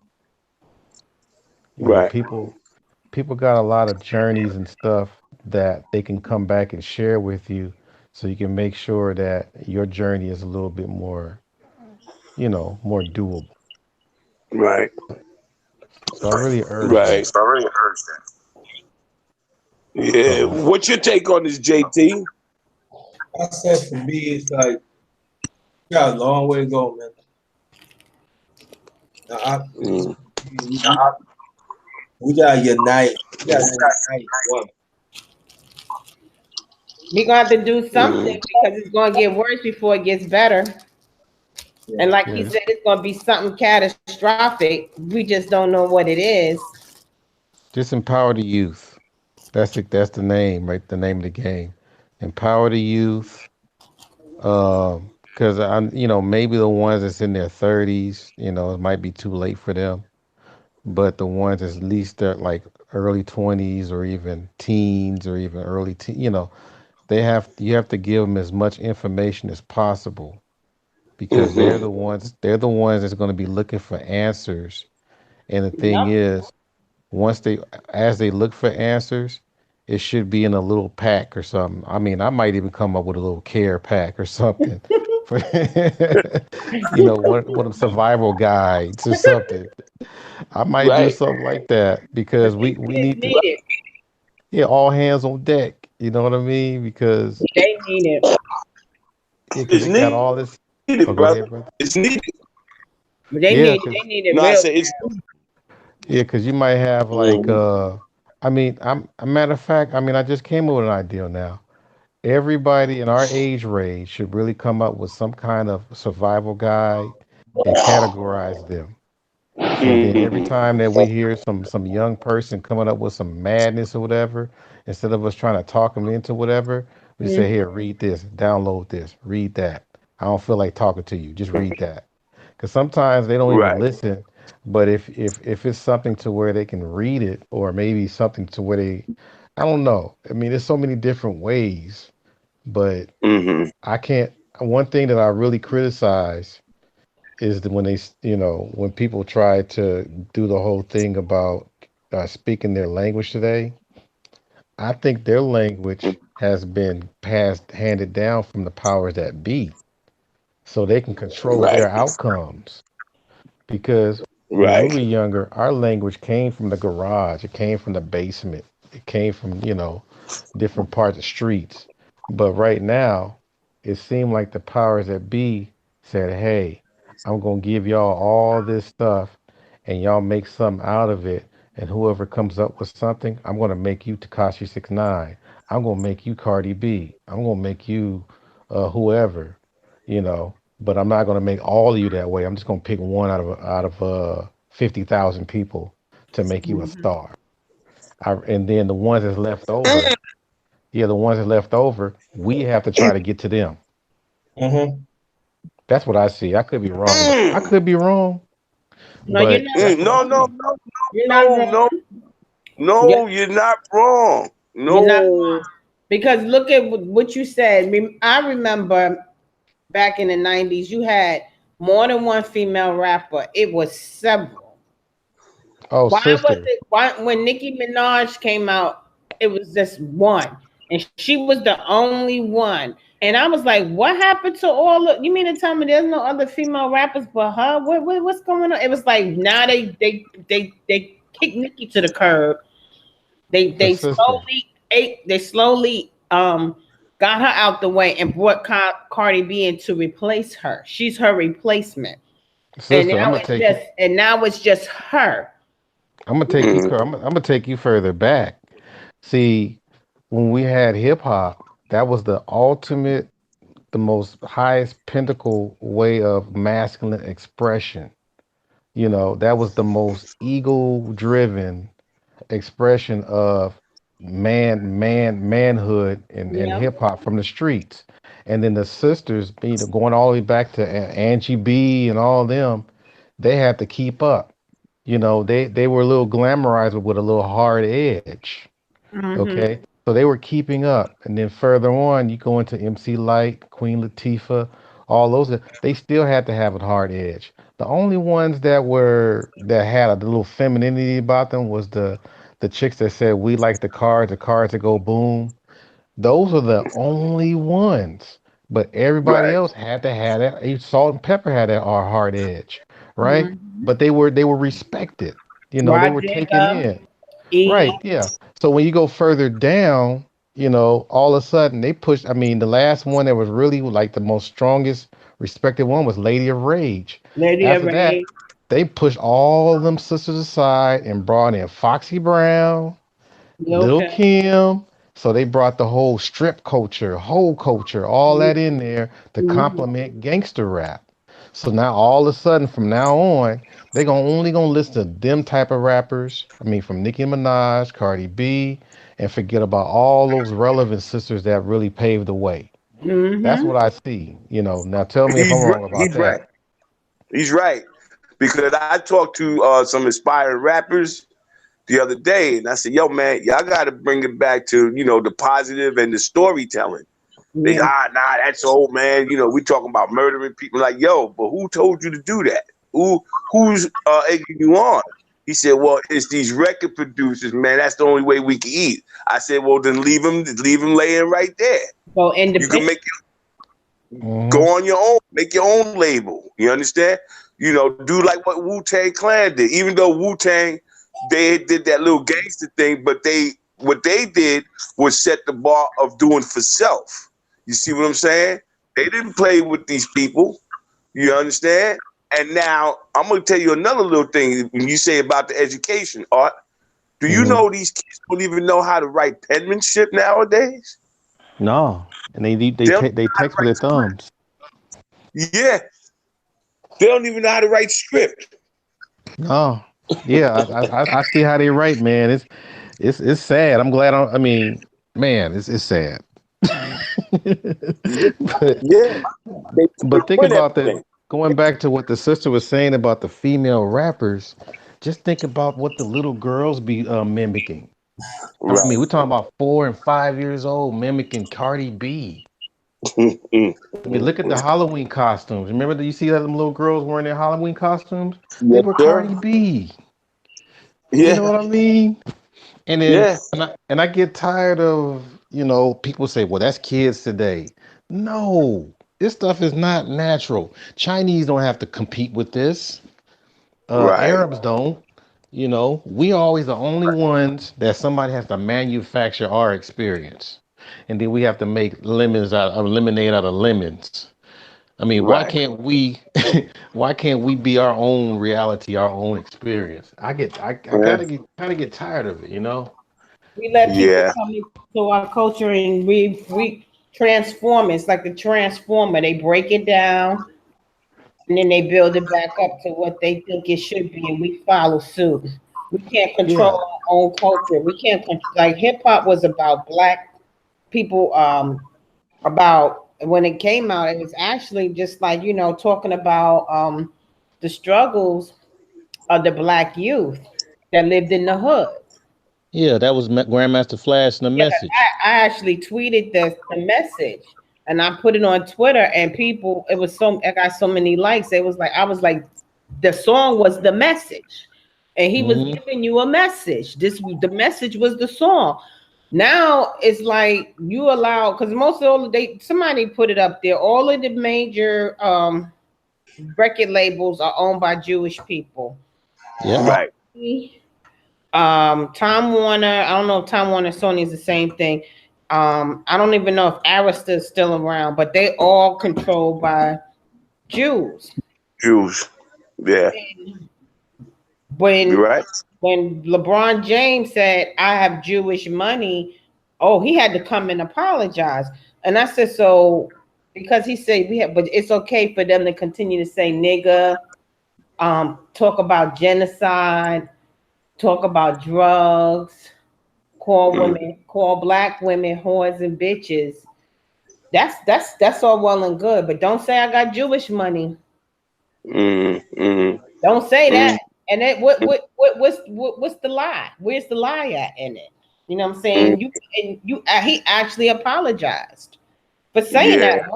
Why do we keep apologizing and taking back what we said to appease somebody else? Like, stop. If you said it, stand in your word and stay. Yeah, I said it and I'm not taking it back. And what? Yeah, that's Stand what I on your was saying square. before. And deal with the consequences. You know what I'm Yeah, saying? Mhm. Keep your word. Stop going back on your word. Yeah, I said what I said, and I said it. And that's what I was Period. saying before. I forgot what panel I was on, but we keep thinking that celebrity, like especially black celebrities and athletes, we keep thinking that their money is their money. See, they make their money, they earn it, but at the same time, it still has an attachment to it. That's right. I mean, the way you spend your money, they still dictate the outcome. So you might, how you gonna give back to the hood when that money that you just made is tied to Shyman and Schuster or whoever else? They're not gonna allow you to put the hood back on their feet. They got some other interests. I knew some NBA players, bro. All right. And in their contract, they told me privately, they said, yo, coach, because I used to coach high school ball. They said, coach, they said on the contract, if we go back to our hoods, we could only be there for 10 to 15 minutes. Man, see, Okay. Pe- How many eh, athletes you know that winded up broke? Mhm. Several. Yep, Yeah. because they couldn't stay away. But you know, 'cause that was probably a penalty Right. of how much time you come to the hood or whatever. Because they Yeah. remember they said they had the hip hop police, Hmm. you know, and then the gay mafia and all that kind of stuff. I believe it Yeah. holds true. Yeah. Yeah. It holds true. Yeah. They could only stay for 10 to 15 minutes at a clip.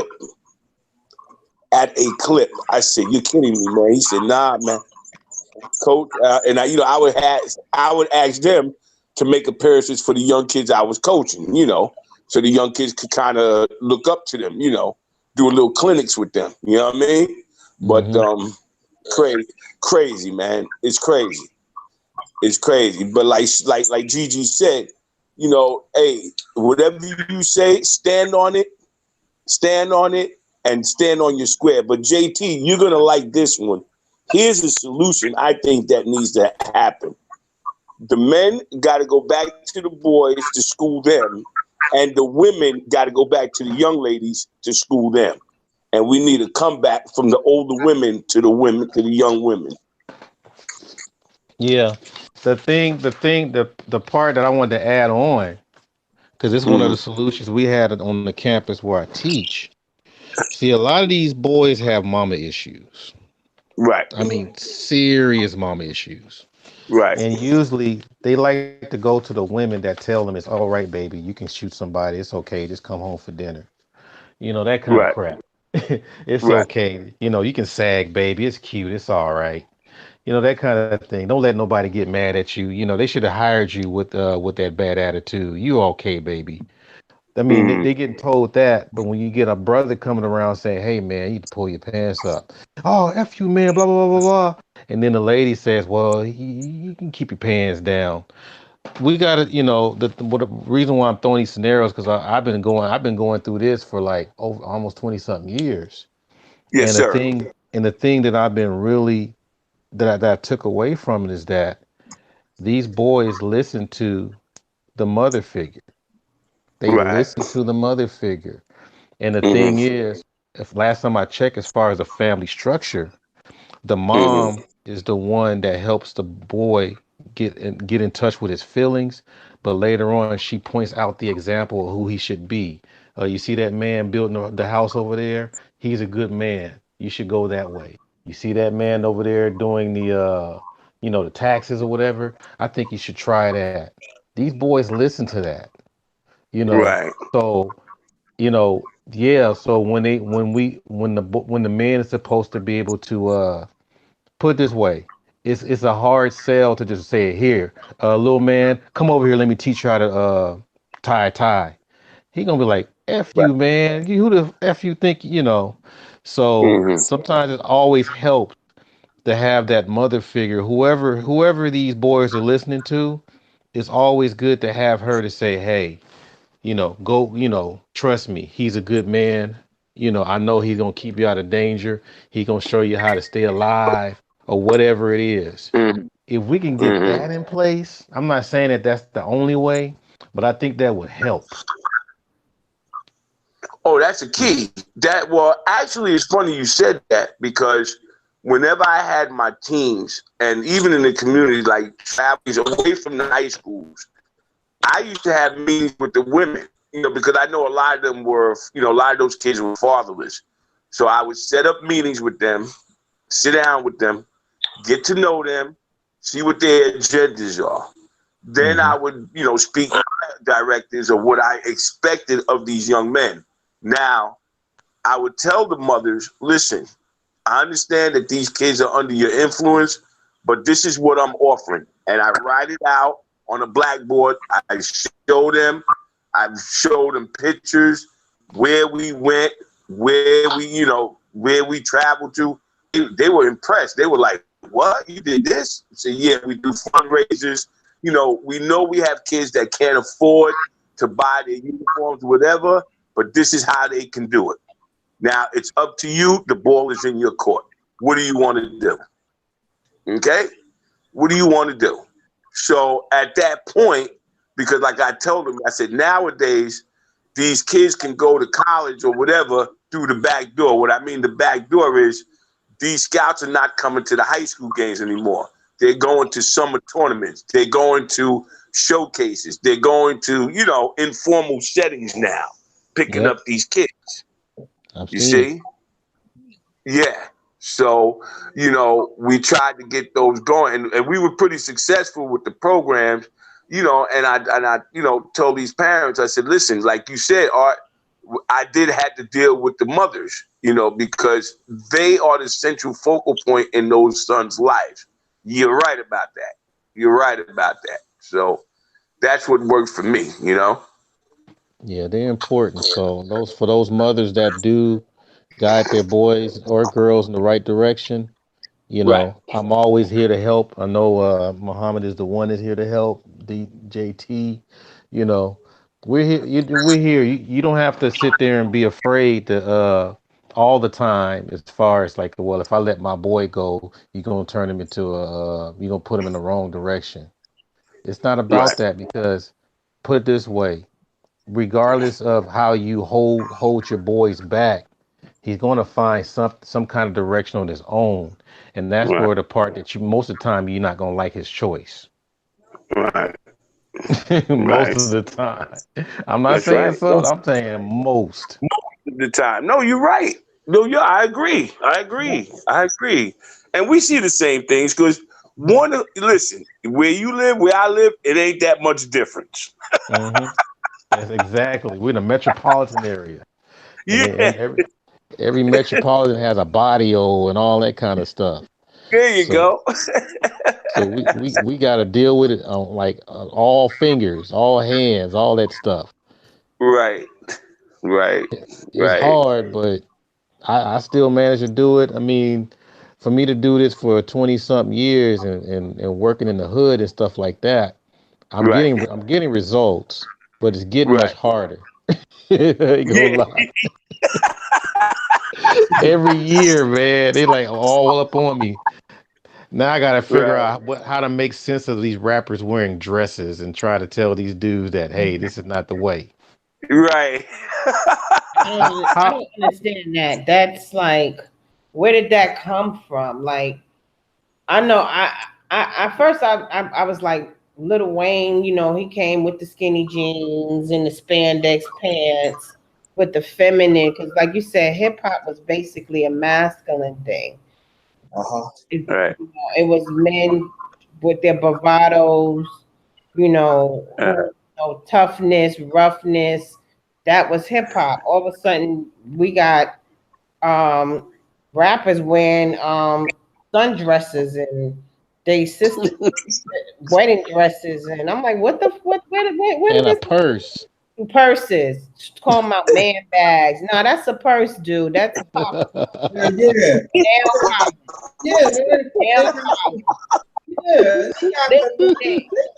They got the nerve to wear some tight, skinny jeans and got to pull some stock, and you see all them damn.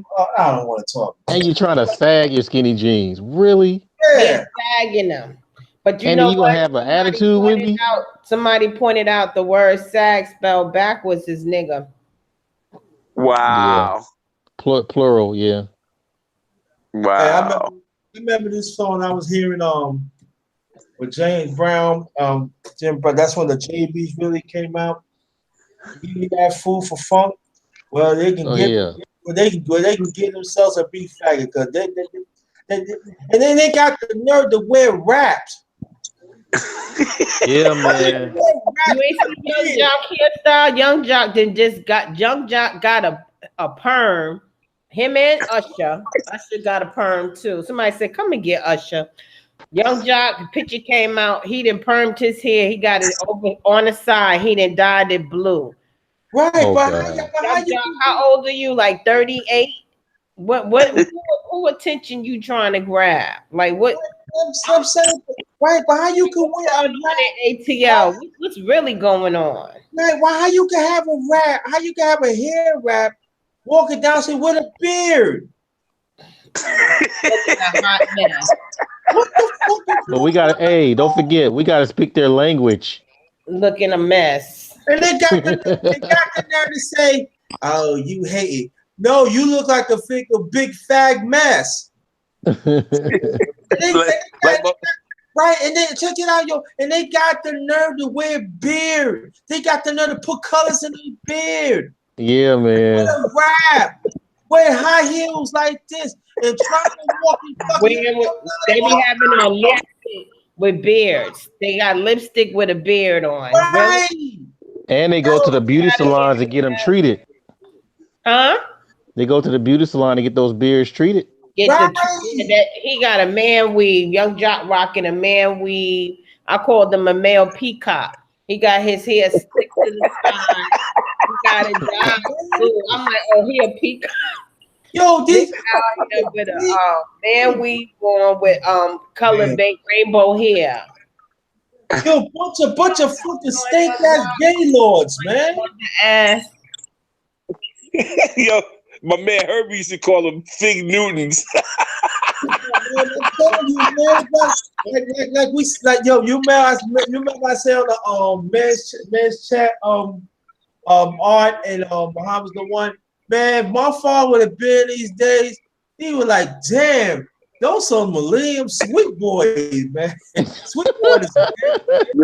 Listen. Last year I was watching. I just happened to flick my channel to TNT, so I was watching a game. I think it was the 76ers was getting ready to play somebody.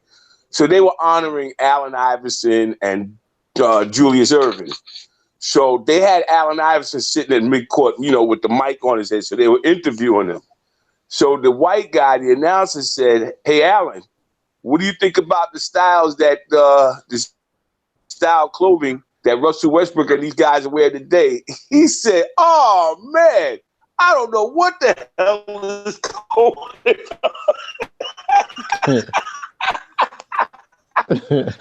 And this is a guy who wore the bad clothes. Understand? When he said that, his reaction fell off my couch, man.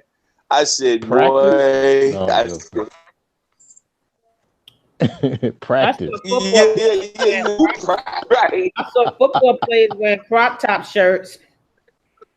I don't understand what that's they're about. really attacking all the stuff we're mentioning. They're really attacking our manhood, and people they want us to say it's natural. It's okay. Oh, no, it's not okay. Yeah, but check this out, y'all. You know the head of the Virginia delegation for the Democrats is a tranny. Transsexual. Yeah. So yeah. So now they half and half. They half and half milk, right? They trying to make she had the flag outside her office today. That's what they trying to do. Whenever you think of this is what they're doing. They're trying to make black men the face of transgender. See, that's the sexual confusion. They're trying to confuse people sexually. And we got to stop. And we be up there banging on them. I bang on them all day on Twitter. No, we're going to have to stop it. We're going to have to tell our kids, you are a boy. Like now I think in New York, they just passed the law on the birth certificates. It's called, they have something called gender neutral. What? Yes, you're right. Gender neutral. So that means they said so. In other words, yeah. No, she's right. She's right. Because if you're born and you feel you're a girl, you can put down you're a girl. So even if you're a boy. How does the baby write that down on the birth certificate though? I mean, the parents is the one that fills out the birth certificate. So what, they leave that blank? Yeah. They leave that female, well, the parent blank? I guess, I think the officials put that down, but they had to request it from the parent and, whatever. So that's coming from the parent, I think. So the parent is not going to know if they have a boy or a girl when they had the baby come out? Right. Huh? Right. Because, because the baby doesn't have the capacity to say, "Oh, I'm a girl." Yeah, You know, yeah. it's the parent. So It's what the the parent. parent wants to say, well, he's not a boy and he's not a girl. They check the box that says gender neutral. I don't know. Yep. So that Yep. means that means they going to that means they never gonna leave the parking lot. There you go. That's some There you sad go, stuff, brothers. man. Dang. So what? There you So go. if they have a penis or a vagina, that doesn't mean they're a boy or a girl anymore. That means that they don't. They just a Well, human. I put I it in basket. I I put it in basketball terms. It'll be a double. Double dribble. That's Hey, just talk about that look traveling. too. You traveling Right. or a tunnel. You better know what tunnel you're going. That's crazy. Good God. They come up with all kind Yeah. of shit. I'm like, when will it stop? It's just like, can I get off this merry-go-round right now? Because I got a headache. Yeah. This No. Well, you brought up something, stop. Gigi. You brought up something very pertinent about them hiding the son. That Bill Gates came up with that the other day. I know my mother told me about it. Yep. And he came up with a plan on how they could try to block the sun. Shade the sun. Yep. Once they block the sun, the earth is dead. Right. It's a wrap. The earth is dead. No plant life. Right. No, it's got the earth will die. So Yeah. why are we allowing these people to have so much power to destroy the earth, which is our planet? You know what I'm saying? Well, this is our planet. They don't Now think about this. been on this planet. We've been here for millions of years. This is our planet, and we're sitting here just idly watching the planet be destroyed. Now here's some other things to look at, people.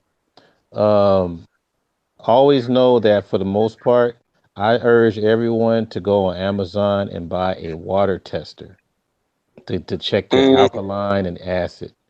It's only like $5. It's cheap. Okay. Get about 2 of them. Yeah, it's real cheap.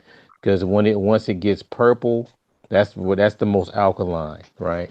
And if it gets all the way to where it's like piss yellow, that's like acid. Now, what happens is you need to put like a cup or something out your patio or in front of your door where it's raining. And then when it gets so much water, you need to test that. And you know for sure that's some dangerous ass water. And every time that it's been raining, I'm always getting yellow in my results. So, really?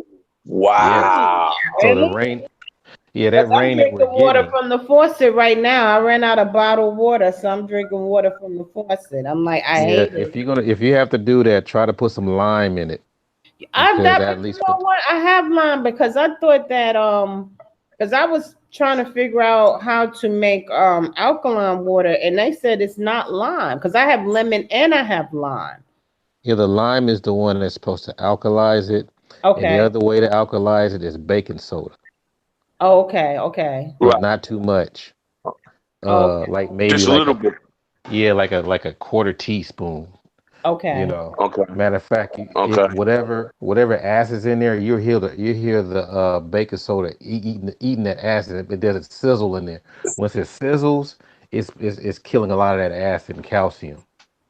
So that's what the baking soda kills calcium. Matter of fact, you get sodium bicarbonate coming out of your lungs. You just don't get enough. We get that coming out of our lungs. So yeah, it's like it cleans. It automatically cleans inside. But since we eat so much bad food, we don't produce enough of it. Right. You know. Right. So even when you're high in acid at the hospital, the doctors pump sodium bicarbonate in your blood.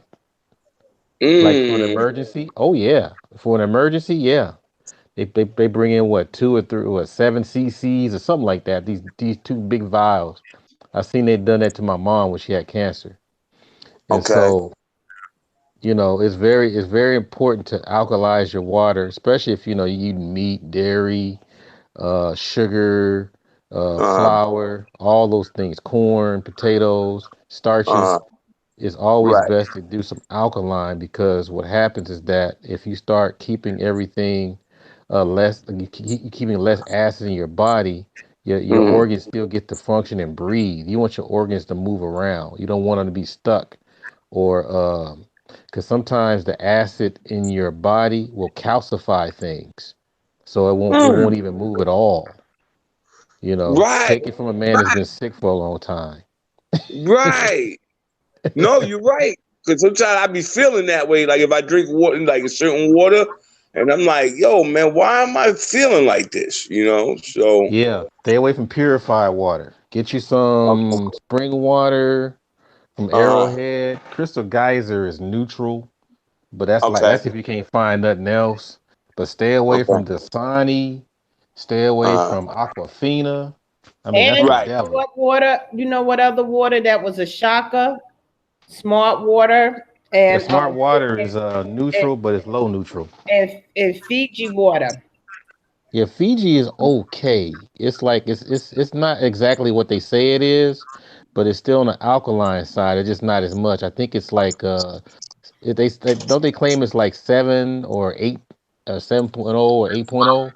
Well, I know I watched a guy do a test with all the different waters, and what shocked me, Walmart spring water had a lot of alkaline in it, the spring water, and it was Walmart spring water, and it was Gatorade. It was something made by Gatorade that had Hmm. the highest alkaline in it. Um, Yeah. some kind of water that's made by Gatorade, and it had a high percent, and it was that one, and it was Walmart brand. And I drink Walmart brand water. I drink the drinking water though, but the spring water is the one that has the highest alkaline. But I was making my I used to drink make this cucumber, which I think with That's cucumber good. and lime, That's good. Okay. and I drink it. Matter of fact, I That's have to real make good. some more, but because I'm a chef, so when I was trying to figure out, I was like, why is it that? Because I was using lime, and then I looked it up, and they was like, that's not how you make alkaline water, and I was like, huh? And somebody said it's lemons. So I'm like, but I thought it was lime. Well, the lemons are the ones that fight bacteria. It Okay, eats up Right. bacteria. The lime is the one that's supposed to alkalize whatever. Matter of fact, it's not just water. You put lime in almost anything and it alkalizes it. It just doesn't show up in any tester, okay. but it's still alkalized. Matter of fact, if you're doing trace minerals, Hmm. they want you to put lime in it to neutralize everything to make sure that it disperse in your body evenly because And I got a whole bag of limes in there, so I think I'm gonna be cutting up some cucumbers and making my drink because I used to drink that and put like maybe a couple of teaspoons of honey, and I would yeah. drink. Mm. I hope I Yeah, try. cucumbers and romaine lettuce are probably your best bet to keep everything alkalized in your body. Okay, Cause what about because I have a blended it's romaine and it's spinach because I like spinach for like salads. I eat spinach. I don't eat regular lettuce, but I know Mm. romaine is good with alkaline too. now the warning on the spinach for women during your time of the month, you got to Hmm. stay away from spinach. Okay. You got to because that's what's going to happen is that it overly flows you with too much blood.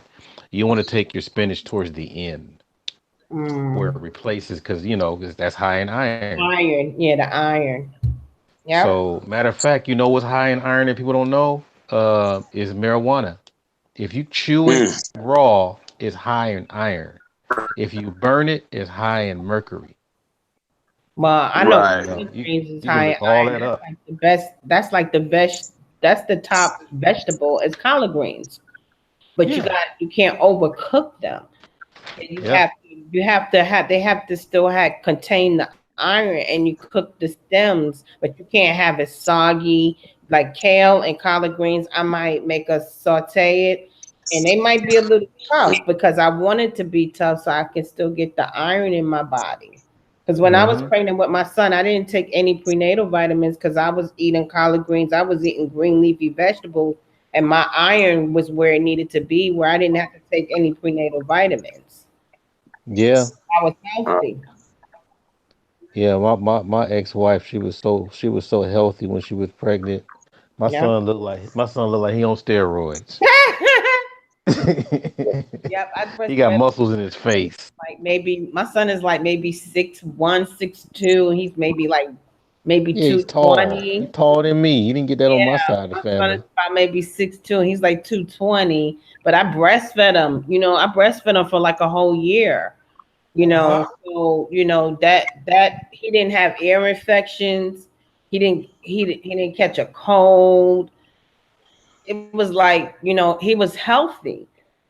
Yes. Not, So that people goes to show you. Go don't ahead. I'm sorry. understand. Women need to go back to breastfeeding, because when you have your baby, the first 3 days it's not milk, it's colostrum, which is Yeah, all that's the true. antibodies that go That's from you true. Right. to the baby.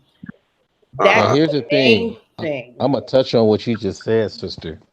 Now, people don't understand that when you're in your mother's stomach, you are getting up to 9 months of nutrients while you're in your mother's stomach. But when you Mm-hmm. are born, you're missing 3 and more because you're Wow. missing 3 months. Yep. So therefore, that's where the breastfeeding comes from. The Right. breastfeeding covers those 3 months and more. Keeps the cycle going over and over as though you were getting nutrients from the womb while you're in the belly. Now the thing is, once you're away from the breastfeeding, you still have to continue those 3 months that you were missing.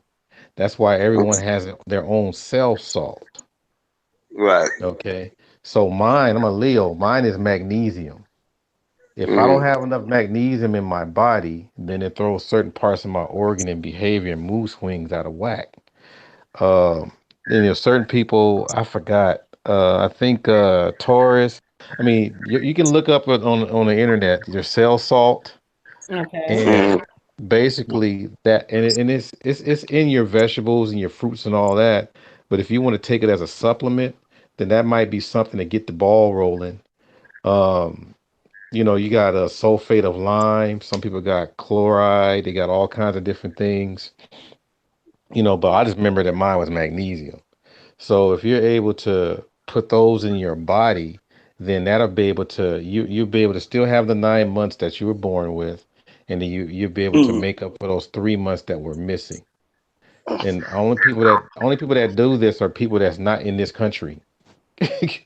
We just try Right. to rely on a pill or something or a shot, and you Right. see how that done us.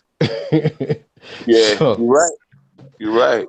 so it's very important. It's very important. And the thing is, I get tired of people saying stuff like, man, I don't feel like doing that's too much work. Really? So most people when they find out that they're about to die in 6 months, man, you know how much they be trying to do organic stuff and vegan this, and I'm like, you could have done some of this stuff before you got diagnosed with cancer, fool. Right. Mm. Right. You know, Right. so Right. we mostly eat. I think Information Man had a brother on the show. I forgot his name, but I think he's called the Minister of Health. That's his name. I mean, Mm-hmm. he was saying the stuff I've been saying for years. We don't eat to survive. We eat for taste. Right. And don't get me wrong, I'm guilty of that as well. But at least I try to make, and me and JT talk about this all the time. To be able to enjoy the food that's good for you. Yeah, Right. that's what I want to do. I want to do vegan, like teach people how to cook healthy vegan. Like I actually had made like hamburgers. I made eggplant French fries, and then I made a portobello mushroom hamburger, and I had made it was all veggies, all Hmm. vegetables. Mm. and it's how you manipulate the vegetables. Because I don't eat pork and I very rarely eat red meat. I don't even really eat red meat too often. I So what almost I'm threw trying up to when I do, had it. I was trying to fast on Saturday, and I was like, I think I'm gonna try to just eat once a day, because your body has to, the intake of the food has to go through your body, and it's just sitting there and you're constantly eating. It's not moving. You know what I'm saying? So And let me back you up so people won't be looking at you sideways. What mhm. she is saying, your body has a 24-hour cycle. Your colon can only do so much at a time. Mhm. And what you want, Right. your body should be able to process one meal before you use the restroom. The problem that we have when we doing these little 3 meals and these snacks, all this stuff is in your body. You probably got like 4 meals in your body before you even use the restroom. That's why a lot of people can't go to the restroom after you. Right. Okay. So you got to be able to respect the body and know that certain foods take a while to go through your body. Because remember, your Digest. colon is what, 24-hour feet, right? The colon. Yep. So, before it hits that large and small intestines, you should really, really be mindful of what else you put in your mouth before, at least before it's getting towards the end. That's when you should have something to eat if you want. But if you keep Right. like putting imagine, think about this. You got your breakfast, your lunch, your dinner, and your breakfast again in your body before you can use a restroom. Think about how Right. insane that is, Wow. you know.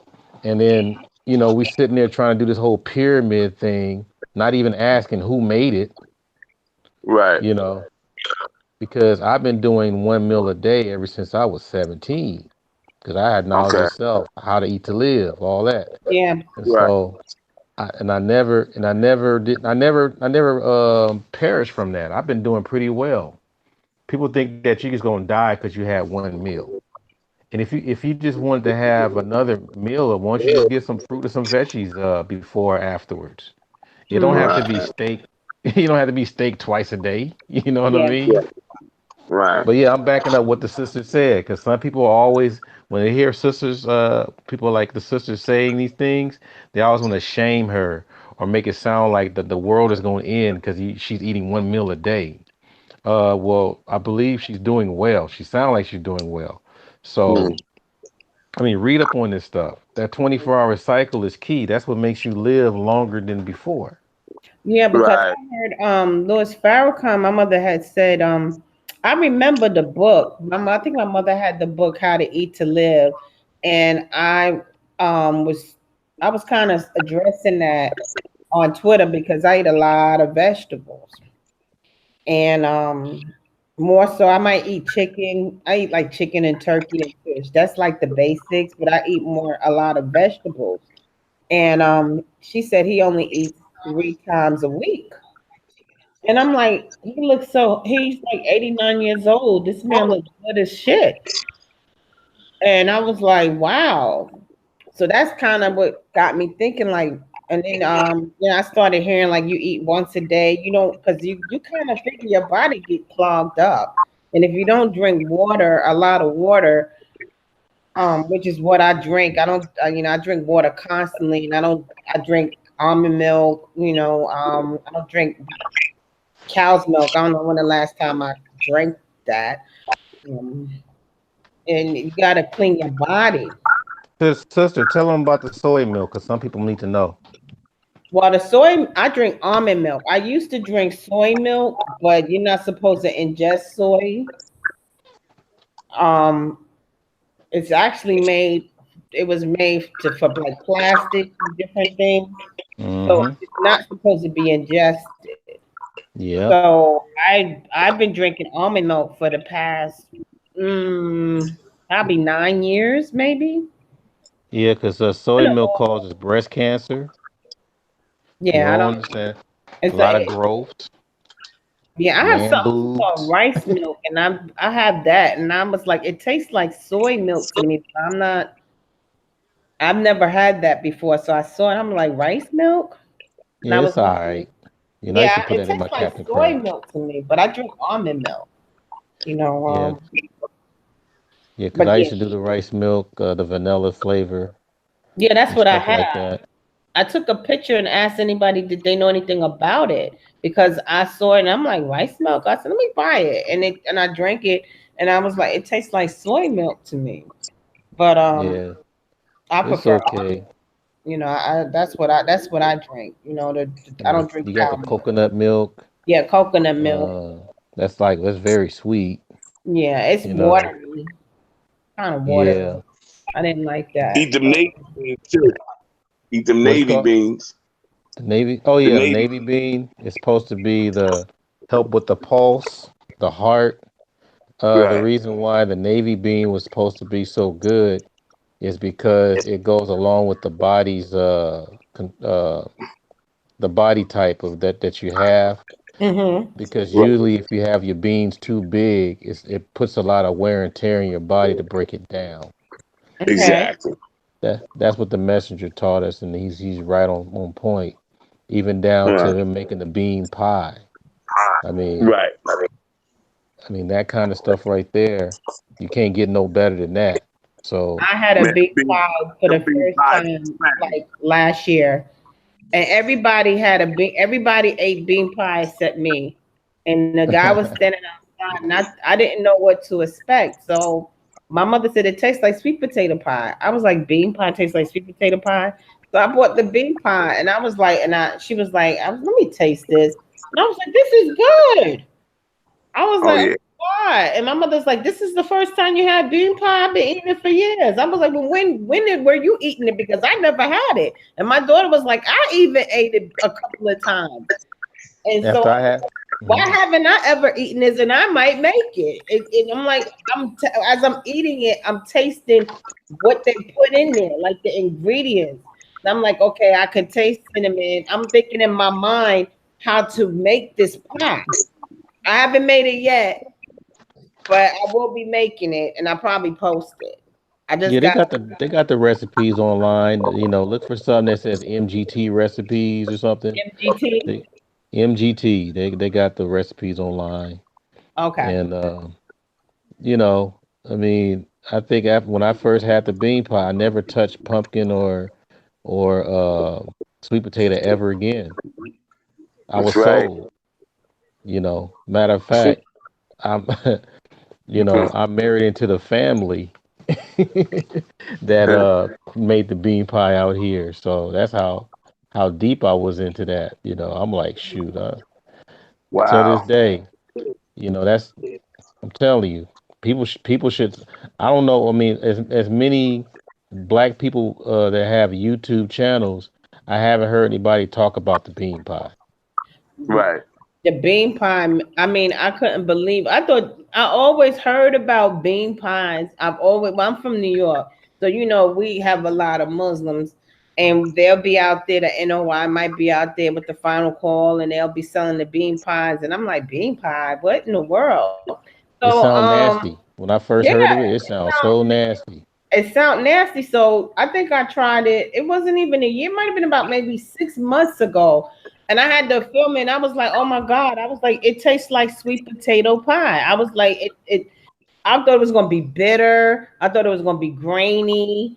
And when I ate it, and the guy was like, the Muslim guy was standing there, and he was like, I said, this is the first time I'm ever eating bean pie. So he was like, well, open it, sister. So I was like, okay, let me eat. He was on the corner, so he was like, eat it while I'm here because I want to see your reaction. So I was like, okay. So I opened it up, and I bit into it. I was like, this tastes like sweet potato pie. He was like, it's good, right? I was like, yeah. I was like, this is good. So yeah, Yeah, I was shocked. That was a shocker for me. And I very don't get shocked digestible. easy, but that was like, whoa. And everybody was like, this is the first time everybody had it but me. I'm like, I'm late. I'm gonna say I buy them all the time. I'm like, well, you never shared it with me because this is the first time I've ever had it. So You know what? I don't mean to cut you off. I did a live like before I did this one. My mom said yesterday me and Malik were talking about the case, but at the same time, I was showing the family how to relabel like alternative. how to eat healthy and stuff, how to read labels. And then where we read labels, you know, if you see all zeros, that is good. But when you have milligrams like 30%, 40%, that's not the touch. I'm not trying to say that, oh yeah, you know, that's not eating healthy, that's eating healthy. No, I'm just saying that because there's a lot of farmer markets in certain demographics in this country, especially in our community. It's not there. I'm just trying to get an alternative. I said alternative how to eat healthy until we getting our own gardens to get our own stuff and make it healthy. But yeah, y'all should check it out though. I think y'all would like it. Oh, most definitely. Well, what about the carrots? Because I just was reading up on carrots, and carrots used to be purple. I don't mess with carrots no more. And After now I read about Dr. Sebi, Yeah. you know, I don't mess with carrots. They cause so much mucus. oh really?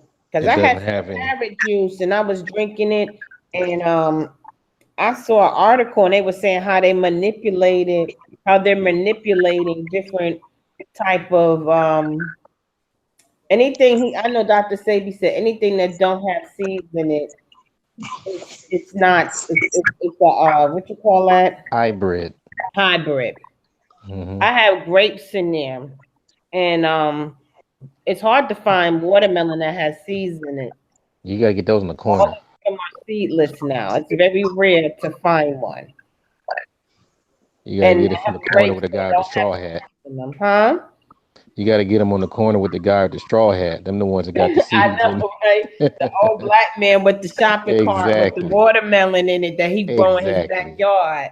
Exactly. In the Oh yeah, supermarket. Art and everybody else. I post the link in the chat. That's what I was talking about. The link is in the chat. I'll check it out, fam. I can't see the chat. But yeah, I have grapes and I know cauliflower is not good for you. So I don't even Yeah. bother with that. You know what's sad about that? Really good for you. The sad about that is that cauliflower and broccoli is high in testosterone, but it's considered a hybrid. Yeah. Mm, Yeah. It's high in testosterone though. mm. And I have Wow. I have a whole vegetable tray, and it has carrots, celery, broccoli, and it has the ranch dressing in the middle. It came like that, and I'm like, none of this is actually vegetables. None of it Yeah. has nutritional value. Yeah, you can download Dr. Sebi's nutritional list. I talk to his daughter on a regular basis too. Oh, you do? Yeah, her name is Usha. You can look her up, USHA, and she's one of his 28 children. This dude had 28 kids. I'm He like, wasn't damn. playing. Ooh. So But Dr. Shelby in the tribe, huh? man, that brother, he's a Sagittarius, man. What do you expect? Oh yeah, that's true. That's true. Right, yeah. He'll leave all his legacy behind, wouldn't he? Yeah, but yeah, she has you remember like Zaza had her little thing and it kind of like bombed or whatever. Well, Usha's been doing this for several years. Oh, the So retreats. yeah, the retreats and things is called Usha Village. Okay. And usually the women go and they take all different types of things and they work on fibroids and all kinds of things and they get schooled on what to do to take care of their health, their daughters, all this stuff. So she's been doing this for quite some time. And she's she's still pretty young. I'm like, okay, because I clown her because I told her she sound like a Virgo. Oh, okay. I'm like, you sound like a Virgo. No, I don't. I'm like, yes, you do. What's a Virgo sound like? That's the girl that play with the hair, the one looking in the mirror. That's the little girl. That's the innocent one. But at the same time, they cuss you out. Well, I'm Aquarius. You So know, that's okay. He said, "Oh no." Aquarius. Yeah, What's the matter with Aquarius? No, I woke up now. Let me stop just messing with you.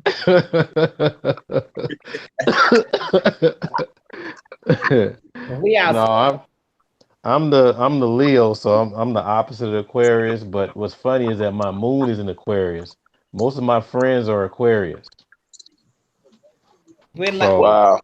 we like if they, humanitarians. We want to save the planet. yeah, everybody trusts Aquarius, Well, but well, I'm a twin, so y'all know what that means. Go and say yeah, the Not a it. Gemini, Scorpio, Go and say it. the Gemini, the yeah, Gemini. I'm the I don't know. Gemini Y'all got a apologist. bad rap. You and Scorpios have the bad. Y'all have a bad rap. You and JT, you heard what she just said, right? Yeah. Who did I talk about when I said that I'm the who did I talk about as far as the two signs I always try to speak up on? Geminis. And who else? Scorpios. And And the Scorpio. Scorpio. I Scorpio. said he's exactly. See what I the mean? Scorpio. Because I'm the Nobody can't Scorpio stand apologist. Geminis nor Scorpios. Y'all are the Yeah, most hated out of all of the astrological signs. Hate to tell it to you, Geminis and Scorpios, nobody likes you. I'm yeah, just, Why? I'm the And you Why? Scorpio know what? apologist, I And don't you know know why. what? and And a you know That's Gemini. the way it is. okay. Everybody love Aquarius people. Most Well, people Okay, I'm I'm love gonna get to Aquarius. Aquarius, Huh? but well. I'm a, The Gemini is you got to be you got to be a horrible person to get a Gemini to not like you, Yeah. because Gemini, put it this way, Gemini is pretty much the most intelligent, and intelligent doesn't mean that you're just all like super smart or whatever. Yeah. Intelligence means that you have a lot of brain storage. Mhm. And so what happens is that if you don't if you're not stimulating to his mind, he don't got no time for you. But that's what You know Aquarius what? like. Dude, Aquarius and Gemini are oh, if you look up the astrological signs, Aquarius and Gemini are really the most compatible of all the Well, you're signs. both air that is signs. true. That is You're true. both Yeah. air signs. For But some now reason. think about the two. See, they try to say that Geminis had two personalities. That's not exactly the whole picture. The Gemini, the duality concept of the Gemini is supposed to be masculine, feminine, positive, negative. You know, it's supposed Okay. to understand both natures. Mhm. So if I told a Gemini something from one point of view, it's going to take a long time for him to compute. But if I gave him both sides, then he'll pick it up just like that. Yeah. And so that's the thing, you know. So people try to accuse Geminis of not or being airhead and not there or whatever. It's not that. You only gave him a piece of the puzzle. So Mhm. when you give him the whole thing, then he'll never forget it. Matter of fact, he'll even revolutionize it. Look at Prince, you Mm. know. So when you do it that way, because you know, the reason why I say it because my son's a Gemini, so I study him, and the thing is that in order for you a Gemini to process those two things, it has to go around full circle. So he needs time to process that. When you try to rush him, it's you know you mess things up. He needs time. Okay, Yeah. so that's what happens with the Capricorn. I feel bad for you when you come across Capricorns My son because is a Capricorn. He's so yeah, moody. they take up your time. Capricorns take up your time. Yes, So when they do. I, My son is one of moody. my Very, godsons is Capricorn. Oh, very he's a he's very like moody and like he don't he don't have a lot of time for like nonsense type stuff. but they're good at keeping secrets. yeah, You know, very, they're good at mastering games. yeah. They're the type that would take the wings off a fly to see what it do. They'll look at it all day. They're always wearing black. Uh, Yeah. they laugh when you say something about them that's not true. Yeah. I can go on. I mean, Capricorn is probably the way that this government is operating. To be honest, it's the unknown that knows the unknown. It's the well, darkness. And I'm a you Scorpio, y'all. Oh Lord, Yes. Are you a Scorpio? Scorpio? That my Yes. lucky I know you, Muhammad. Lord. Now hold up. Aquarius Now and Scorpios is like oil and water. let me tell you about us though. We'll be loyal to you, but the minute you cross us, you better watch out. Now, So now, Art, tell the truth. When you first met me, right? uh-huh. Do you know I was a Gemini? Tell the truth. I thought you was a Pisces. What? I thought you were because you very spiritual brother. I thought you was a Pisces, but we overlooked the spiritual nature of a Gemini. Right. You know, so I thought it was more of something of a higher chakra nature, like But that's the Gemini is the one that pretty much, like I said, they store that information on a higher level. So it ain't that Geminis forget things. If it's not important, it's not even worth putting in storage. Not interested. As you know, Art, when I be on panels like on Gab and stuff, it's pretty good chat. It's pretty good. Yeah, I'm letting you know to go to Gab, talk me there. He got it going on. But if there's something that is not interested, what I do, I stay quiet, right? Yep, you sure do. Sometimes we even think you like the white man got you. Yeah, man. But everybody be thinking, I don't know what I'm talking about, or I'm like the last rank. If it's not interested in me, if it doesn't move me logically, if it's not a bigger picture, I'm not interested. Yeah. You know who does the same thing too as a Sag? I think the Sag is your opposite. I forgot.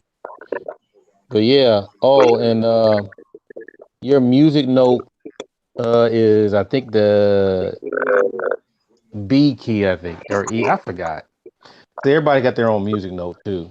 So you got to hear your music note. It shakes their nerves and heals your main organs in your body. But I know Muhammad the One want me to really get in hard on this Scorpio stuff. I'm quite sure. Yeah. Go ahead, brother. Go ahead, elaborate. I'm waiting to I'm hear not this. sure if you're ready for this, but okay. Go ahead.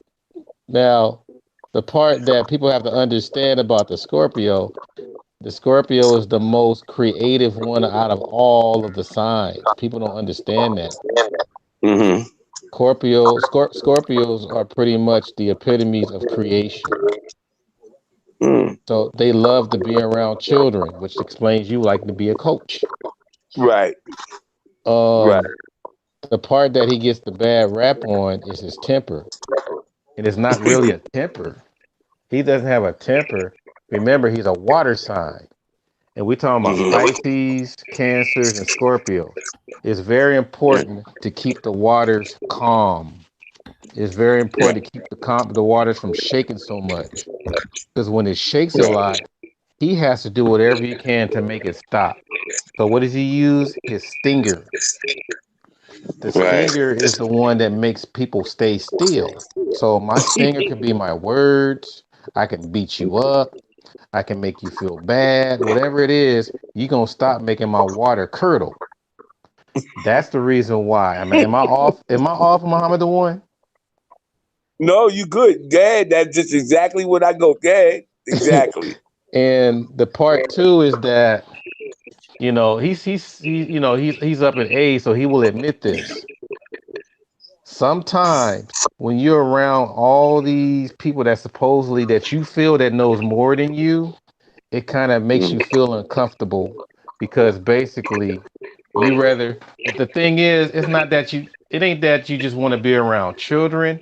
It's that when you have all this intelligence going around, it makes it hard for you to create because they're taking up all of your space. True. So usually children don't do that. That's why it's easy for you to be around the children because basically you are creating them. Right. You working through them to understand. You learning about yourself by working with them. Right. Right. Um, the only part that probably that you really going that you well, yeah, I think you admit this too. Scorpios don't like rules. You prefer to create your own rules. Is that true? Yes. Yes. So they break whatever rule they can, but at the same time, they prefer to make their own, because if they make a rule and you break it, you're in big trouble. Right. You know. Or we try to So find a loophole. yeah, because my dad admitted that. Because my dad's Scorpio, he admitted that. It's hard for him to admit stuff, but Yeah. but the other part too is that Scorpios have probably one of the biggest sexual appetites ever. Yes. They're the ones that will put it down at will. Right. Yeah, So- I know you're smiling, Muhammad one. Yeah. I know you got about 4,000 kids. That's Abraham right there, the father of many nations. Huh? What So, about He let me said- ask you a question. What Huh? about I heard a Gemini that I heard somebody tell a Gemini they appetite for sex is high. I wouldn't doubt it. I mean, I couldn't speak on that per se. I wouldn't doubt it. I wouldn't doubt it at all, because you got to remember too. You got to remember that Gemini is adaptable. You Yeah. know, so Yeah. therefore, the act of sex is adapting. It is merging with another person. So I can see that, but I don't think you have anything on the Scorpio though. Just let me tell you something. And the Aries. Scorpios, you got to work out. Yeah, well, you know what's funny? Most Scorpios, they don't gain much weight until they get much older. Scorpios can eat anything, damn near, because their blood flows right in the reproductive organs area. Their blood, they got the highest drive in that area. So here's the thing: if you're not creative with your hands, or if you're not singing or dancing or doing something from the outside of your body, then the inside is going to try to it's going to drive your creative nature so much to where you will have a lot of kids. So you have to really be careful about that, especially Scorpio women. Well, to add on real quick, people used to tell me, they say, you know what, Raul, you always look like you're up to something. You're always up to something. Probably did look like you was up to something. What? Huh? What you say? I said you probably were. You probably did. I'm actually trying to figure out, what do you know about Aquariuses? Well, the Aquarius, okay. Now I hope you don't take this the wrong way. Now I want you to walk with me a little bit here. Now you already know your glyphs. You know your symbols. Yeah. Now the water bearer. Like that that squiggly symbol that's there. What does that look like? Sperm. Huh? Sperm. No, it's supposed to look like water. Look like a water type, water right? sign. Yeah. But what is your element? Air. Air. Why do you have a water glyph, but you're supposed to be an air element? What does that mean? Contradictory. Well, you being more what do you call it? You being more meaner than what I was trying to avoid. But okay. That means deception. Okay. And deception is not always bad. The deception is supposed to be able to take the feelings away from the mind. The mind is supposed to be clear of any type of emotional setbacks. So therefore, are you a very sarcastic person at times? Yeah, probably. Well, that sarcasm is a good thing. It's hard for people to. It's hard for everybody in my family is. My mother's a Cancer. My daughter's a Taurus. My son is a Capricorn, and I'll bump heads with all of them because I'm kind of hard-headed and stubborn. The sarcasm is a good thing, Now, say for example, if I told you how to bake a sakatumi cake or something. Now, if the ingredients are so overwhelming, you would throw sarcasm in my way to mess me up a little bit until you process that information. So that would be that it would be you have to distract me to get me off my game so you can process whatever to keep your mind clear. That is a natural instinct. So if anybody told you that's wrong to do, don't listen to them. You know, most people, like you said, most people do trust Aquarius, but the thing that you might want to really understand is that as long as you keep your mind clear of emotion, you're going to be the best person ever because the Aquarius has like that mind power. I think your term is I know. I know. Gemini's term is I think, and Scorpio's term is I desire. Okay. So like sometimes when you say a lot of words, half the time them the words that you say, like for example, if you agree with something, you probably say, I know, right? You Yeah. might say that. Or, I mean it just depends. So or you might hear someone else saying it a lot. But those are your trigger words that kind of like represents your expression. Mm-hmm.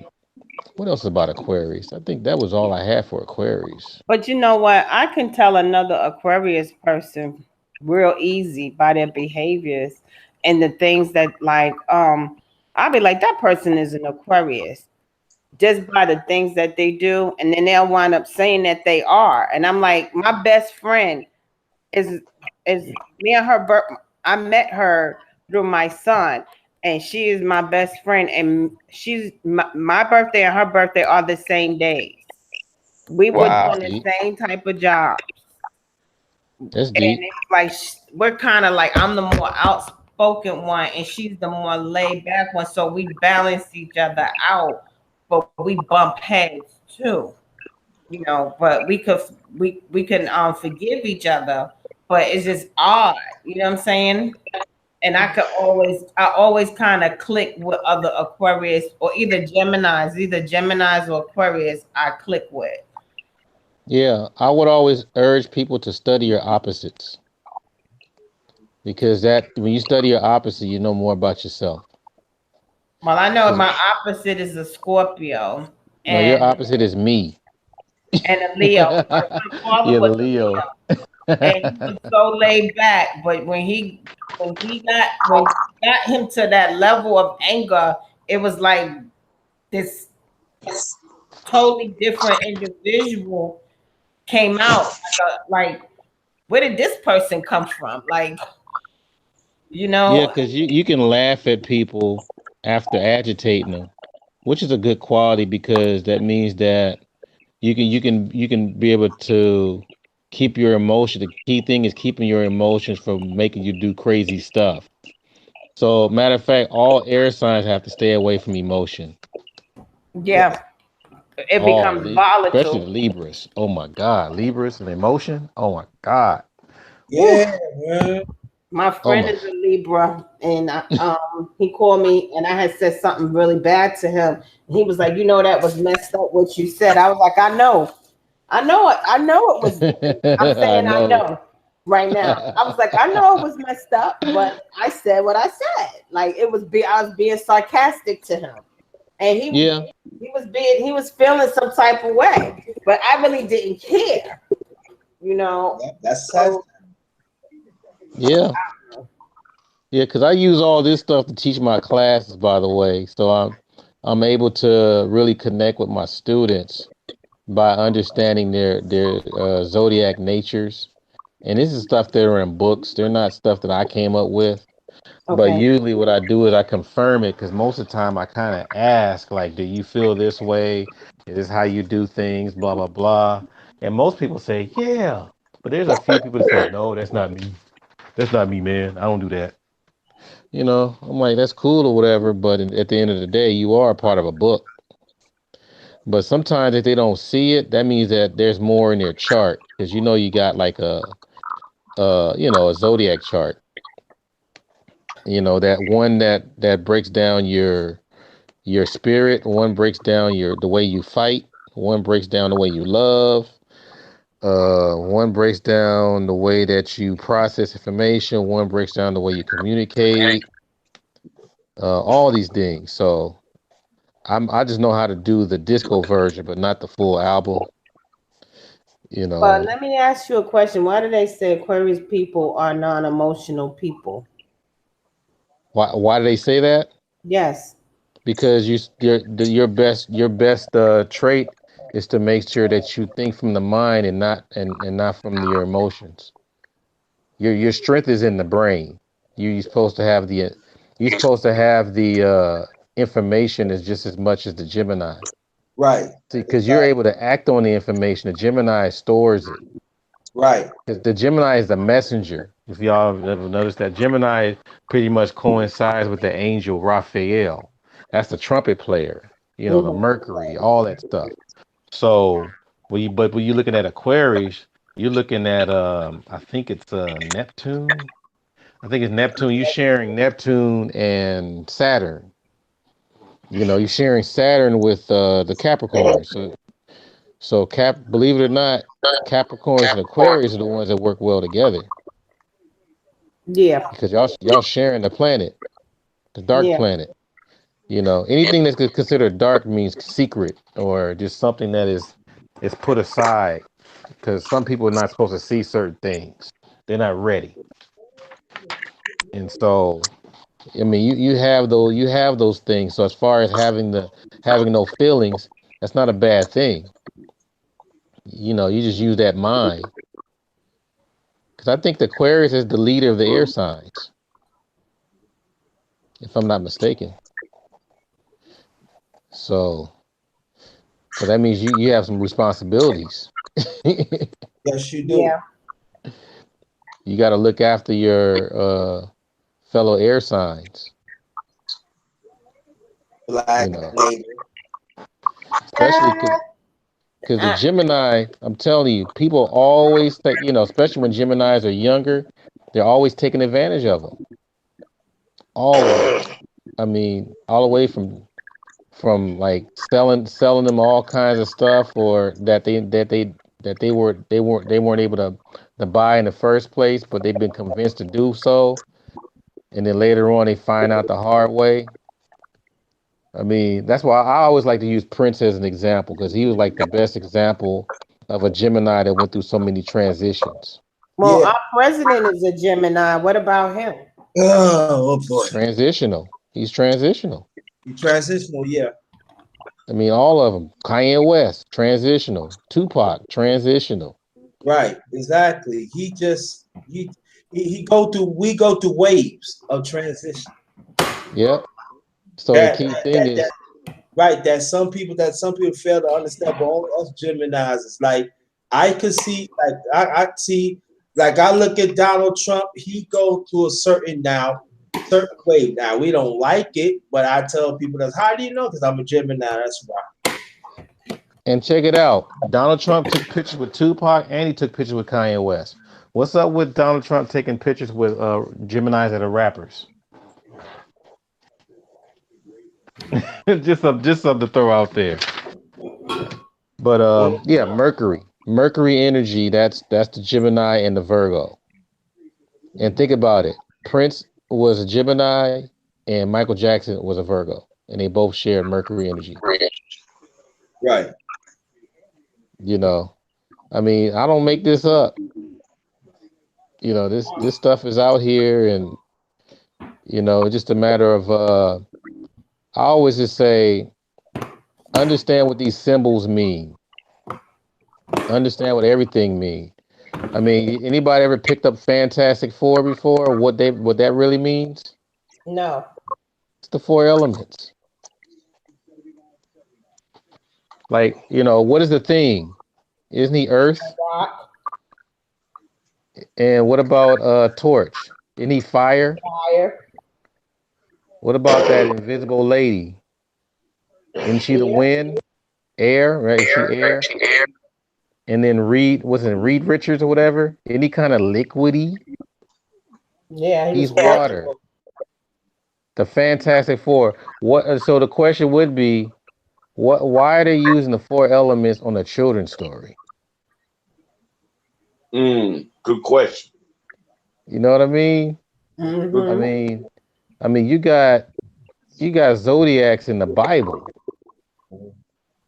You know, for those Right. people that know about Pisces, you know, now My brother's a Pisces. Pisces isn't the Pisces is a water sign, correct?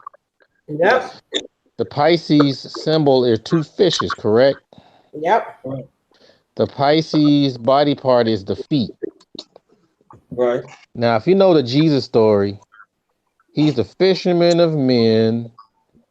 He walks on water. Jesus wept. Mary Magdalene washed his feet at the well. He turned water into wine. He's always moving around. I mean, how much should I say? I mean, matter of fact, every time you look on the back of your car of a Christian, most of the time, don't they got fish on the back of their car Yeah. True. that symbolize that they love Jesus? True. Yeah, you know what? That's true. But That yet, zodiacs have nothing to do with the Bible, really? fact. So is Cancer Cancer is a water sign? Yeah, Cancer is mother energy. Because my mother's a Cancer, my brother's a Pisces, and they get along better than me. He Yeah. gets along better with my mother than I do. Yeah, Cancer is the mother. It's the mother goddess. It's the canker, really, not can. But the Cancer is Yamaya, Mithra, Myra, Isis. You know all those things. Yamoja. That's mother energy. So that's the one. Cancer is Gigi out there because that's she's Cancer. So Cancer is definitely the one where everyone could trust as well because basically she has healing properties. Everywhere Jesus was, his mother was there. But you know, if you take it more deeper, remember your thoughts of your mother and your actions of your father. Mm-hmm. Honor thy father and thy mother. Mm-hmm. So not only you honor them in life, but you honor them inside of you. You know. Well, Art, I want to ask you a question. I'm gonna say about me. I know when I got older, right, and I noticed that when I start hitting my late 30s, I noticed there are certain things that I'm very short tempered, and it seems like when I got like I hit 40, it's like it's like when things come, I ready to go over somebody's head. But when I was younger, I was me, but at the same time, I'm trying like no, don't do that because I know what Gemini is. But like now, I get going to 50, it was like, what did you say? I know you ain't. And sometimes I had to walk away, but I was never like that almost 30 years ago. Yeah, it's that thing where as a child I thought as a child, act as a child, but when I became a man I threw away childish things. I think that was the right phrase. But when you know when you start getting into your instincts, that's why it's always important to deal with your elders. Because remember how you always walk up to an older person and they say, hey, young boy, what you know good? Yeah. Most of the time, you're supposed to be letting them know your experiences, Mm-hmm. you know. And when you let them know your experiences, they can remember the time when they were your age and they can tell you if you're going in the right direction or the wrong direction based on their experience and based on your connection with that elder person. Mm-hmm. But Yo, when you don't have that many elder people that you're supposed to, if you don't have that many elder people to connect with, then that's when you start finding out things the hard way. And then later on, your experience would be ready to share with someone younger than you. That It always now goes full circle. Go ahead, brother. that makes sense. That's why I do the series of the elders and the OGs. Yep.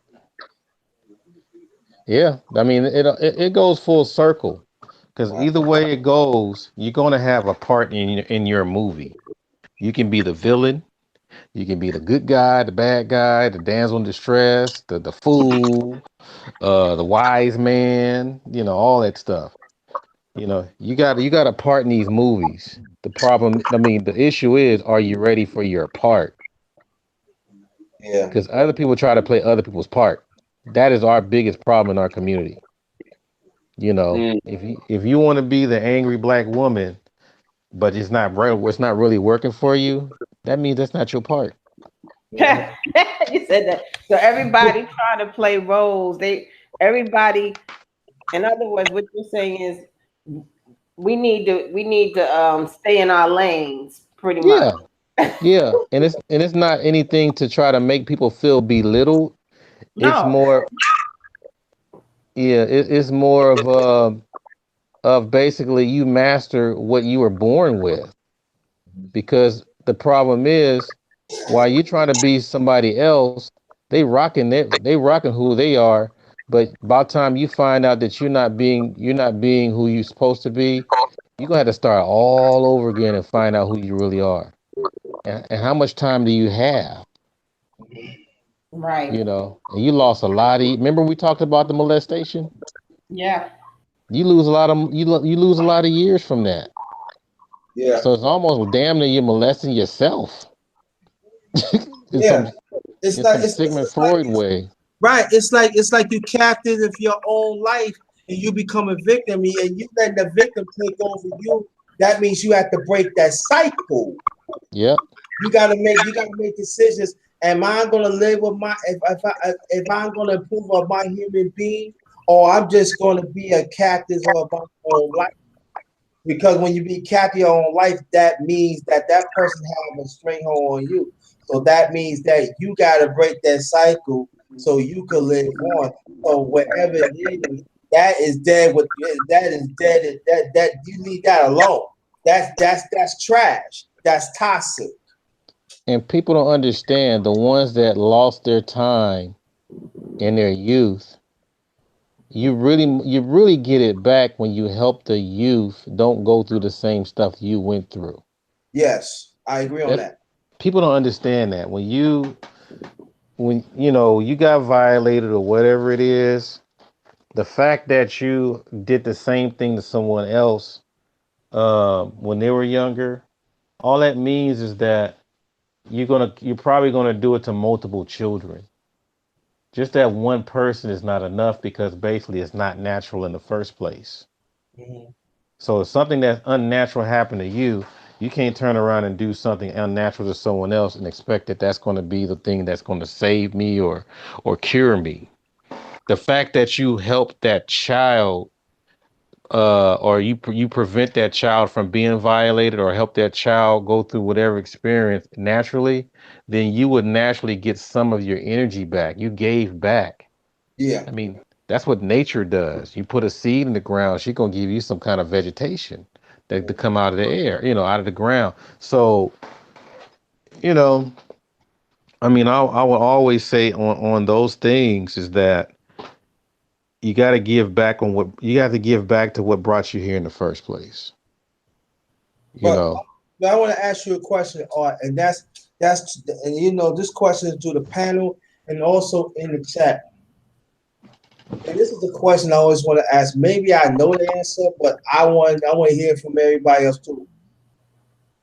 I remember once upon a time we paid attention of the African spirit. We paid attention to our ancestry. I noticed for the last, I said 30 years, we don't tap into that. Why? the church. I ain't gonna lie, the church. Okay. You know, I mean, and don't get me wrong, I'm not really spitting on the church, but we did take some of the things some of these churches that made you villainize anything that has nothing to do with the church. Mm-hmm. So when you're dealing with like I only understand probably like seven main archetypes of the Orishas, you know. But at the same time, you don't hear too many Christians frowning on Hercules and Zeus and and Diana and what's his name, Perseus and unicorns. I hardly ever hear Christians talk bad about Greek mythology, No. but you hear them say so many bad things about Shango and Obatala and all Right. these other things. That's from us, and the Greeks took the African spiritual experience and turned it into theirs. We even talking, because they got theirs from the Netarus. Right. So that in itself, the Netarus are in the Bible in itself. Matter of fact, Seth is supposed to be the youngest son of Adam and Eve, but Seth is an archetype of a Netaru. Mm-hmm. You know what I mean? So I'm like, just because you study things don't mean you have to follow it. Because if you're talking about beliefs are temporary, but knowing is forever. Right. If you believe something, most likely I have a chance to make you sway your beliefs or make you change your way that you see things, because in order for you to have a belief, you got to find out some way to make that belief true or factual. But if you already proven that you have this knowledge and it has been vetted, then the easiest part to look at is that I have a foundation. It's going to be hard for me to change your mind because you can prove that water is wet. You know, somebody would say, your average person that try to stop you from coming into Kroger's or whatever store that you go into, and they say, "Hey, sir, have you found a friend in Jesus?" Now- and most people would probably say, they probably all intimidated, say, yes, okay, and that kind of thing. But what if you said, or actually, they did not even say, or they ask you, do you believe in Jesus? And you would say yes. But what if you said no? Imagine the look on their face. Some of them even like licking their chops that I'm going to save this soul. But before they can even approach you, you can say no. And they said, no, I don't believe in him. I know him. It Yeah. could be one thing about Jesus, but you still know him. How would that person approach you after that? He he had to back up a little bit, say, okay, I don't know what he knows, but he's very confident. Is the reason being is because the fact that you know something about someone's religion or beliefs, the thing is that you got an edge over them, or not even over them, but you have an edge in their life. So now they have to come at you different. They have to come at you with more respect. They have to even try to think twice before they try to recruit. So going into going into our ancestors and our spirituality and things like that, how much time do you have to go into the depths of what your ancestors left behind, and how much would you be able to tie those into your spiritual practices that you belong to now? Because if you don't, the only thing that's going to happen is that you're going to be repeating what somebody else taught your ancestor and ancestor and ancestor, meaning slave ancestors. Right. Because that's my usual question. Who taught you the concept of God? My mom. Who taught your mom the concept of God? My grandparents. Who taught them? My great grandparents. Now we talking about black people here. You already know that it's going to stop where the slave master was. Right. So after that, where do you go from there? And people are afraid, brother. They're afraid. They're not going to go there because they know what they're going to find. they're gonna find the truth about how they found their concept of God. They didn't even know that God is a German word. It means gut, good. You know, and that's the thing. Now, after hearing all this stuff that I'm saying, some people may say that I'm anti-church and all that in religion. It's not about that. It's about knowing what you belong to. It's about going into the depth of who created this, who were the founders of this stuff. And then after you find all these answers, then you have to ask yourself, do I belong here? Or if whatever I'm supposed to learn in here, how is it helping me? Because it is helping some people. I mean, put it this way, there's the fact that some religions are in existence, it keeps them from killing us or doing crazy stuff. So I recognize that. Yeah. You know. You know what I said, Art? Because you know sometimes like, and I think it's like it's a Gemini thing, right? There was this song by the Beach Boys. It's on back in '66. Late Brian Wilson. He said when he made this song, he made a song about he did certain things, but he felt that he was not fit in these times. The world's not ready for him. I'm Sound like Sly Stone. Yeah, I'm gonna pull it up. But when I pull it up, I'm gonna play it. But that's how I feel sometimes. I do feel that. I feel like I knew we're talking about where ancestry will come from. Like I know what the slave master is. All right, I get that. You know what I'm saying? Mm-hmm. But really tap into the African spirit, to really tap with the Afrocentric of centuries that we supposed to know. I'm into that, and I'm still learning. And to me, that part, for me, I wanted to be eternal because I'm building for legacy now. So yeah, that I they're get coming. so that's what I do. I try to put a different form of us as Black people to represent, because I do not want to be. I know I'm part of the ancestry of the slave masters, and I'm not saying, and again, I have to say this, that we are resilient people, but at the same time, there's another ancestry that I want to be, but I want to be within the African spirit. I want to be part of that. I want to be part of, because that part I feel that it's not being talked about enough. Yeah, because the reason why we're not being talked about enough, because they're going to be coming and making themselves known anyway. Right. Oh, they're yes, not going to wait anymore. Talk about that, right? Yeah, they're not going to wait anymore, man. And the powers that be know this. They're killing us. They doing all kinds of stuff with us because they know that the time is already up, but they're trying to take some other people with them. And the thing is, the ancestors, when you start really connecting the dots on how other things operate in other cultures, it's the same story. You know, ancestors are going to always come, restore things back to order and put their children back to where they're supposed to be. The issue is, are you ready for them? Do you even know how to identify them? You know, do you know the next wave of people that's supposed to come and link up? I mean, how are you making these things? If you're going to use a system of your ancestor to assess this, good luck. Good luck.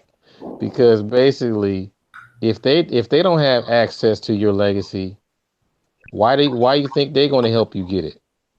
Mm-hmm. I mean, they already got Bruno Mars as the best R&B act ever, using your stuff from the 80s. And we sitting there buying this fool's music. They had Sam Smith too. They had him. Exactly. I was telling underrated darkness that they had him on a GQ magazine, and it said the new face of R&B. This was maybe about 2 years ago. I'm like, really? He is? And that was nigga music back then. Yeah. Think about that. No, I said that was nigga music back then. That's what they Yeah, called it. R&B was nothing but black music. That's rhythm Right. and blues. Like, I and mean, they they literally called literally it nigga tried music. to come in and swoop R&B from underneath us, like they did rock and roll. They had, I think it was Robin Thicke and Sam Smith was kind of ruling the charts, and I'm like, oh, so you're gonna try to take R&B from us too, really? And but if we allow it to happen, just like hip hop, well, they can have it now because I don't even know what this is. This They not it. took it. I tell my son, I said, this is not. I said, hip hop was a culture. It wasn't just music. It was a culture. And I said, I don't know what this is right now. I don't know what it is. You know what I'm saying? So it's like it's not even hip hop anymore. I said they just rapping. They ain't even rapping. It's just, to me, it's like they mumble. You got a couple of good, people still hanging in there, still trying to keep it alive, but it's such an influx of trash, nonstop daily trash that they're feeding to our youth. And this is intentional. This is not a coincidence. This is propaganda.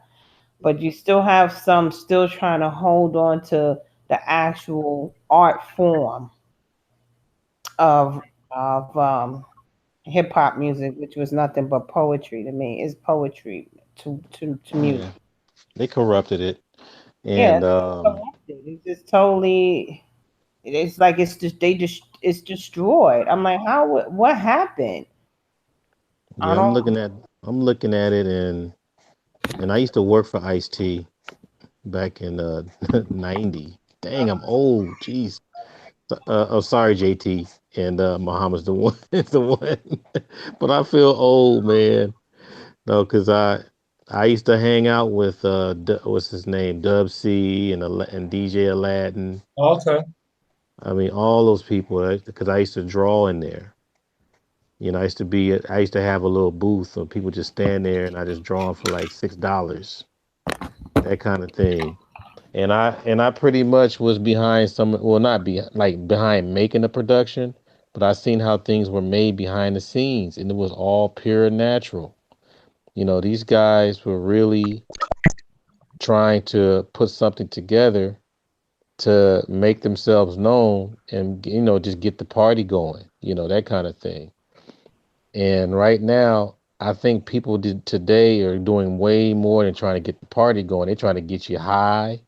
They're trying to get you screwed. They're trying to get you whatever it is, but it has nothing to do with you trying to do things on the right path. Yeah. Because we had a variety of things. We had that corny hip hop. Hell, we had PM Dawn. Think about that. We have Vanilla Yeah. Ice. And they won a Grammy. Huh? And they won a Grammy. Yeah, they won a Grammy too, man, when they were protesting. So Protesting. Will Smith won. He was the only one that showed up. That's why he won. When yeah, they didn't even want to acknowledge hip hop. They yeah, didn't call it an art form. They didn't want to call it music.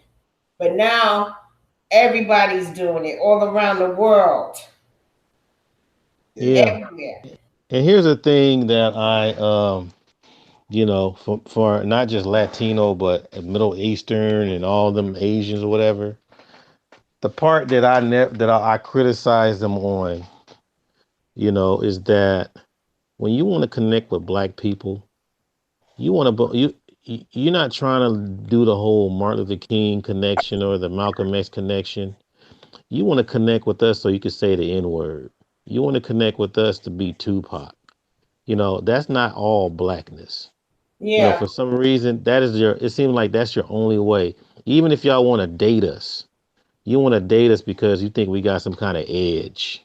We cool. We cool. Yeah. And We can DMX you down in the bed and when you stuff. hear white women, like somebody walked around, they asked white women, why do they like black men? Every last one of them said, I like because he's like cool, really cool. So that Right. is that your whole you know, your all everything that you perceive a black man to be is just because he's cool or the way he dresses. Really? It's Yeah. what They say this. it's not. What about all the other layers? Oh, they say this. Oh, I like how he shaped. I like how he walk. I like how he smile. I like how he talk. That's it. That's it. It's all physical. It's nothing mental. They don't care. They don't And they care get it to from the know. media. They don't want to get to know you mentally. They just want to. They like the outside appearance. They want the ghetto. They think all black people are ghetto and ratchet, or we all beatbox and we all break dance. Like there's Yeah, no that's my problem with black them. people. We created this civilizations. So for you to assume that we don't have intellect, it's dumb on your part because they Yeah. look at these rappers who mispronounce their words, they mumbling, they got they go a house in their mouth, you know, doing lean and all this shit, and they think that's black people. It's Yeah, so that's my many problem with them. facets of black people. We come in so many different facets. They don't want to know that part. I want to do a show on that. I really do, and I want to. And is it possible that I can have art and native and black native and Muhammad the One, if he's still up. But he ain't snoring. How that sound? What did you say? Well, I didn't hear you, brother. I said how I was thinking about I should do a live on this, and I want you and black natives to talk about it, and possible, and then Muhammad's the One.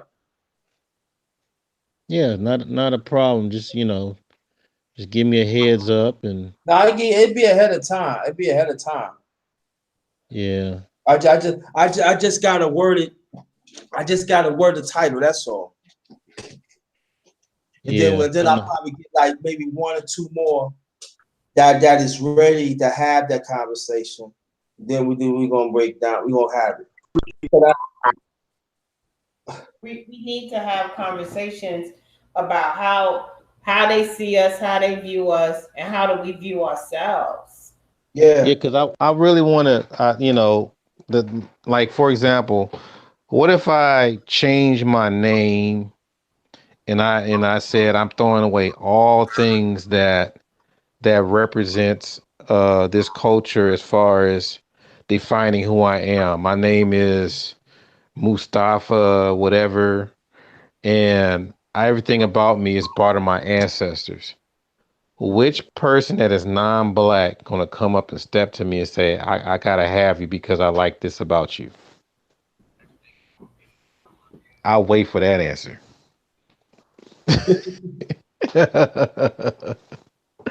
Or which one is gonna try to be my homie or my nigga or whatever if I said this was about me?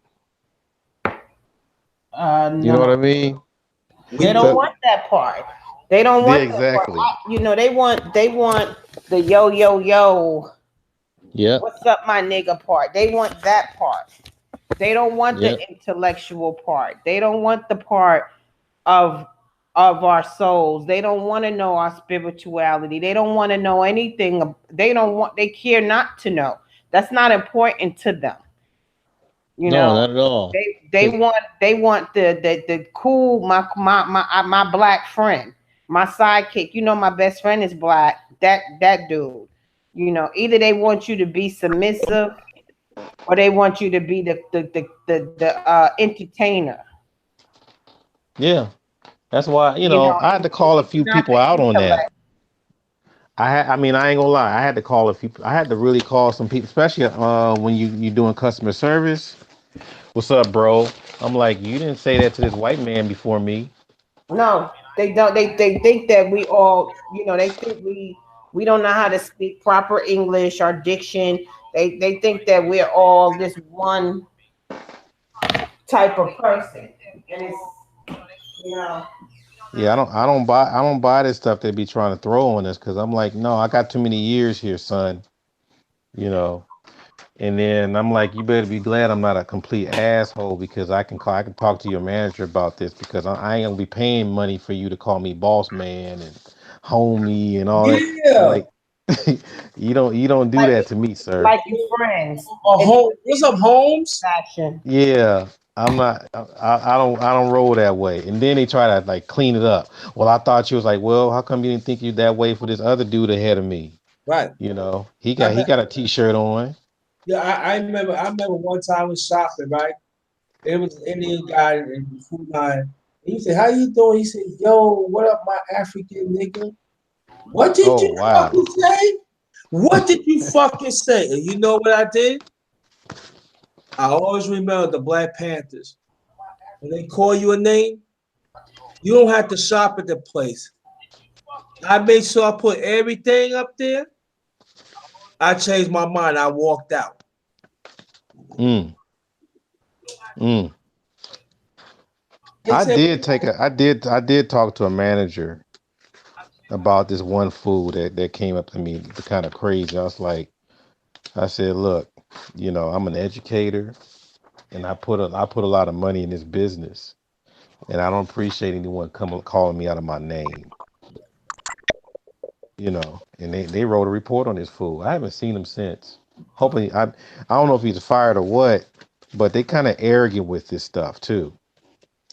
And I'm like, I think us as black people, we got to speak up. You gotta You ain't check. nobody's nigga. Now we deal with the nigga word in the family, among black folks, but these people are not part of our struggle. So they don't even have a seat at the table with the N word. I call it fast food. You may like it, but it ain't good for you. That You know, I feel like all the words that you could pick out of that. How many words are there in the dictionary? I know, yep. Thousands. Thousands. But you Yep. just have to say that one word. You can't.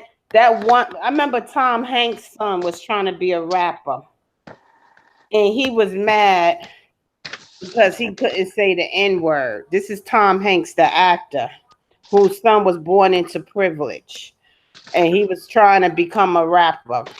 And he was like, "Well, I don't understand why I can't say nigger because we said you can't. That's why." And why do you want to say it? You could pick, it's like 1,000 other words that you could choose from, but you have to want to use that word. You know what I'm saying? It's like they know they know they created the word.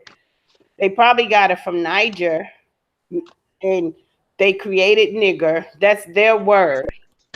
We took it away. We took the power from the word. So we say, and now they want to still use it, and they know that they know it's negative connotations, but they want to try to. Now I've seen Asian people, yo my nigga, Yeah, it pissed me Hispanic off. people, yo my nigga. I said, okay, well, since we want to play this game, would you like, it's okay for you to say nigga, okay, so I'm just gonna say, hey, what's up, spick, or what's up, chink, And they want to or fight you what's up, then. wetback. Let's see how you like that. And they want to I fight you bet then. they'll change it all the way up then. Because I said, well, since we throwing this word around and you feel comfortable and you want to use it, we can all use derogatory terms towards each other, and let's see how you like it. I don't see but you, Hispanics calling each other spicks. I don't see no, you don't. Asian people calling each other chinks. I don't see Italian people calling themselves guineas. I don't see Irish people calling themselves moose. I mean, whatever they call themselves, because they call black people moose. I don't see any of this. I just see black people continuing to use this word, nigga. I never use it in my house. My kids weren't allowed to say it in my house. We don't use nigga in here because there's no niggas around here. Hmm. But And So here's the thing too. okay, Now think about this for a minute, real quickly. Um, Back then, white folks used to call us the N word, and we supposed to smile or look the other way, right? So, and then if we did said anything, then we get lynched, right? Now the question is, What's the difference between them days and the days today? Half the time, these young folks, these white folks get to say the N word, and now he's supposed to say, "Oh, he may be white, that's my nigga. I'm cool with him." What's the difference?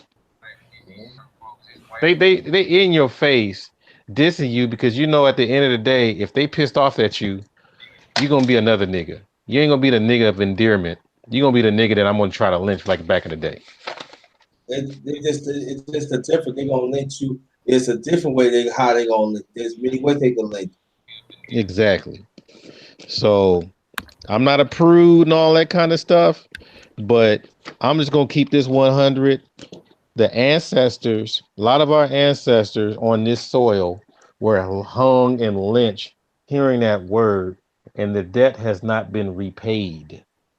No, it hasn't So, been repaid, and they try to so act like we're not supposed to speak about it. No, you owe Black people a hell of a lot. Like I mean, we can't even count in monetary and money what you would need to pay the descendants of slaves reparation. And see, they keep saying, well, that was 100 years ago, but you still talk about it. yep, they need to You show have your some respect. statues up. You still teaching us this. You still making these movies. But, So, Yep. is it really that old? Because you don't want to let it go, and we damn sure ain't gonna let it go. but you know what I hate, and I'm gonna do a live about this too. I hate these old hag leaders. Got the nerve to trying to tell us you shouldn't use the word, but the ones who use the word right, that make this word up, you're scared to go against them. But at the same time, these are the same people that you have endorsement deals with, Yep. that you have policies with. Yep. And that is another with Black natives you talking about. That is another conversation that we better have, because look at the Black Hispanic caucus. You're scared to go with the people that caused the destruction of that word.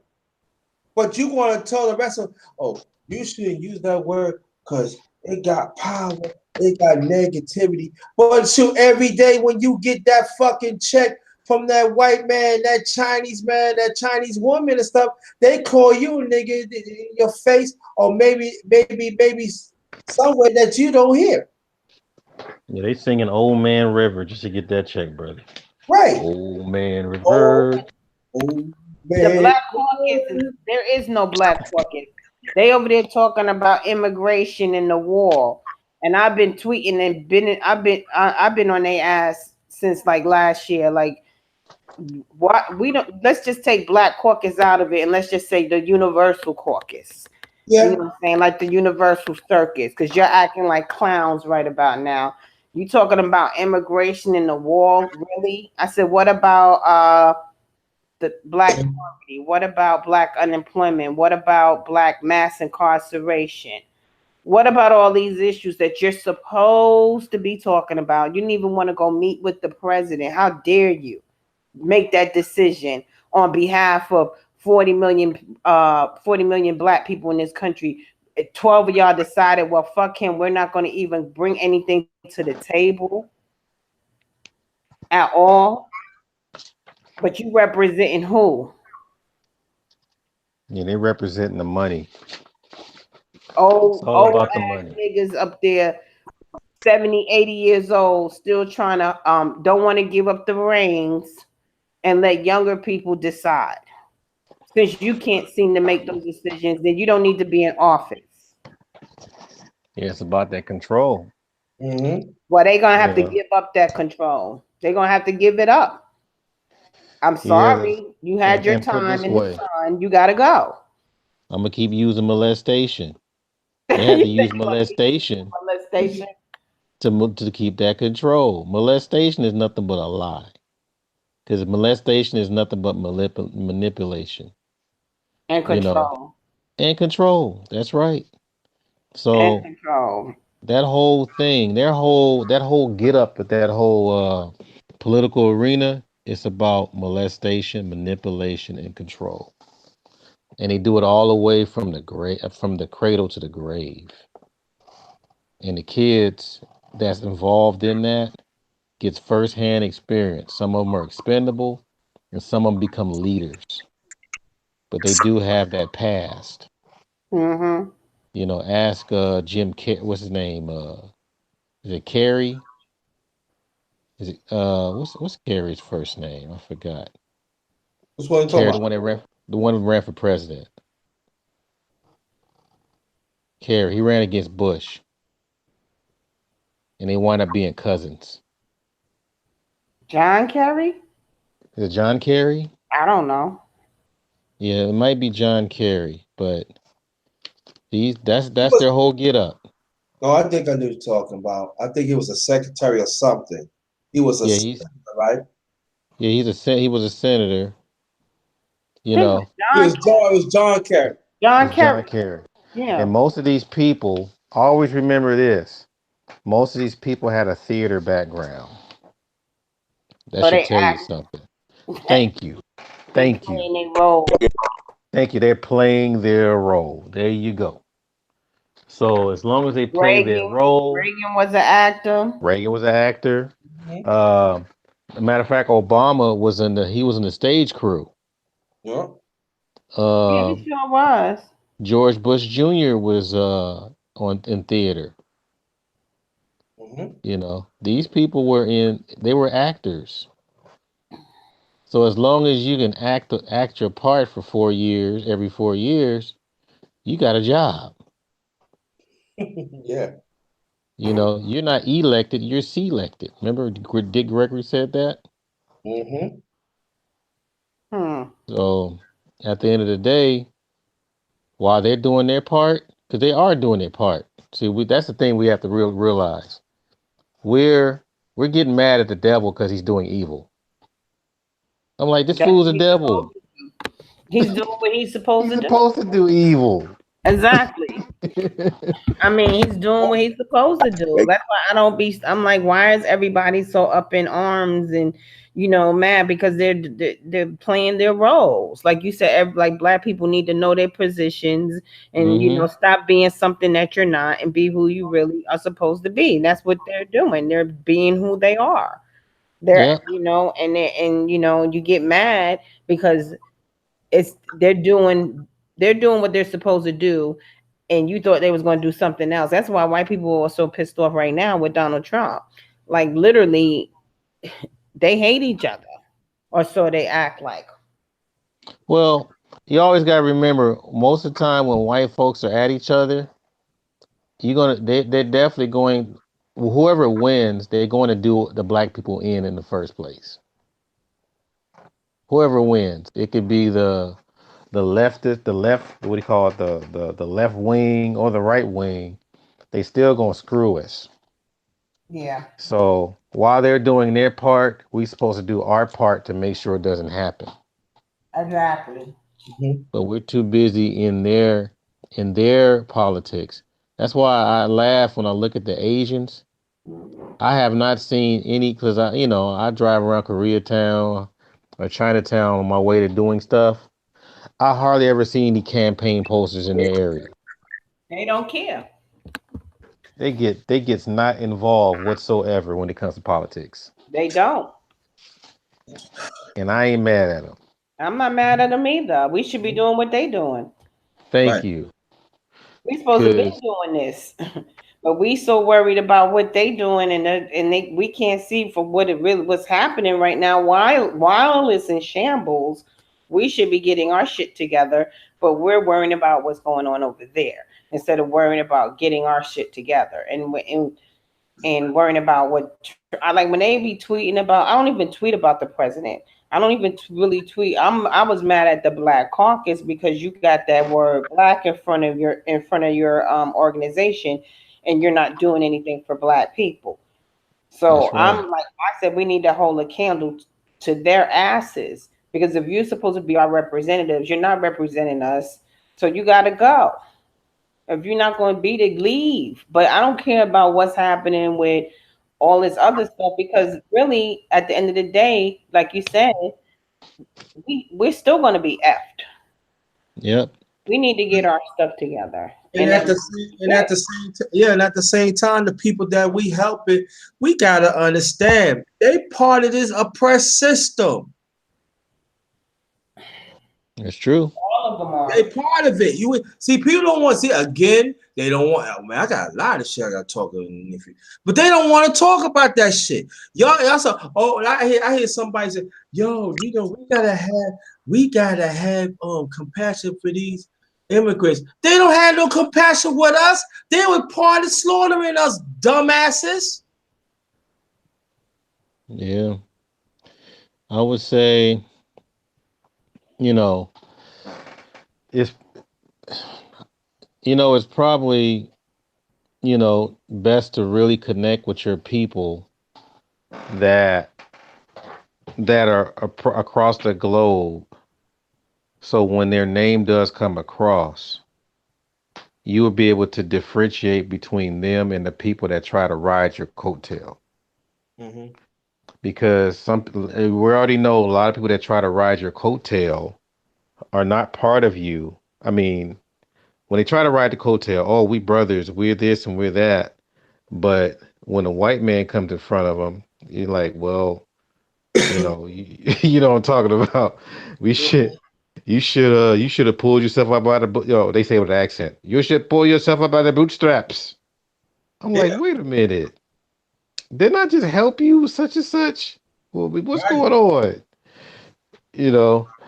So I would say go with the ones that's unequivocally your people from the other part of the globe. Because, and don't get me wrong, just because somebody said that they don't have black in them, it doesn't mean that's true. They just don't want to be. They want to be part of a system. Look at Sammy Sosa doing the whole bleaching cream thing. Mm-hmm. That dude look like his name is Pookie or Ray Ray. He looked like a Pookie and Ray Ray before the bleaching cream. Man, he looked like a Spanish shit. Was he dark? Yeah, it looked like somebody took a powder puff and just popped the shit out of his face. That made no sense. Was he dark before? See, I don't. Yeah, he was dark. So he's light now. It's a bad Michael Jackson job. Yeah, let me tell you something. He's like a grayish color. Now you see vanilla bean that I had before, right? The ice cream, yes. Right. You see, I had some cinnamon, right? Yeah. And that looked better than him. Especially when he showed his teeth. I'm like, oh. Yeah. What's the matter with his teeth? Oh man, he got kind of yellowish. Oh man, he man, I don't know, man. He must have dipped his teeth with piss. Because I was proud of him at first. I was like, cool. Yeah. I was like, all right, because it was him and Mark McGuire. Wasn't it them two that were going at it a little bit?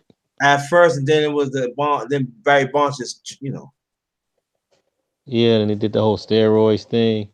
But I'm sitting there like, okay, well, that was the time when I really felt a connection with people across the globe. Mm-hmm. But people are underestimating this power of white imagery. Yeah. I mean, look at the whole Jesus thing, man. To the end of this day, Jesus is white and is still in churches now. He's still white. Yeah. Even though I went to my neighbor's house and she real cool and she got a white Jesus. Like I think it's the which is the Last Supper in her house. Okay. Now, if I say, Jesus ain't white, right? She probably wouldn't speak to me. Yeah. Like Miss She probably Jenkins. throw me out her house. Don't nobody talk about Miss Jenkins. Don't nobody call my Miss. Nobody better not talk about white Jesus. Yeah, my white Jesus. No old Negro, because they'll be like, they'll cut you. They'll pull out something out their pocketbook. Them old black ladies will pull something out their purse real quick. And it's pathetic, and it's sad that you can't even talk to your own people and try to teach them some truth. They don't want to hear it. Yeah, because it really messed with our spirit. That's what it really did. It really it affected our spirit. I mean, but Even even though, if they read the Bible, they will see that's not it's impossible. yeah, They're but trying at the end of the day, on that one, even the damage is done so much. Even if we had a black Jesus in church and we prayed and we're old enough, that white Jesus still be in our mind when we close our eyes My mother because said, you know it's what? like My mother said Christmas. the same thing. She said, you know, I know that he's not white, but she said, when I close my eyes, I still see that image. Yep, it's like beamed. I mean, because I do a lecture in one of my classes about this, about deities, and I talked about Cesare Borgia. That is the archetype of Jesus, Cesare Borgia. That's the illegitimate son of Pope Alexander the Fourth, and he Mm-hmm. got Michelangelo and he got Leonardo da Vinci to paint him. But Cesare Borgia was a merciless killer, a murderer, a general. He was part of a royal system, but at the same time, he was killing people at will. So when you deal with that, okay, you have that as far as their system. Now, what happens is that you're looking at how you would pray or how you would do affirmations or conjuring. So, one, you would invoke, you would channel, and you would embody. That's how they usually do it in the ancient times. And they brought that to the church.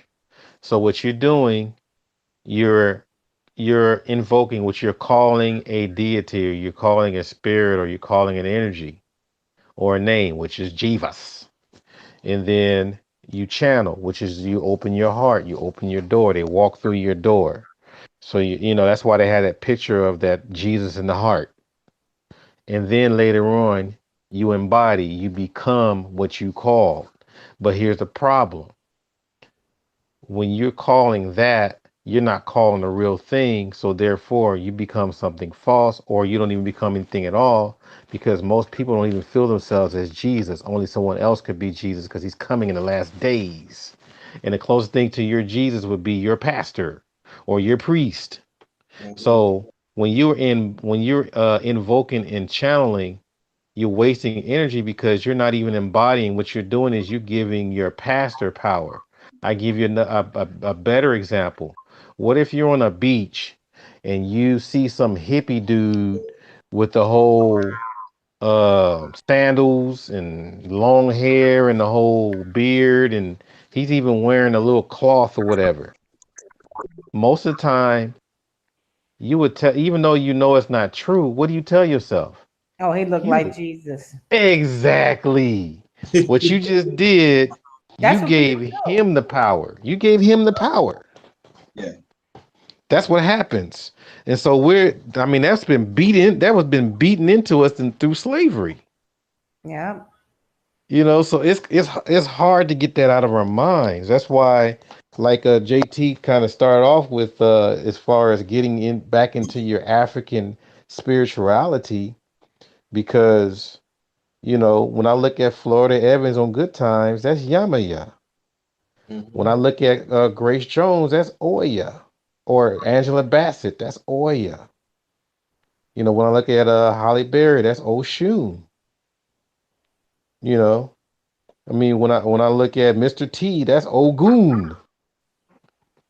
You know what I mean? When I look at I don't know who can be Shango, but but you know what I'm saying? You have these archetypes that take away that whole Jesus thing. Mm-hmm. And But we then you don't would want to put let the it go. That's the problem. We can't. right. Like it's like if you take white Jesus from black people, the church would collapse.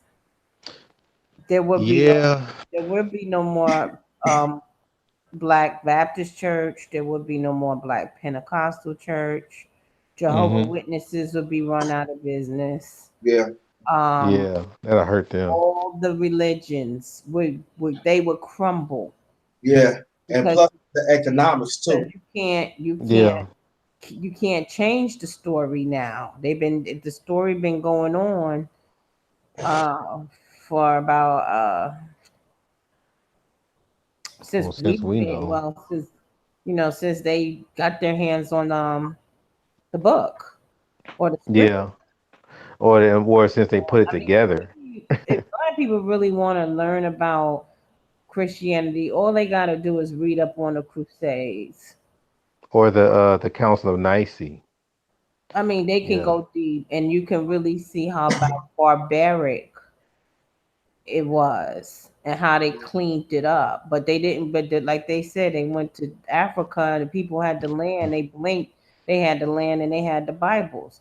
So it was trickery, and they used that to enslave us. They used that to steal our land. They used it with the Native Americans to take their land. And think And if they about didn't this. give it to them from if they didn't follow Christianity, then they murdered them. And think So about this, sister. Oh, go ahead, sister. so everything surrounding Christianity is violence and murder and all in the name, all in the guise of a savior, which is Mm-hmm. not the one that they show. See, I'm an Israelite, so it's like, you know, um, I know the truth. And Mm-hmm. so, it's just hard. It's just hard for black people to really, really come to terms and come to grip with this whole fake. This is, Yeah, yeah, this System. this is a whole big. It's a sham. Like that's Yeah, all think it is. about this. The Bible wasn't even printed until in the middle of slavery. Yeah, The official one that they carry out. Because I think the first one was what officially 1555, the Johannes Gutenberg, but the one that everyone was using as in common, the guide was in 1611, that King King James. James.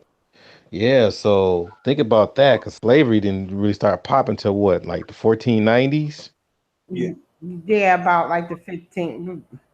Yeah, because that was the overall one that we know about, and then later on it started traveling, and then it didn't hit America to what 1619 So in they say, yeah, they got here where was about that 1619. But when they also took the black people that was here and brought them to England as slaves. So they were yeah. taking them from here and bringing them near and taking black people from Africa and bringing them here. That the slave trade. But I don't know. It's just black people got a lot of things that they have to really sort through. It's the mental. It's mostly a lot of mental. It's the mental that holds back. yeah. Yeah, I think we'll get it together. The We'll mind. get it.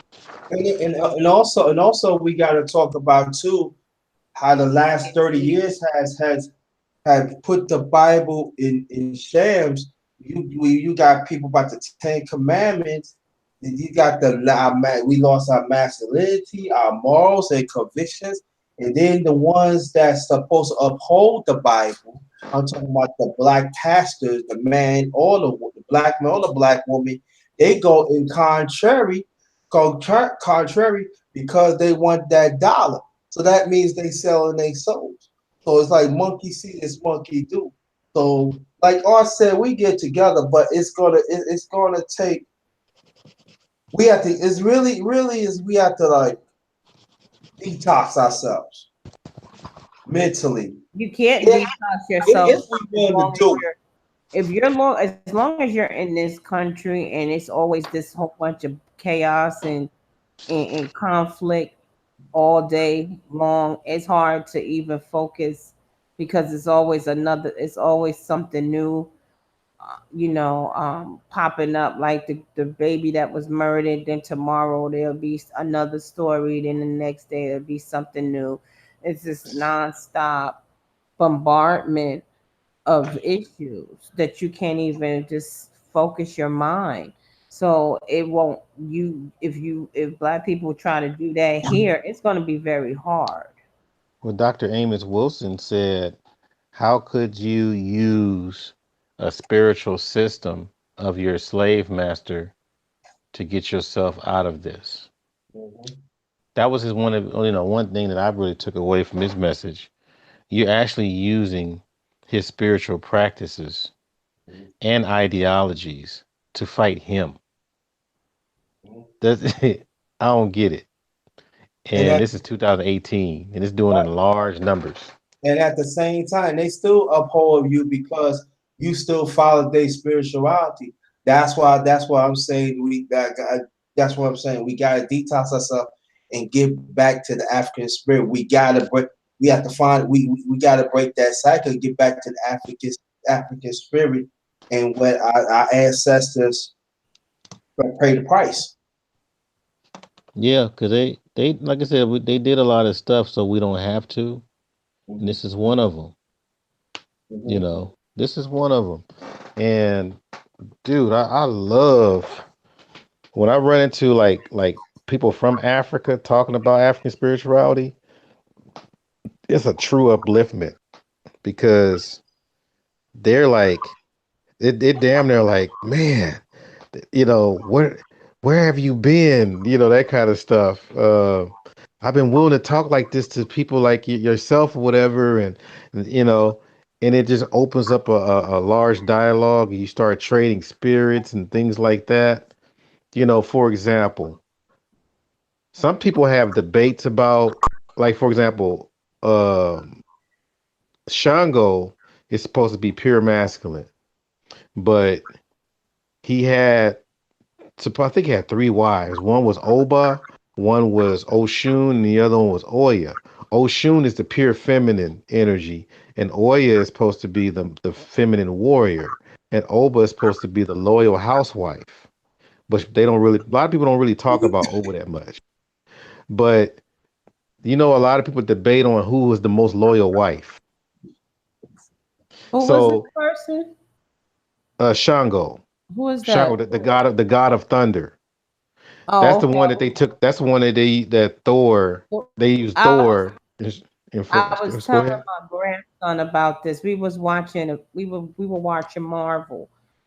Um, about maybe 2 days ago, he was over here, and so we was watching Infinity War. Especially was watching Thor Ragnarok, and I said, and he's 5. So I'm trying to teach him, I said, they got all of these characters. Stan Lee got them from African deities, African gods. And my grandson was looking at me and I was like, Thor. I didn't know the name of the person. You said it's Shango? Shango. Okay, That's the so god of thunder. now I can tell him and I can look it up and I can show him. Yeah. Then his mama's supposed to be Yamaya. The whole Jesus thing is supposed to be like Jesus. It's a whole bunch of things that they stole. So, but the thing is that they line these deities with nature. So Mm-hmm. the reason why they figure that, put it this way, they say Oya is supposed to be the most loyal wife to Shango. Now, Oya is the goddess of the wind and rain. Shango is supposed to be the god of thunder. But at the same time, Oshun is supposed to be the goddess of sweet water, right? So she's supposed to be the sun setting into the water that makes the water look like honey. She's supposed to be sweet. Now, you'd have to ask yourself, how does thunder line up with sweet water versus how does thunder line up with rain and wind? You know, so Mm-hmm. that's the whole equation. You're talking about the deities, but Mm-hmm. you're also talking about the nature properties on how they react and how they relate and how they act. How can I say how they work together? So those are kind of conversations they have on these. Some of them are they disagree. Say, well, I think he'll work better with Oshun because she needs something to mix it up, and I mean, you got all kinds of things. But the fun part is that you're interacting with what your ancestors left behind with the people from the motherland. I mean, you're going back and forth with these things. Imagine what that's doing to your spirit. That is your detox that JT is talking about. Because, and you know what's crazy? You don't necessarily have to be initiated in these different orders or whatever. The fact that you just know, the fact that you know the language, it gets you more closer to it, to where you get the ball rolling to back to where your ancestors were. So I really enjoy those kind of conversations when I run into people of African spirituality, because, it feels good. It takes me away from the crap that we always inundated with on a daily basis. Exactly. But I do dibble and dabble with people from the church, and we talk about things. Matter of fact, I go because I was raised. I think most of us raised in the church. Yeah. And I know how to speak the spiritual language, but at the same time, I throw the symbols in there, because you got the cup. There's a lot of cups in the Bible. There's swords in the Bible. There's fire in the Bible. People don't know what they really mean. We just know it's there. The sword means wind, or it means imagination. The cup means water or emotions or feeling. They always talk about the earth shattered and all that kind of stuff. That's the truth. That's the foundation. And we already know about fire. That's revealing. That's seeing. Mm-hmm. So when you see that over and over in the Bible, you start looking at the number 7. Or there's a lot of 2s in the Bible, 3s, 12, a lot of 12s in the Bible. What do they mean? What do they mean? Yeah, you can't just sit there and go literal, because they say, oh yeah, 12 disciples. Okay, why is it 12 disciples? What does Thomas mean? What does Simeon mean? What does Judas mean? Or, what do all these mean? Why are they there? Why are they placing this there? These are the things that you have to analyze in order for you to understand your book before you even walk in a church.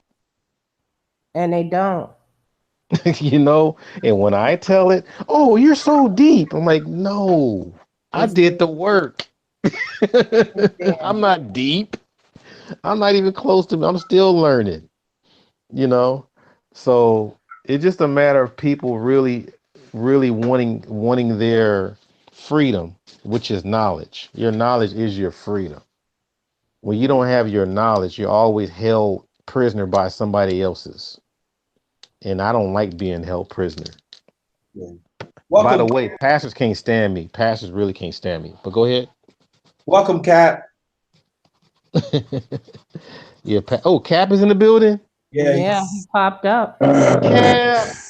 What's up, family? What's up, family? Yeah. Hey, it's like 4:00 in the morning, my time. That's all right. Yes, ma'am. I got some in the crock pot, so I gotta keep my ass awake to make sure they don't overcook. I heard that, brother. Where are you? What time zone are you at? What's your time zone where you're at right now? Central. I'm in Texas. Oh, okay. You're an hour behind us. Oh, okay. You up cooking 3:00 in the morning? Yes, ma'am. Yes, ma'am. But you can't mess with the crock pot or air fryer. You can't mess up with that. No. So timer. Since I'm awake, I just want to take advantage of it to make sure everything gets stirred when it needs to be stirred. So yeah. So sister, yeah, to the panel, JT. Thank you, brother. Anytime. To the chat room. Hey out there. Yeah, sister Black Native. I might need your backup. Or you too, brother Art. Hey. The thing that I've learned is I feel I came into the Hebrew lifestyle myself. Okay. I don't call it a religion. Okay, no, it's not. I know there's a verse in there. I have a real bad memory on recalling certain verses to make sense of things. Like they say, like our people are destroyed because of lack of knowledge, Yes. which is one thing. That's Hosea. And That's in then, Hosea. was it? Okay. And then Hosea. there's another one. Give me a second. God dog it. I can't think of it right now. Well, I'm faith not without works trying is to dead. pause. Yeah, that's another one. That's another one. Yeah. So when I go among my family, because I was raised in a church as a Methodist, but I just could not connect with that, what they were telling me, because I hated going to church. I hated it, you know, because like the preacher would pull one verse out of the Bible and turn it into like a 3 or 4 hour sermon. Yep. That's what it's made for. Yep. Right. Yeah, you know what I mean? Like 5 sentences and then close the book up, and then you got the choir jamming for about good 45 minutes. And then Yeah. Preacher, I say to your family that your woman belongs to me. I'm passing around the bucket now. You know, all that kind of shit. Shut up, nigga. start speaking in tongues. They be speaking. Blah, blah, blah. I'm like, what are you talking about? They used to do that, and I used to just look at them sideways, like, what are you talking about? Because I don't think that's tongue. That sounds like gibberish to me. I don't. I call it like a hustle tongue. It's a hustle tone. All you want to do is hustle that money and throw that money into that collection pot. That's all I hear. That's all I hear. Yeah, Muhammad's the one. Where you at, bro? I haven't heard from you in a while. Who? Me? No, Muhammad's the one. He knocked Oh, out. Muhammad. Oh, what's up, brother? No, he just well, Muhammad the one. He's breathing. He's asleep. Yeah, he's sleeping. He been sleeping for about an hour and a half. You probably got that artist. Yeah. Remember, That's all we probably see what's is going at on. the top of his head. He just forgot to turn his phone or camera off. You just see the black, Yeah. the little. Actually, we're giving them bedtime Yeah. stories, so we just. Yeah, we gave him And the thing I like to say is like, I mean, if I show pictures of myself when I was back in the military, like I used to have the cross and everything, and I had the Bible and believe, because you know you never know we're gonna meet our death. But something like I say, even in the church as a young kid, and even the battlefield, I said something is not connecting right. And after I got out, it's like, I mean, I tell people, don't talk to me about no goddamn religion. I don't want to hear it. It's not making sense to me right now. But I kept searching and searching at the same time. But I didn't hear no goddamn Christian come to me, because y'all, they're so quick to throw you under the damn bus if you don't believe in their bull crap. And so now that I come to the Hebrew lifestyle, I say like my health is better, it's strong, it's more better. My spirit is more stronger. I'm more prepared to die, even more than I'm ready to die, because it's for our people. Mm-hmm. And then when they showed me, you know, when the last book of the Bible, you know, which is in the Revelations, gives the description of Jesus, I said, "Dang, what? Are you kidding me?" So they have us believing that we're supposed to have hair of lice, right? You know what I'm saying? And so the whole time the Bible is saying now is a hair of wool, skin of copper, as it is burnt brass. You got a strong voice, as like of many rivers or many streams. I said, that's us. That's why white folks always tell us, "Can you talk a little softer?" So no, this is my voice. We the salt of the earth. We give the earth flavor.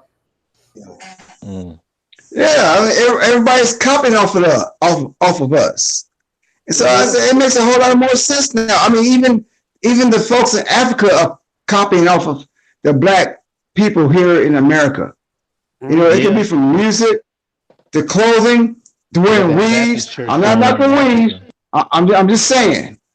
You name it. They're copying us. So they say we are special people. And so, yeah, so I'm not gonna hold the mic too long for family. I'm just, I just want to share my insight, my experience, and my, how I'm changing life now, and Hey, you and didn't thank you, cuss today. JT, for You allowing me didn't on the cuss today, panel again, Cap. brother. You didn't cuss today, Cap. I ain't cuss. Well, ain't that a No. bitch? Oh man. Dang. I know, brother. I mean, I've been watching. I go back and watch my, replay my own video, my live stream. I say, man, I gotta stop cussing so much. But yeah, it's just a Marine Corps mentality of mine, man. It's hard, because when we cuss among each other in the battlefield, it uplifts each other. I Prepare, heard that. because Yeah. it's a life struggle, So, but now I gotta understand that I'm not there. I gotta cut back on the cussing, because I'm not trying to turn off the women or anybody else. That I'm trying to teach them something. Yeah. And But so, sometimes you curse because it's people express themselves in different ways. But as long as you get your point across, sometimes you don't. Sometimes you gotta get down. It depends on who you're speaking with. Sometimes you have to speak in layman's terms because everybody can't understand if you're using big words. Yes. And if that's that's what you need to do to reach people, There he is. then you Yeah. do what you gotta do. I feel you, sister. I feel you. Judging each other on how we speak, because see, that defeats the purpose of us getting our message however we speak. Yeah, because when I cuss, it's like I'm not cussing at them. I'm just cussing to express myself. Yeah, it's I curse sometimes. Everybody. I mean, not everybody, but people curse. It's weird. So I might slip up here and there, but that doesn't negate the fact that I can speak proper English when I choose to. So it's how I feel in certain moments that I express myself. I might say shit or whatever. It depends if I'm upset. But if I need to speak to, But I can go extreme, which I don't intend to do. F in this, F in that. F. You have a YouTube channel? I'm gonna go deep on you guys. You have a YouTube channel? Yeah, he does. Oh, I need to find out so I can go in there and hear you curse. Okay. Oh, yeah. I'm gonna go deep on you guys. You got you get the spell words and you write in cursive. Yeah. Think about that. Why we use that combo? I got you. Just explain letters and words. You spell them, what you put under a spell and a curse. That is deep. Oh, you going real heavy, dog. You going real deep. You going here, brother. Protect your spirit. Protect your spirit. That's all I'm saying. But words, the words you could you could speak death into existence. Ask Tupac. Oh, I'm sorry, he's gone. And Biggie. And Biggie too. Yeah, I don't want to die no more. Ready to Die. Yeah. That was his. That was his album. He spoke it into existence. You can speak life and you can speak death into existence. Black people have powers that we don't even know we have. I know, man. Jeez, speak on it. Right, and that's part of the spirit. That's part of the African spirit I was talking about 2 hours ago. That we got to be in touch with that. It goes deep. It goes to we have things that they don't have, that we could reach spiritual realms that they can't reach, which we can unlock powers, and they know this. That's why we always off balance. They keep us off. See, I didn't really want to go too deep into it, but go deep. It is late, but I'll speak on it at another time. Oh, most definitely. Because that's the way it goes. The thing was, is like what I've learned when I taught myself how to play acoustic guitar because of Bob Marley, and because it was like I need to find some kind of outlet, and that outlet is about being free, being who we're supposed to be. And so when I go to open mics, and sometimes it depends on my spirit, how I feel. And when I hear stories about cops killing our people or so forth, I say, okay, well, this is how I feel. And I go out there, I play a song that's like rebellious. And then the host will come and say, hey, man, can you play something that's more about love?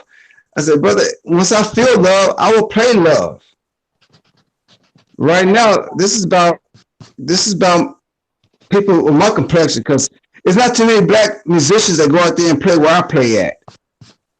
I said, man, I'm just all I'm doing is playing Bob Marley's genius creation, his lyrics, his music.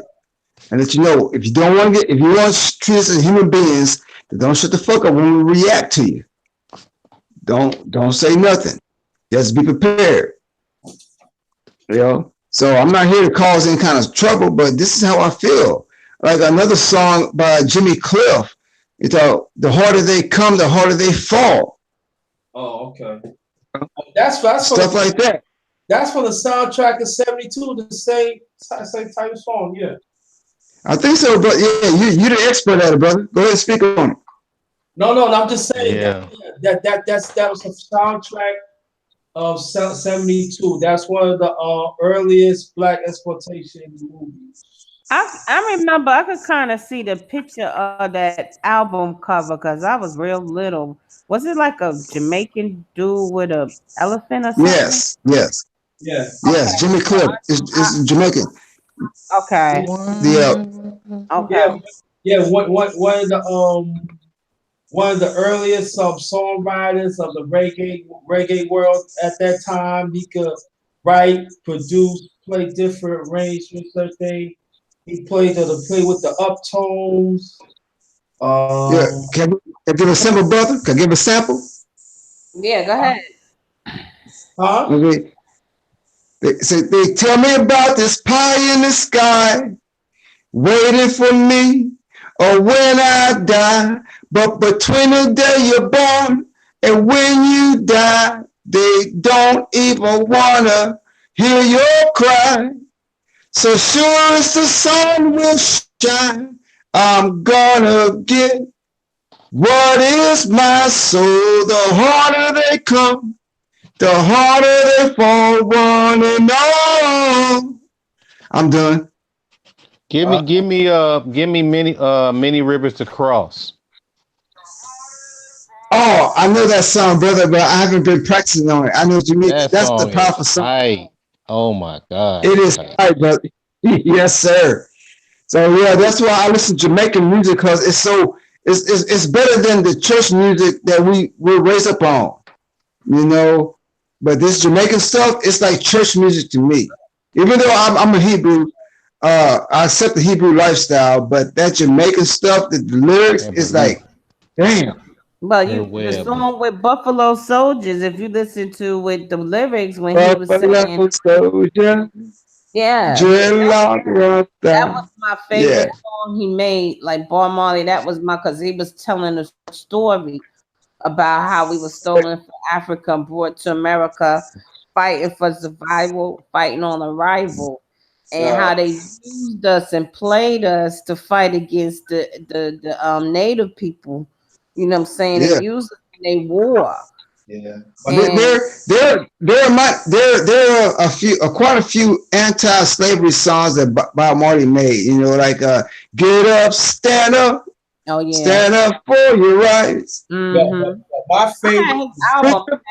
I had his. I don't know what was it called? Exodus. Yeah, that's my favorite. Was that the album? Exodus.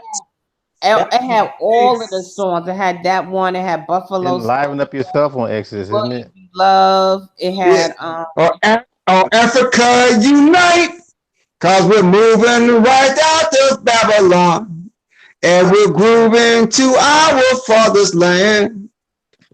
How good and a blessing it would be before God and man to see the unification of all Africans. Stuff like that. Of course, my favorite album is Rasta Man Vibrations. Yes. Man, Roots Rock Reggae. Oh my God. Root rock reggae. Yeah. Yep. That is so tight, man. But there's another song he got that's way like he got a song called 400 Years, and he did a fair use. He did a instrumental called My Sympathy. That is tight as hell. My Sympathy. Oh my God. Fair use. Is it? Go ahead, brother. Go ahead. Go ahead. It's like, them bald heads, we're gonna chase those crazy bald heads right out of town. Fair use. I and I build a cabin. I and I plant the corn. Now did my people before me slave for this country? Now you look at me with your scorn. Then you eat up all my corn. We're gonna chase those crazy. Yeah. Did you hear Eddie Murphy talk about? You hear Eddie Murphy talk about reggae, where white folks were loving the heck out of it, but they didn't realize that the songs were against them. And he did a skit on Saturday Night Live. Remember that? On Saturday Night Live that killed the white people, but buy my record first. If they start leaving the concert. Man, I was crying. Another part that can really tap folks in the white folks in their spirit on the second verse of the bald heads. I and I build the cabin.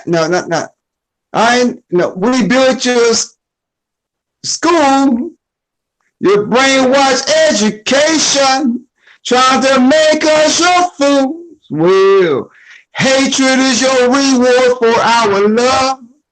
Yelling at us up, you got above. So we're gonna chase those crazy. Yeah, I love that part right there. Our love is your hatred in return. So when the white folks hear that stuff, I say, yeah, you know you hate us. You know you do. Stop lying.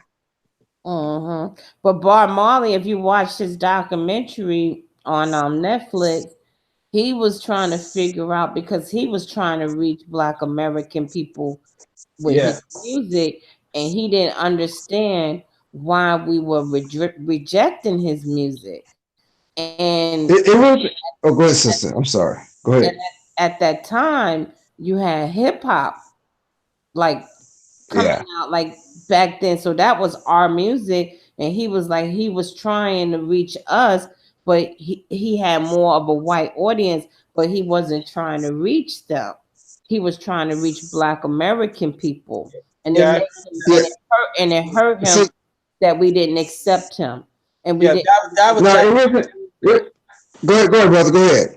I remember that was like towards the end of the 70s, early 80s, because he knew all along that it was only white people was benefited from there for marketing, but the reggae at that time did not market for African Americans. Exactly.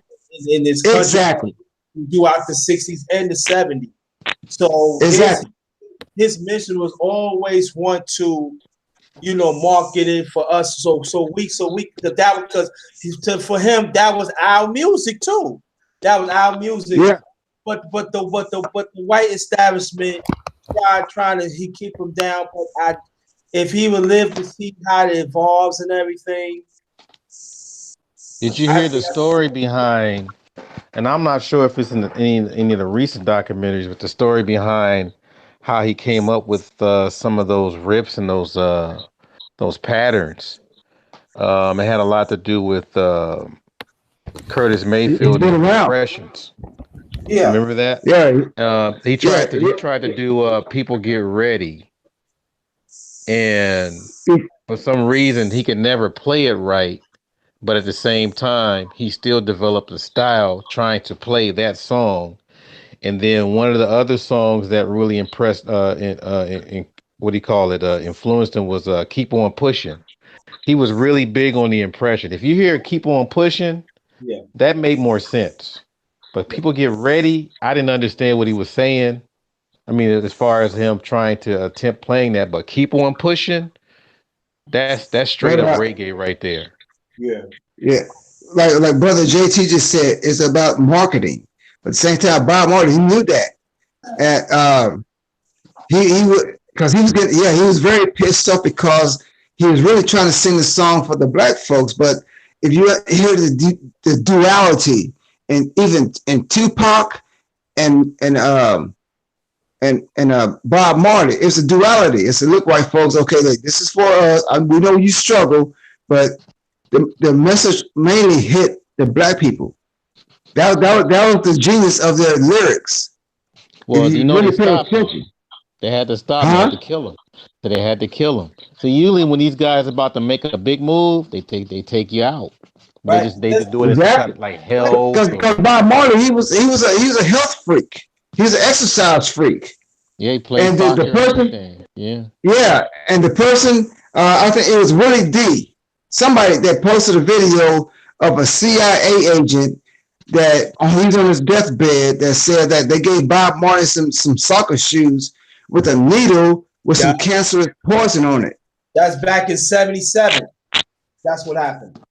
Yeah, exactly. And then when he got, when he cut half his toe off, he was still energetic. And even when he went on a jog, they say he passed out. And then they rushed him to the hospital. They say that cancer spread from his toe to every organ to his brain. But they say, just watch him when he's on stage because he was so natural, full of life. And so his last real hardcore, if you really will watch it, was on 1980 and 1981 when he was in Germany, I think. Oh, yeah. He was mad. That was powerful. That was so powerful, man. He was born. Yeah. And he still had that cancer, and after that concert, that's when he had to devote himself to trying to fight that cancer. And there's a lady nurse that said that it broke her heart to see such a good-hearted man to die under this circumstance. Yeah. And it was kind of weird when I watched the documentary and they tried to say he was playing soccer and he stubbed his toe. So I'm like, right. He stubbed his toe and that's what killed him. And then, like you said, that old man, like about a year or two ago, made that video and said that he was hired to assassinate Bob Marley because they didn't want him to have too much influence over Black American people. Yes, ma'am. And the thing is, people understand why they go kill the people that's trying to help Black American people. They always want to try to stop it. Yeah, but that was his dream all along throughout the 70s. He want us as a people to have the music. But you got to understand one thing, y'all too. It was Caribbean brothers and sisters did not want that to happen. They want to keep it to themselves. So he had to go again. He had to fight with them too. But he had to let them know, though, the Black music, that's their music too. And so you got to understand throughout the 70s and the decade, throughout the 70s, he had to fight. It's bad enough he had to fight the white establishment, global establishment, but he had to fight the whole Caribbean. And so it was laying low, but he steadfast. And also I want to make this point too. When Peter Tosh got assassinated back in Peter Tosh got assassinated, and they called him the Malcolm X of reggae because he taught the entirety of the global state. So there are some people said that the white establishment that killed him too, and it didn't shock. Hey, brother JT. Yes. I think they also assassinated the drummer because the way how he can can make these certain drum beats. But his brother, they call him Family Man. He's still alive. Yeah. But his brother, that was his drummer. Yeah, the way how nobody else can play the drums like he could back then. I'm just not to detour too much. I'm still mad because remember the end of I Shot the Sheriff when he just let the beat play a little bit. They should have let that play at least about 4 or 5 minutes longer. Man, just throwing it out there. They cut it too short. Man, I was pissed. I ain't gonna lie, man. That song is powerful. But guess what? That's what, brother Art. I'm pressing on that song. I'm gonna go start playing that shit around too. Cause I shot the sheriff. I want to change it because the sheriff is trying to kill me, or something like that. You know? So hey, dog, we're fucking people. Most of our people are so damn asleep that they understand that they are trying to wipe us out. They are trying to. If you don't fuck to wake up and continue to fight, like all from what's that sister Moses? Not Moses. God dog it. Harriet Tubman.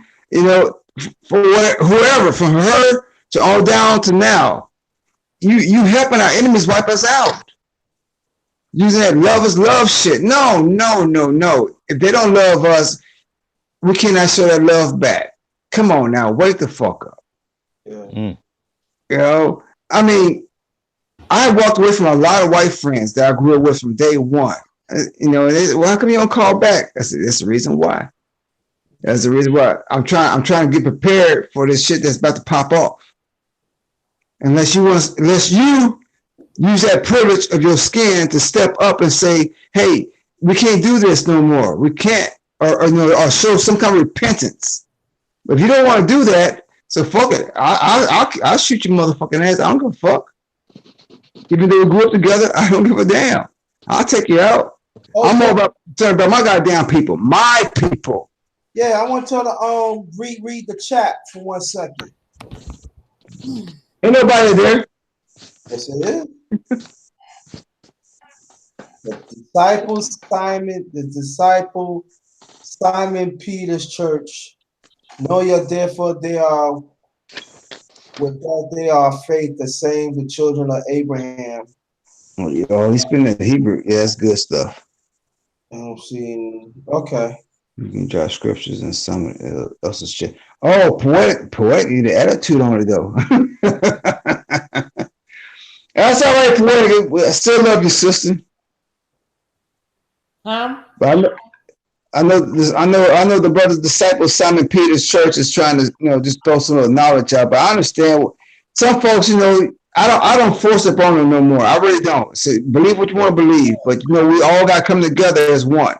I don't give a damn if you're a Muslim or you're a Christian that understand that Jesus is black, whatever. That's good, but don't knock it. Do not knock. We need all unification that we can get. Well, who's this? Poetic Cal. I'm on my phone, but I'm on my laptop, so I can't see the chat. I can't see it, but I'm on the phone. And I could see he said we won't say hello. What is he saying? Were we Simon? ignoring the people in your chat? Because I can't see the chat. I think probably he's trying to convince people to repent for their evil ways. Yeah, but I'm saying that we building right here at the Disciple Simon. So I don't know why you come. Matter of fact, you didn't. Come to find out, you said that we didn't act in godly. You didn't come here and greet us, so that's not godly. So JT, you talking about disciple Simon? That one? Yeah. Okay, got you. This person did not greet us in it. So don't get out of here. Get out the chat. Because you're not acting, you are not acting what the Bible says. Get out of here. I'm sick and tired. Every time that we talk about billing us as a doggone people. Y'all want to come here and mess things up. You're not messing up this African spirit here. Get out of here. Damn, Get it's out. so loud at 4 o'clock in the morning. I mean, am I the only one that can't see the chat? Oh, I can see the chat. I can see the chat. You can see the chat, but Yes. I can't Yes, see. ma'am. I just see the people at the bottom. Hey, sister, try to use Google. What they call it? Not the regular Google, but the Google. Oh shit! I'm in the Give me a sec. Because in that way you can see it. yeah, because I couldn't see. Yeah. I couldn't see any of it. On your What is it called? on your laptop. What does it says on your laptop?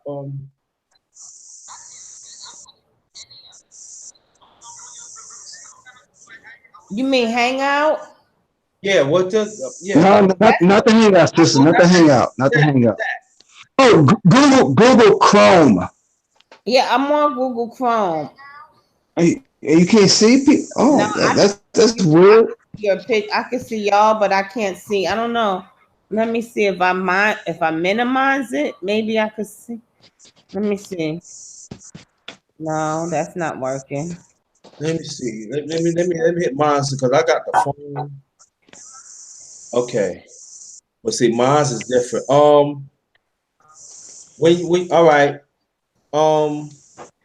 Because I mean, I didn't want him to think that we were ignoring, anybody because, we should interact with the people if they asking questions. No, but the way it looks like, he just looked like he copied and pasted and threw some scriptures in there. Right. And just, I don't know what kind of, I don't know.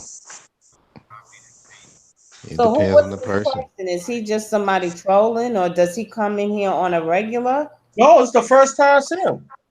Yeah, I never noticed the cat. Yeah, it's Perdical says write, copy, and paste. So he just kept repeating himself. Yeah. Poetic Chaos, sister girl. I wasn't going at you, sister. I'm just saying, like, I see how you She said no. She said no. This is the first time I ever seen him. Yeah, this is the first time we seen him. Yeah, first time. He didn't say, "Hey, JT," or anything like that. I mean, hey, come on, man. When you come to my channel, you got to acknowledge them first. Exactly. So why you quote scriptures for? If you say you godly, you not acting God's favor. You're not. the info man is here. The info man. There is no need to fear. Info man is here. Info, let you know.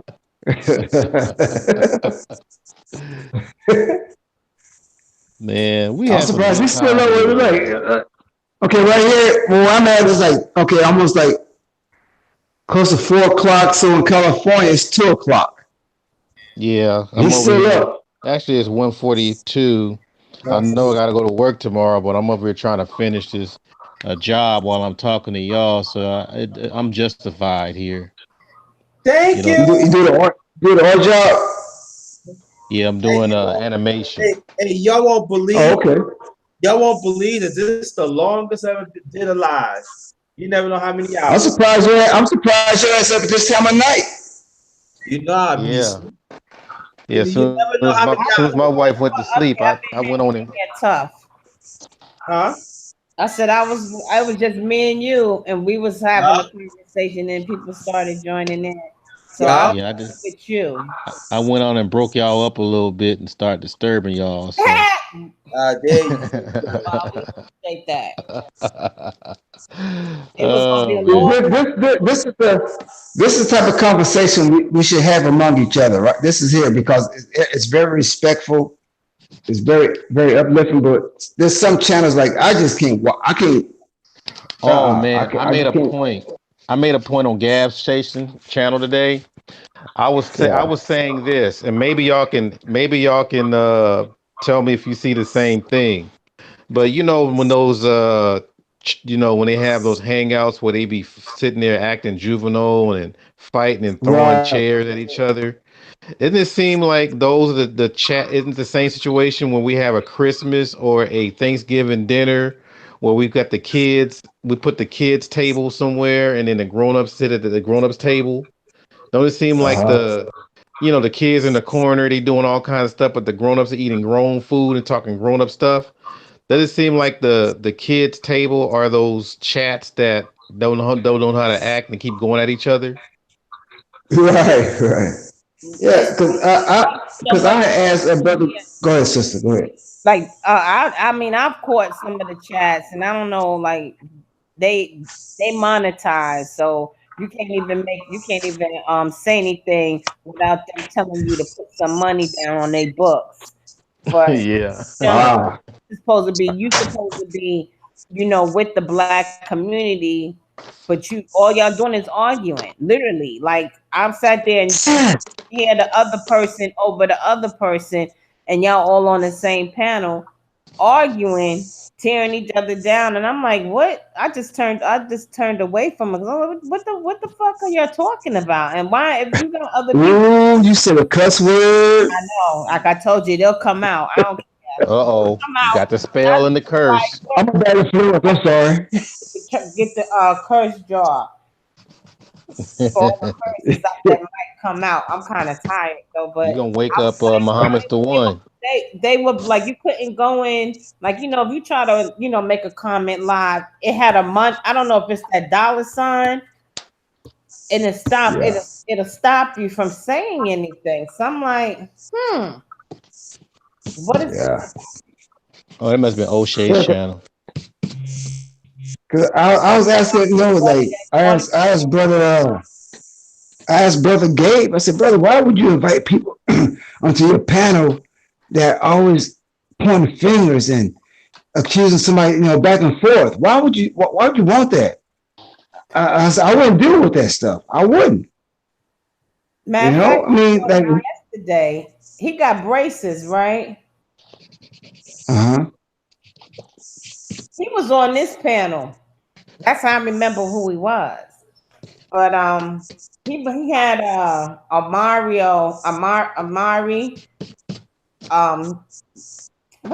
He has a channel. And he was up there. There was a couple of people up there, and they were going in. They was going in for about a good 45 minutes. You couldn't hear the other one speak. They were over talking each other. They were arguing. I was like, yo, this is not cool. This is not what we, if y'all all supposed to be pro-black and you trying to come up with some solutions, that's just not the way you do it. Exactly. Yeah, I'm not about trying to attract any whole lot of subscribers. I'm not. Those I see on a regular basis, those are who I'm talking to. Yeah. Now, if somebody pop in on my live stream that I don't know of, I say, well, welcome, but don't bring no crap here. That's what I'm trying to say. I know before I start this live last night, I was going past it. It was this sister. I forgot the sister's channel, but they was arguing back and forth. I'm like, for what? Yeah, bro. I know that pisses me off. It really do. That's why if somebody have a live stream and I know they might invite a particular person there, I say, oh, this person, they invite this person to bring drama. So I just sit back, I just watch. I don't say nothing. I just want to see how people are reacting to this, this individual. All right. So, yeah. So Okay. I see that Information Man popped on the scene. What's up, bro? Good morning, Information Man. How you doing? Information Man. Man. Hey, how y'all doing? I'm doing fine. I'm getting ready to actually go to bed. I got a early morning interview with a young man who's very motivational. So I've been talking to him and set that up, and then I was checking out some other stuff tonight. So I'm a little tired, but I realize that Underrated's been on tonight, so it's good to good to hear you all, and I hope everybody's doing well. It's been a long day. Or it was a day. I can imagine, brother. Information. I want to ask you a question. How you feel from, I guess, say yesterday?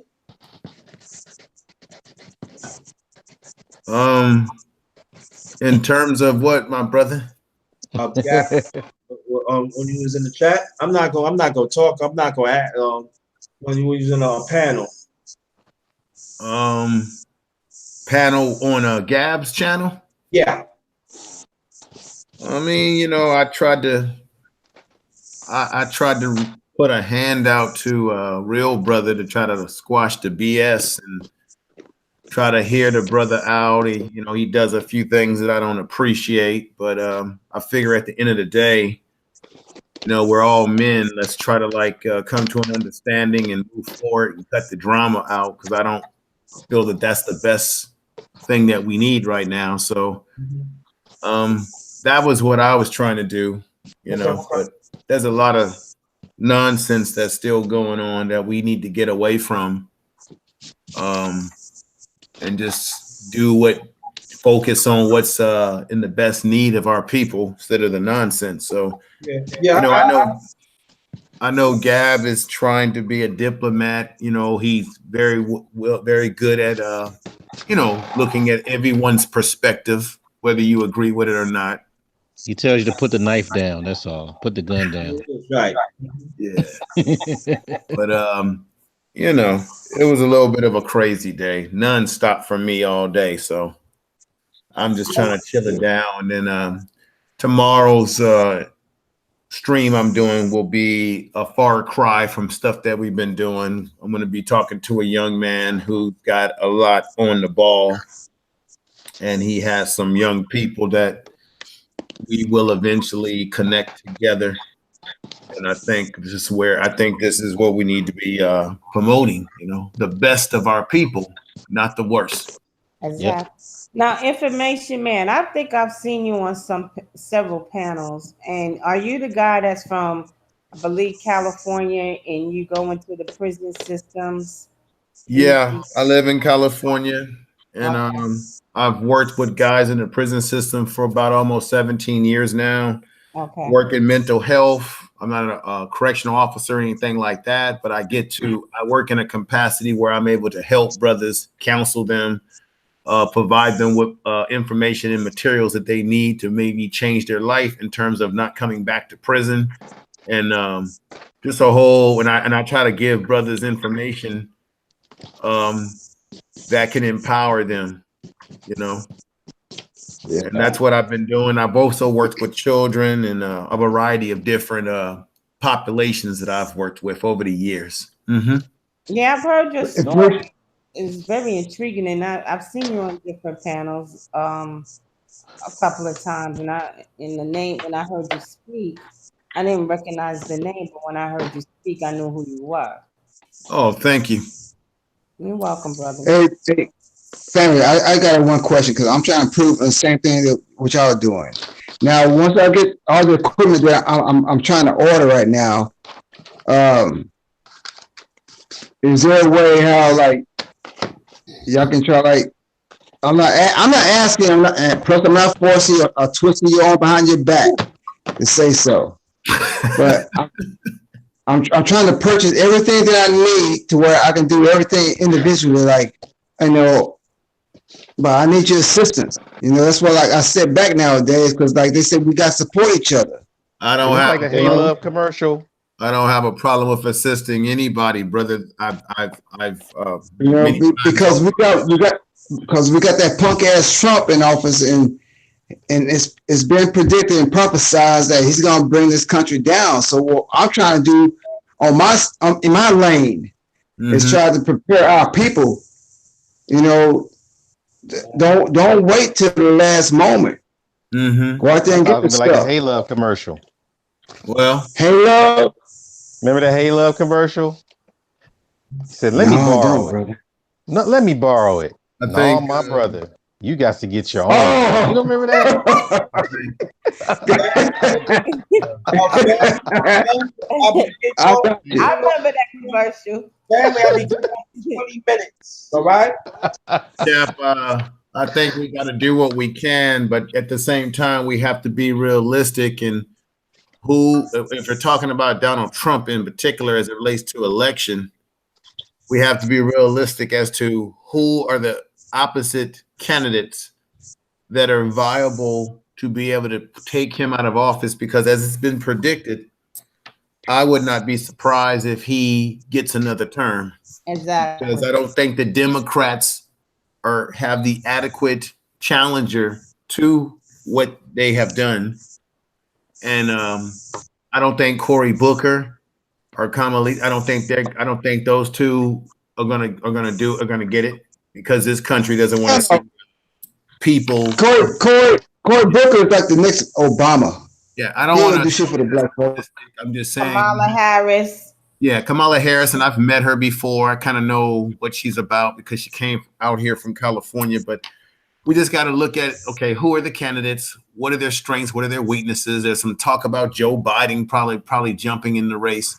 He's too old, and Sanders too old. How old is Joe Biden? About 89? Yeah, he's in his 80s.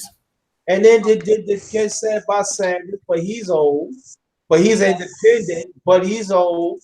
He's old. He's too old. So the question is, who do the Democrats or even independent candidates, who are they that are viable to take down this monster? Well, you know what I think? And y'all, I got 20 more minutes. It's gonna be pushing like 8 hours, and I don't want to get caught. So we got 20 more minutes on here. I think I'm gonna tell you like this. I think they 100 women that got elected to Congress, the Democrat. I think they're gonna. I think what they're gonna do? They're gonna prop some of them up and run against Trump. Now, do I think that's gonna be enough? No. And I'm not saying because of women. I think they're gonna might have somebody that's transvestite or Muslim. I'm telling you. I don't think we quite. You still have the look. I live in the South, Bible Belt.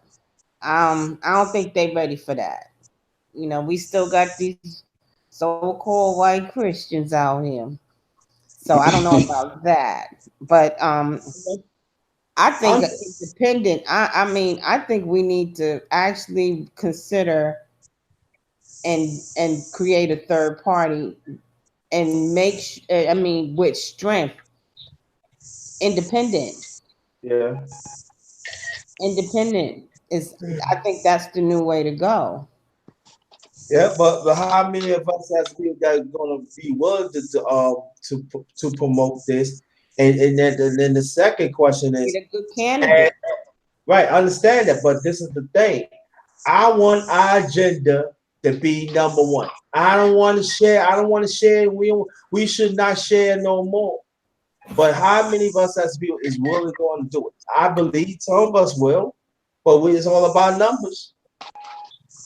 Yeah, it's all about numbers. Yes, sir. Yeah. About numbers. And we don't want to talk about that. You like we was talking before. You know, a lot of these people is not willing to do for ourselves.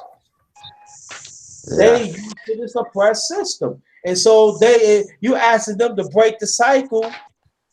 I'm being optimistic about it, yeah. But we gotta tell the truth. Then you got the Black Caucus. We ain't talking about the Hispanic Caucus because they don't give a damn about us either.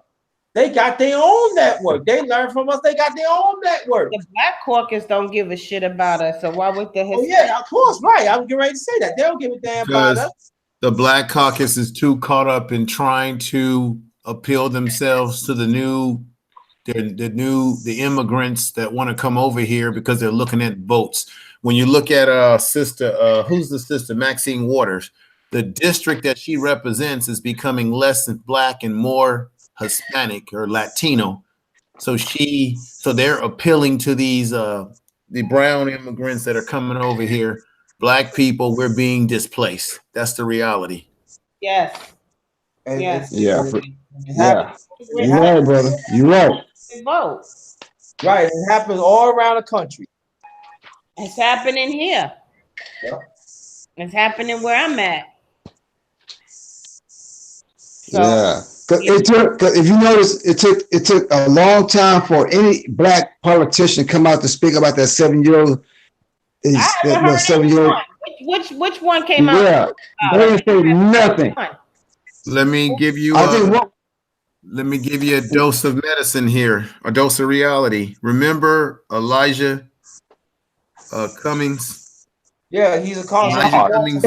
He was baby ass. He was crying and he was weeping and he was pleading with the Republicans to do good by the immigrants across the across the way, and he was crying and pleading. I did a video about that, talking about where's the cries, where's the love for what's happening to black people. Now, why hasn't he or any of these black politicians got on TV and cried and sung a song about what's happening to young black people, such as the young lady 7 years old? Why haven't any of them come out? I haven't heard anyone of them come out. Where's the press? Where's the man? I was waiting to. I'm like, okay, no, we have no black leaders. I'm sorry, that's dead. You're right. We got John Lewis. He got one foot in the grave. He's still talking about what happened to him on that bridge. Yeah, John being led by a Miss Black. I mean, if you don't sit your senior citizen snotty ass nose ass down about that bridge and shit, Because you know when I get go ahead, bridge, they beat me upside the head. But you do know that John Lewis represents a district in Georgia, in Atlanta, where people are not doing well. So this is a man that's been in office for 30 years. He's been living off of what he did in civil rights, all due respect to him. But you judge a tree by the fruit that it bears, and the people that he represents in the district is in bad shambles. So once again, what are these black politicians doing that we're putting in office? Nothing. Not a damn thing. And Not a damn thing. Right, and the stats of living us as blacks in this country had declined going over 50 years. And I'm talking about before John. I'm talking about. Oh yeah. They said my broadcast be terminated in 30 minutes. All right. Well, good night, everybody. I got to get ready to go. I'll see y'all tomorrow sometime. All right, man. Big info. Brother. Peace, sister. Peace. So Take I'm care, gonna peace. end this like in 15 minutes. I'm over here. I never done 8 hours. Keep on going. Never. All right, well, shit, don't be shocked. No, I am shocked. The most I ever did was like, it was last year, close to 6. I was it, but I enjoyed it though. It was like, yeah. But It's all good. yeah. Yeah, but what about that guy? What's the dude? Young name? Andrew Young. Yeah. Remember Oh, when that cool ass you remember when he was on Meet the Press and he tried to shame black people? Yeah. Yeah, he's a coon. He's a coon. So what? He's a coon. I mean, I sat there because I watch Meet the Press, I watch CNN, you know, I watch these little different white media outlets because I want to find out what they're talking about as well. And I literally sat there and he was trying to shame black people. I forgot what it was about.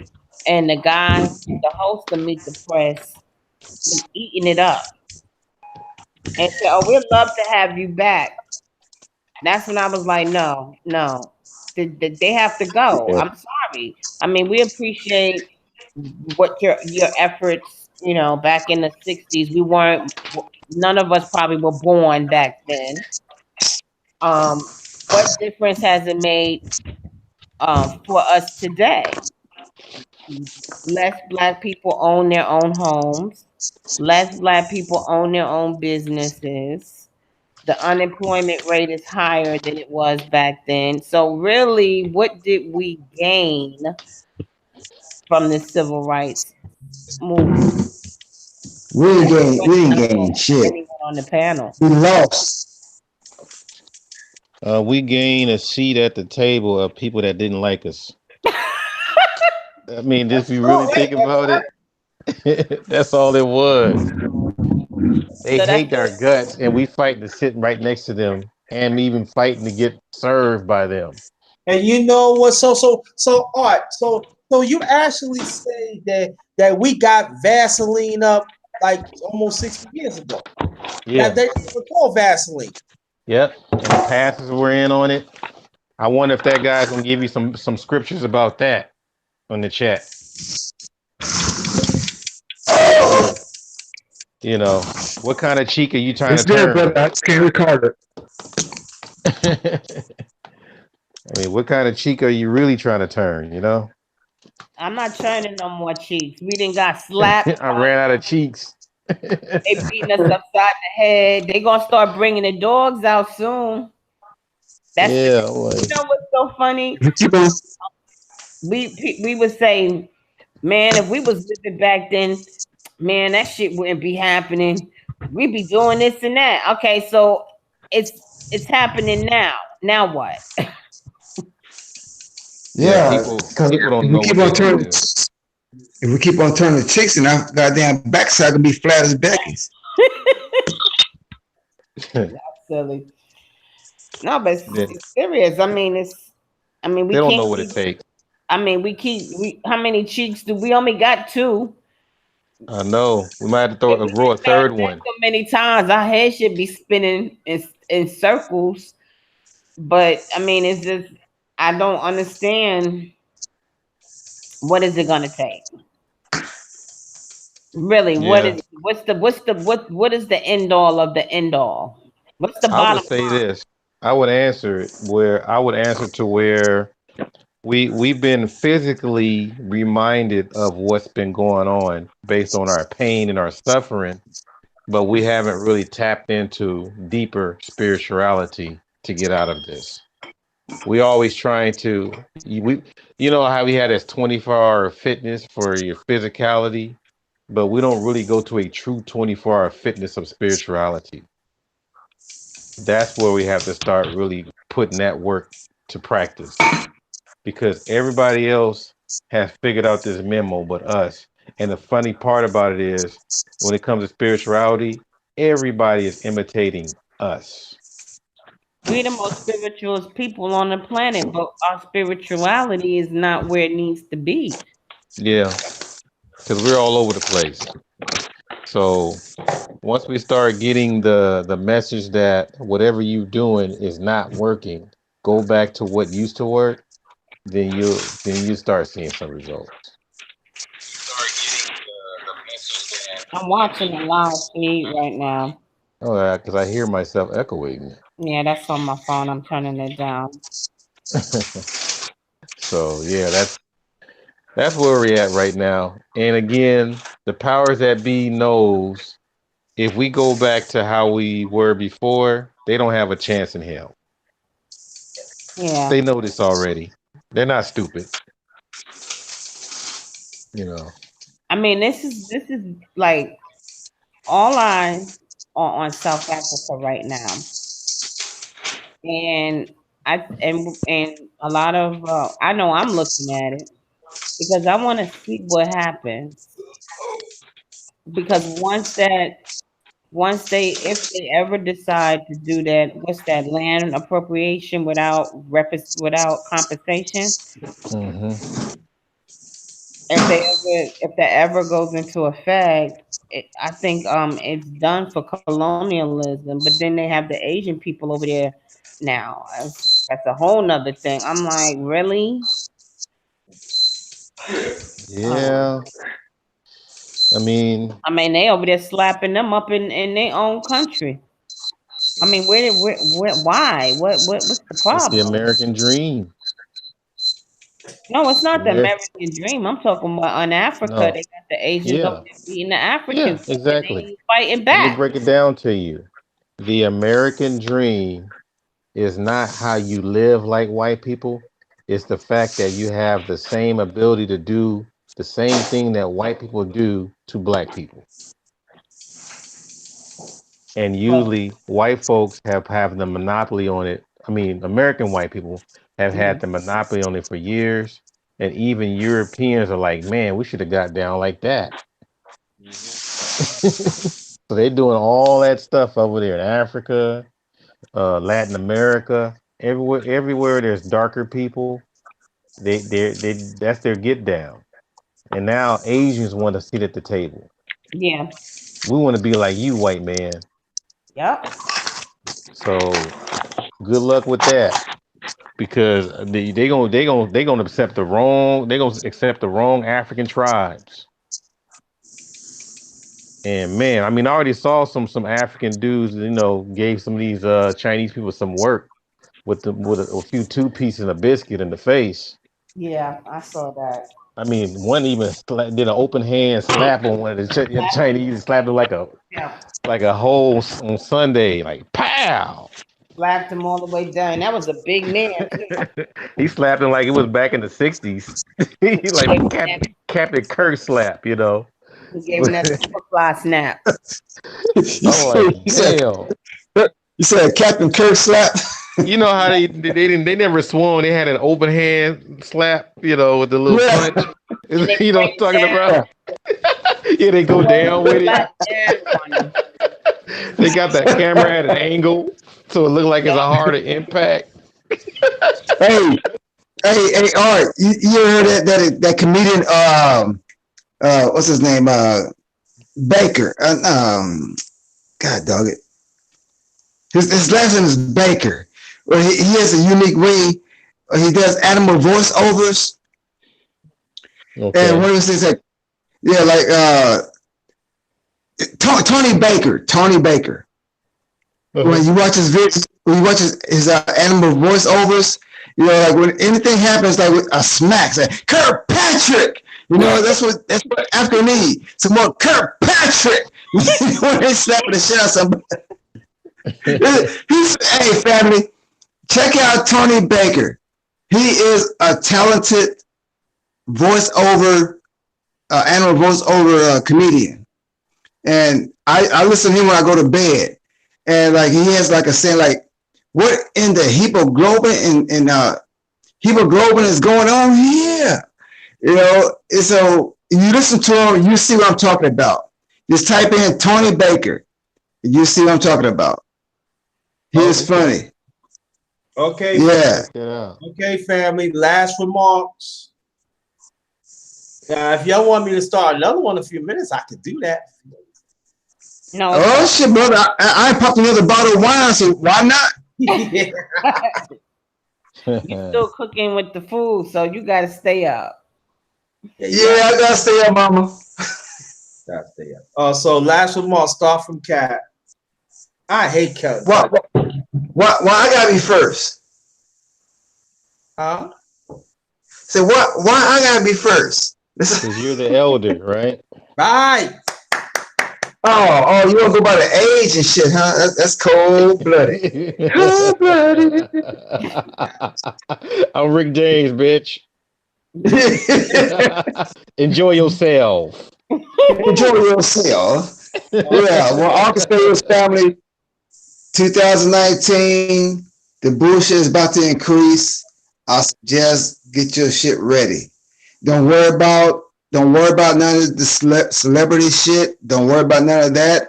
Don't fall for that gender war shit. Don't worry about that. Just worry about preparing, because when the shit pop off, the unity will automatically come. I'm good. All right. Art, my brother, thank you. Yes, sir. I would definitely appeal to all the of course the brothers, it's time to start stepping up. This is the best opportunity because basically everything has been opened up now so that you'll be able to find out your true powers and your strength. And definitely the sisters that are out there, that's all about that positivity.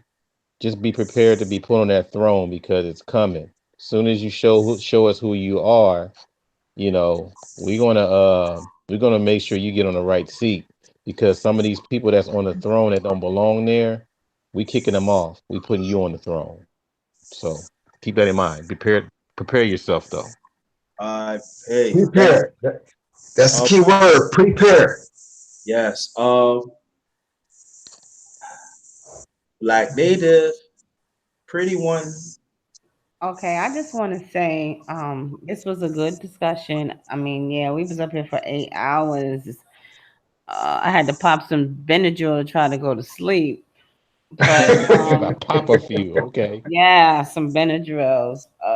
What I want to say is that yeah, the gender wars. I've been over that like since last year, and for some reason they want to continue to push this narrative that black men and black women can't seem to come to any kind of resolution or any type of um, agreements.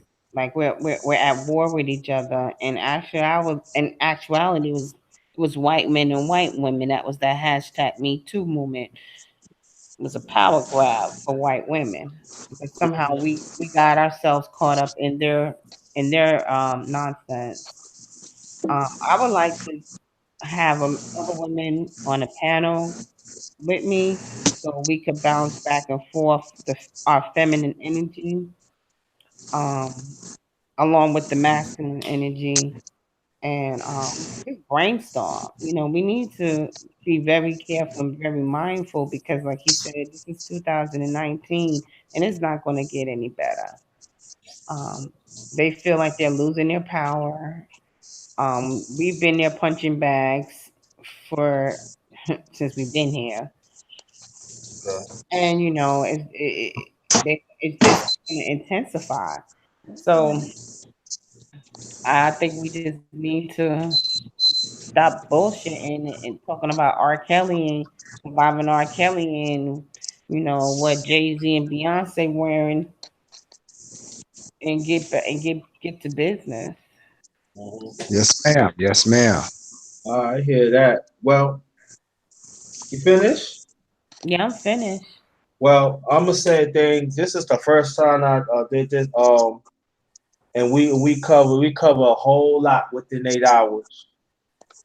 And some of the stuff that we talk about, me and Art and Black Native, we gonna do. So I'm gonna keep in contact with the brother and the sister.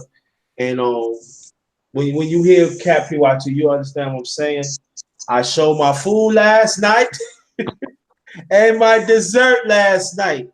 Gab Talk is up here. Yeah, Gab Talk, brother, you came too Big late. Gab. Gab, you're $1 too late. But I got to get the hell off. And thanks for everything. And support everybody on here. And it's like the Queen said, we got to get to work. Us as a people, we got to work as one, as a people. The African flag, global flag, our flag. We have the right to fight for it. On that note, good morning. Well, on this one, Yep. get host.